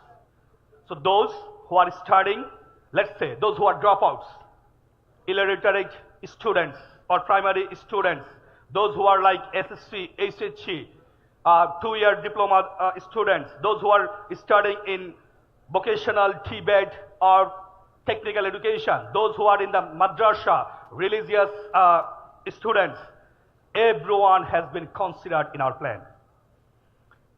In order to go for 5 million job placements, the number is real and it is possible to implement in terms of domestic and overseas. Would like to bring a very new innovation. Bangladesh Jamaat Islami would like to go for district youth job banks. In every district, we'll have youth job banks where the job seekers will submit there, will register there, and they will get the job facilitated by the government in the district. We'll collect all the demand from the district, so no one need to come to Dhaka to do the exam. No one need to come to Dhaka to do the interview. Everything will be controlled at the district and divisional level. Through a skill mapping, through introducing apprenticeships at the industry, because industry needs experience certificate. And Bangladesh Jamaat Islami would like to propose and would like to implement internships, apprenticeships at the industry during their graduation level. It will be a bit kind of mandatory, but it will be gradually. Would like to introduce also local and overseas employer commitments. You know that many countries want skilled migrants from Bangladesh. And Bangladesh Jamaat Islam would like to promise in a way that we will bring the employers in Bangladesh who needs different types of sector-specific skilled young. And of course, IT-based jobs will help a lot, around 40%. Let's go for 500K new entrepreneurs. We are very specific and very focused for our women, youth, and marginalized. Would like to help them by providing access to finance, by helping with incubation and acceleration facilities at the district level. And definitely, our intention from the very beginning is demand-driven, not following the supply chain. We would like to train you. This is not our parameter metrics to understand how it is working or not. Our parameter is to see if the person gets a decent income or not after getting training, after entering in the job field. And of course, Bangladesh Jamaat Islami would like to facilitate the market linkage. So we'd like to bring the market in the home. Let's go for the final one. For doing all this facilitation, commitments, we need a unified government. We need a unified ministry. Thanks to the last person who made the question that we have many different ministries, blah, blah, blah. Yes, we consider this. And we have observed 7 ministries are involved currently helping youth. So we'd like to bring all the departments together under one unified ministry that will help us to get a oil plant activity coordinated by one ministry. We don't need 7 more ministries just for youth employment. So therefore, this is one of the proposals that we would like to go for centralized workforce development and placement in one place, all bringing together. And finally, in order to do all these things, I keep mentioning about education transformation, This is the key actually for us that will help us to achieve all the goals. Would like to go for skill-based higher education, would like to introduce internship during the study period. It would be a bit mandatory internship. Would like to go for expanded, let's say, illiterate pathways to helping low-skill illiterate people to be a little skilled, so he can up his skilling and he can get into the, let's say, he can get into the money generation. Our remittance will boost up. Our remittance will help us if they have a little skill. And finally, would like to go for modernization, not only for technical parts, also for TBET, vocational education. Our intention is to bring all these educational entities into the real picture of the job placement in Bangladesh. Finally, I'd like to mention following, okay, this is very short time, we cannot explain everything, but please, I would like to ensure that in our policy framework, Bangladesh Jamat Islami would like to ensure we didn't forget you, those who made the July Revolution. Would like to ensure that no individual talent will be wasted. Would like to ensure no youth left behind. ভাইদের আদর্শিকভাবে ওনারা আরো ভালো অবস্থানে গেলেন না খারাপ অবস্থানে গেলেন সেটা যেহেতু আমি চিন্তিত হওয়ার কেউ না, কিন্তু ভাই যেহেতু বলেছেন সেই জন্য আমি কয়েকটা দৃষ্টান্ত না দিলে একটা ভুল বার্তা যাবে। আমি আপনাকে ওনাদের একটা সদস্য ফর্ম আমি দেখলাম, পুরো সদস্য who will show us the pathway how ICT could be a powerful tool and transform the lives of Bangladesh youth. Thank you. Thank you. Right. Assalamu alaikum. Good afternoon. Already Ashik Bhai mentioned about different agendas. Now we need to understand from these agendas, it's not working. Oh, yeah. From these agendas, actually what is our aspiration? What's our vision? So we are dreaming a country that is powered by AI, and we want to convert the labor-based economy to knowledge-based economy by 2040, not 2030. It's not possible for us to make the country knowledge-based within 2030. That's why we are visioning that we will convert the labor-centric economy to knowledge-centric economy by 2040. If you consider the figures, you see all of our economic figures, remittance, then garments, all these are labor-centric. Our industries are creating FMCGs and second industrial revolution relevant products. We are not the producers of computers or computer relevant products. Even we are not the data creators in some cases. So we want to convert that. When we talk about the freelancing, what's the field? So through ICT, we will actually, okay, we will create 2 million ICT jobs within 2030. It's not 2040. Within 2030, we will create 2 million ICT jobs. This is our target.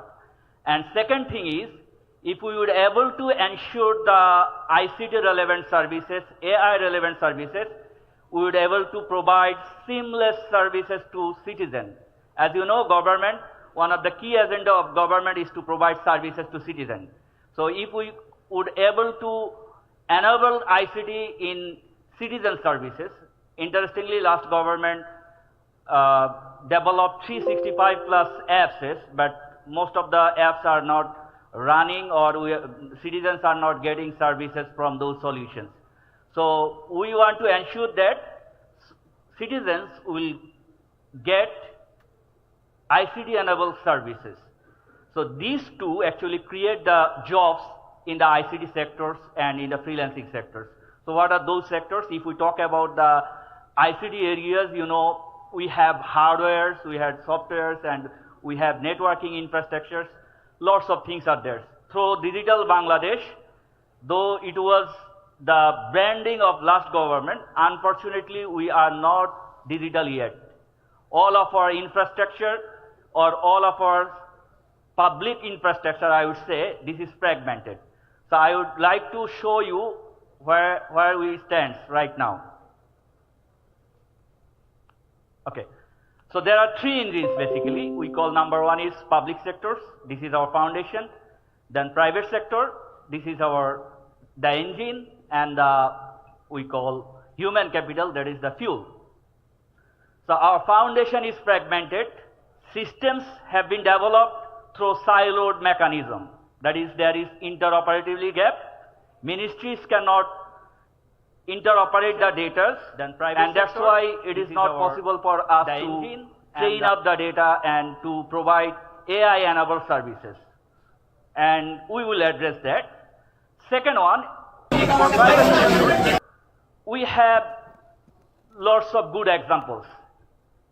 MFS, I would say, Bikash has revolutionized mobile financing services. And in case of hardware, we have Walton and Fair Electronics. They have also revolutionized hardware mechanisms. And in the softwares, though we have hundreds of software companies, but unfortunately, our export figures is not showing us that we are not good enough.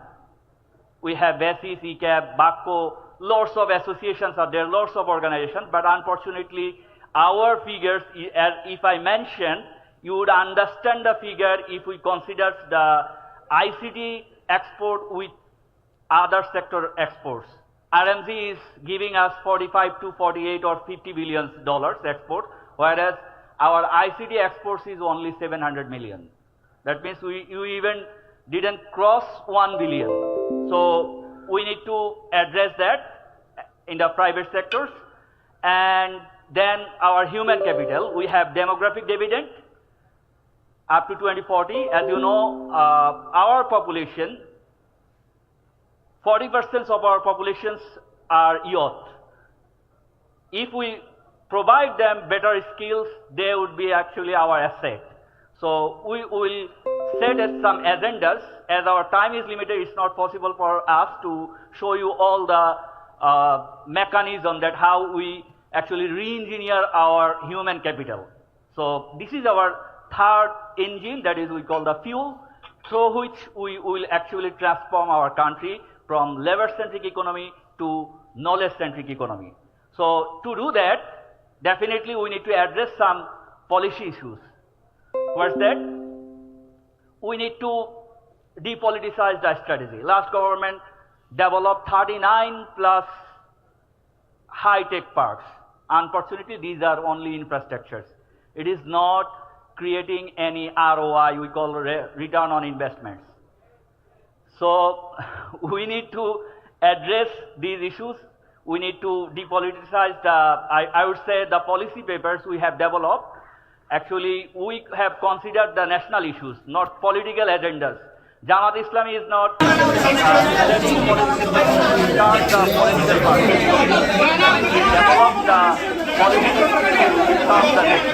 So we will depoliticize the strategy. Number two is reclaim digital sovereignty. I can tell you one data. Our national ID can be accessed from 182 points. That is, this is very vulnerable. Our data is not sovereign, and there is data breach issues. Lots of we call technical. I won't use any technical terms here. You would understand that is we are in a very vulnerable condition. We need to address that. And third one is in the policy, we will re-engineer our human capital. As Ashik Bhai mentioned, we will actually transform the higher education through skill-based. So after the graduation, definitely there would be requirement for upskilling and reskilling, and we are recommending lifelong learning as our agendas. You see, what is your age? Whether it is 14, 15, you need to learn. Disruption is there. Without you learning, you won't able to start. So that's why we are recommending lifelong learning as our key agendas for re-engineering the human capital. So to make this 3 strategy or 3 policies, we will actually implement 6 points. Number 1 is for providing better service to citizens. As the systems are fragmented, isolated, I would say there are some isomorphic mimicry and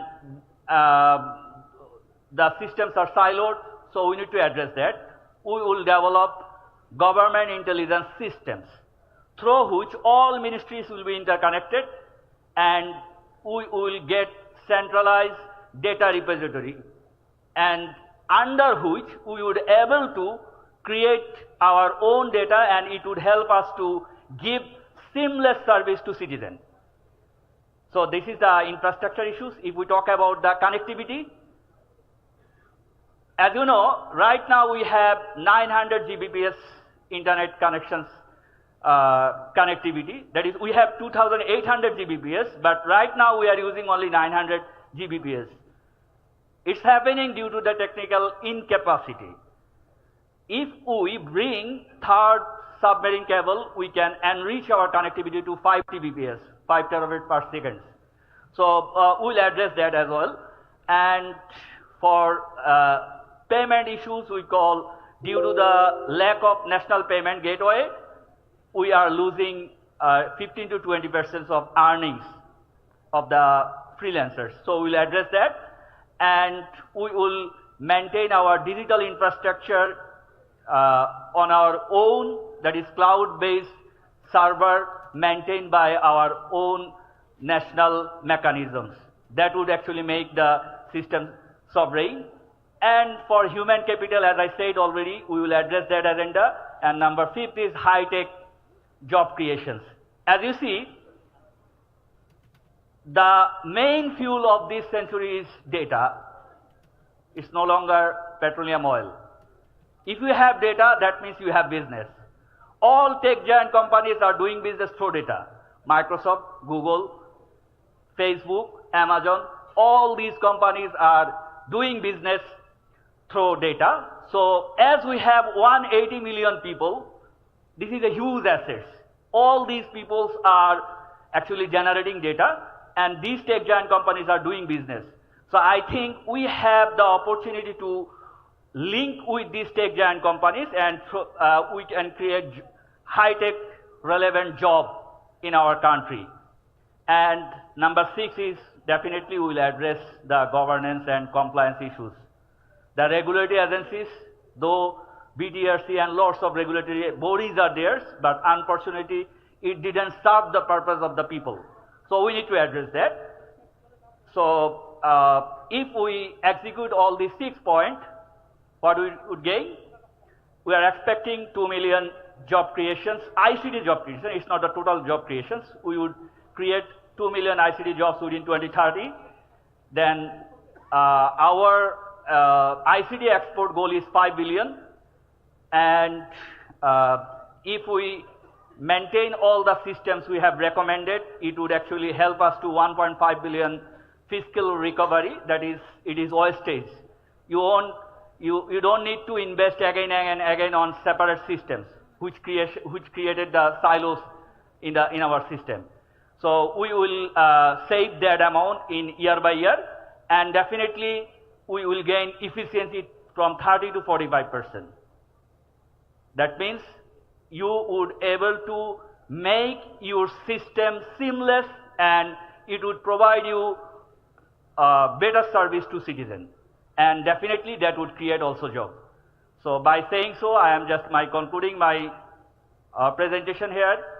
I hope if we get the opportunity to rule the country, definitely through the system we would eradicate the corruption, and we will convert our labor-centric economy to knowledge-centric economy. Thank you so much.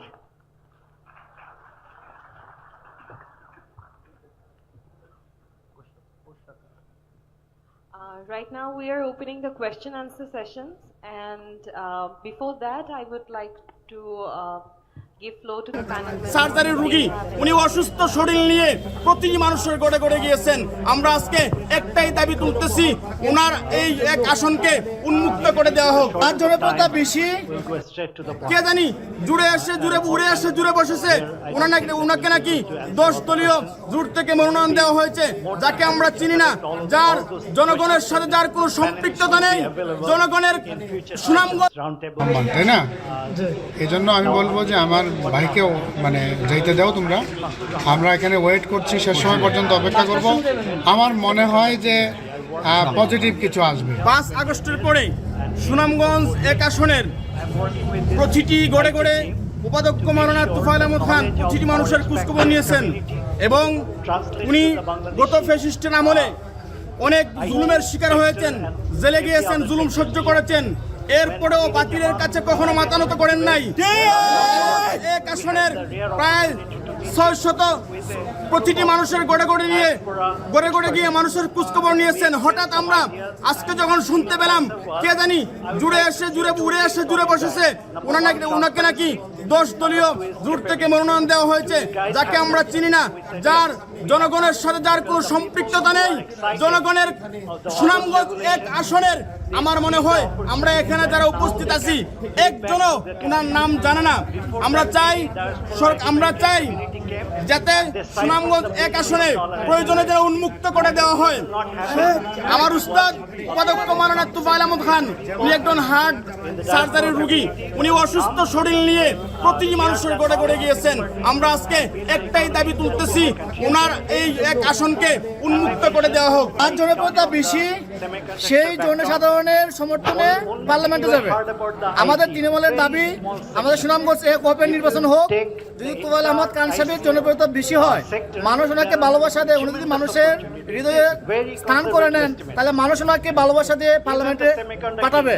আর যদি আমাদের 10 দলীয় জোট থেকে যাকে মনোনয়ন দেওয়া হচ্ছে, যদি ওনাকে সুনামগঞ্জ একের মানুষ ভালোবাসা দেয়, তৃণমূলের মানুষ যদি ভালোবাসা দেয়, তাহলে সুনামগঞ্জ একের মানুষ ওনাকে পার্লামেন্টে পাঠাবে। আমরা চাই আমাদের তৃণমূলের দাবি সুনামগঞ্জ এক যেন ওপেন একটা নির্বাচন হোক।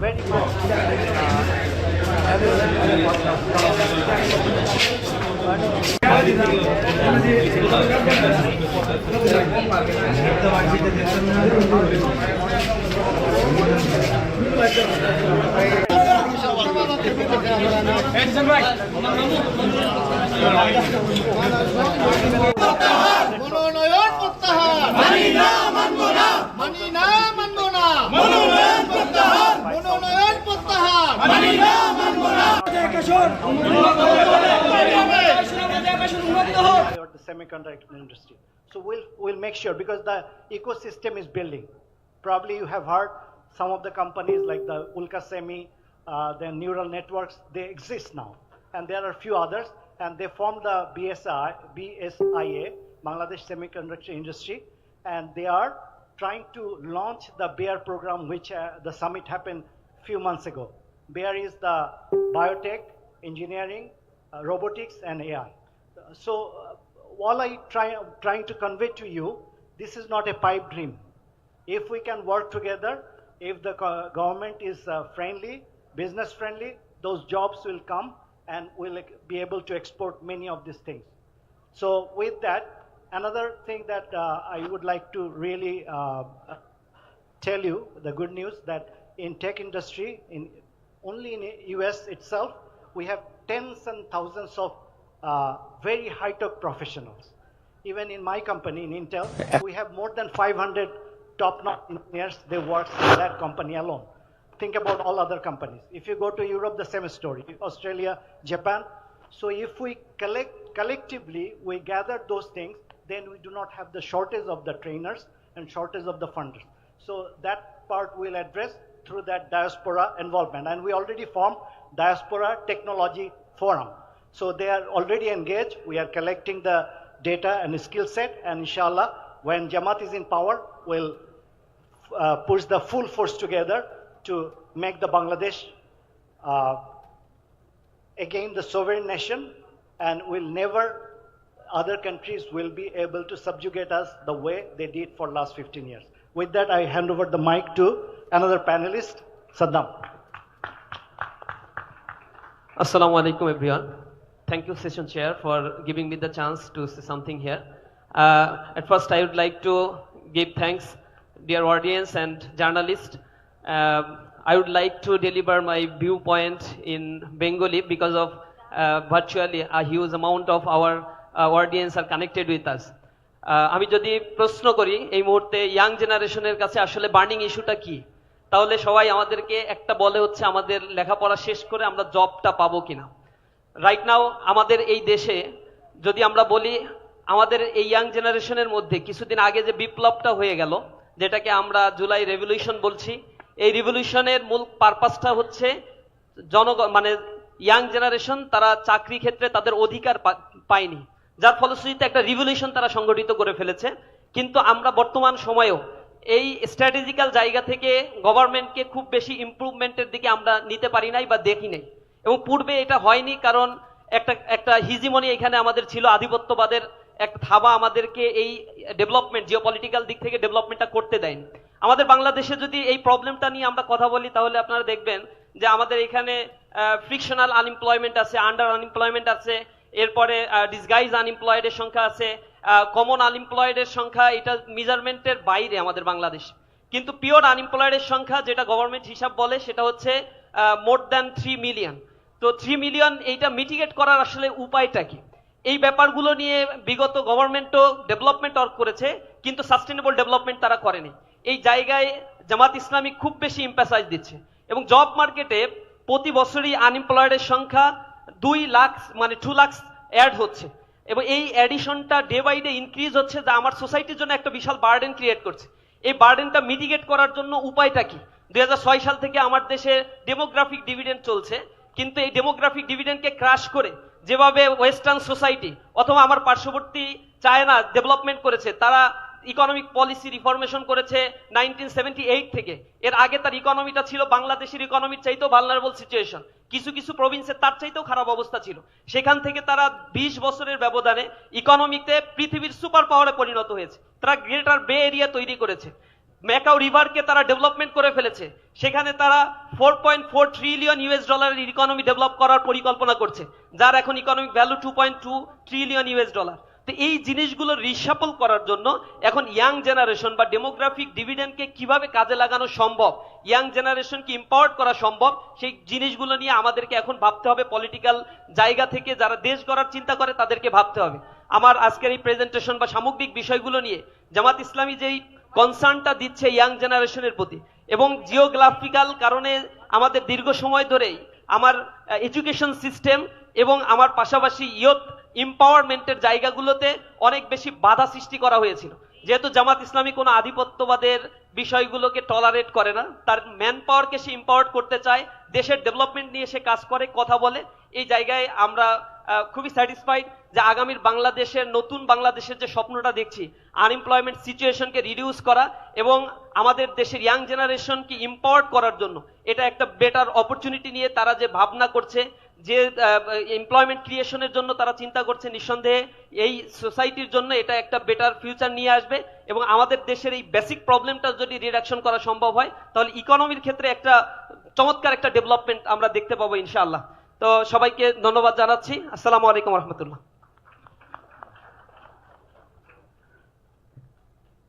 Assalamu alaikum. My name is Belal Ahmed. I am representing ICT business industry.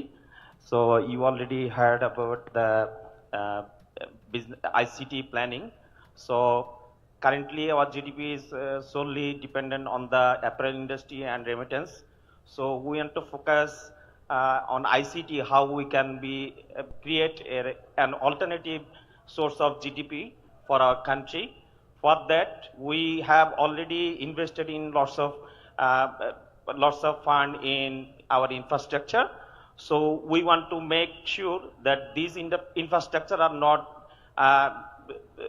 used properly. So we want to use this infrastructure properly. There are lots of policy also in places, but not workable policies. So we want to make sure these policies are up to the mark. So globally, every day, ICT is improving. I mean, lots of new technology is coming. So we want to ensure that we are up to the mark with the competing with the global level. So for that, youth is our main workforce. Youth is our main soldiers. So we want to ensure that ICT will be our main tools for creating jobs. So thank you for coming, and please inspire us. And I think ICT will play very big role in our economy in future. Thank you very much. Microphone.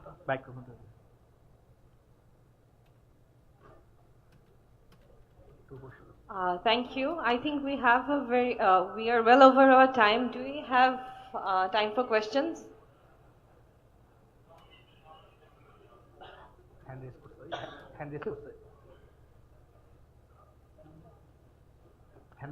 The panelists will be there, so maybe one or two questions we can take. Thank you. Any questions? Can you give the mic? Can you give the microphone? Okay. Okay, that's close. Excellencies and distinguished guests, Assalamu alaikum and a very good noon. The first question is that there is a corruption ecosystem in Bangladesh developed in last 1.5 decades. This corruption is jeopardizing all the efforts that we made. Especially, I want to say something which will cover the last 3 sessions.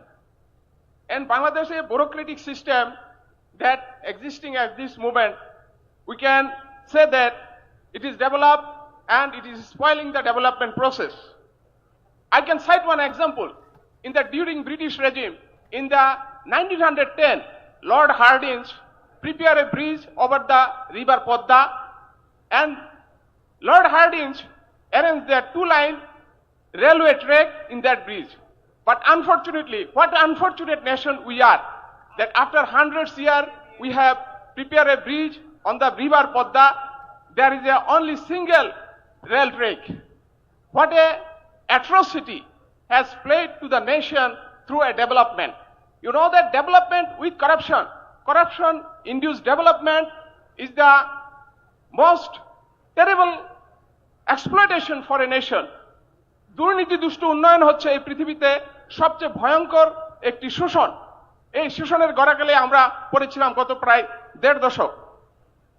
আমি গত যে 3টি session হয়েছে, 3টি সেশনের একটি কথা বলি শেষ করতে চাই যে গত একটি প্রোগ্রামে আমিরে জামাত আমাদের গিয়েছিলেন, একটা প্রোগ্রামে মতিউর সামুয়েলকে, তিনি সেখানে বলেছিলেন যে 4টা বিষয়: education, corruption, justice and unified nation.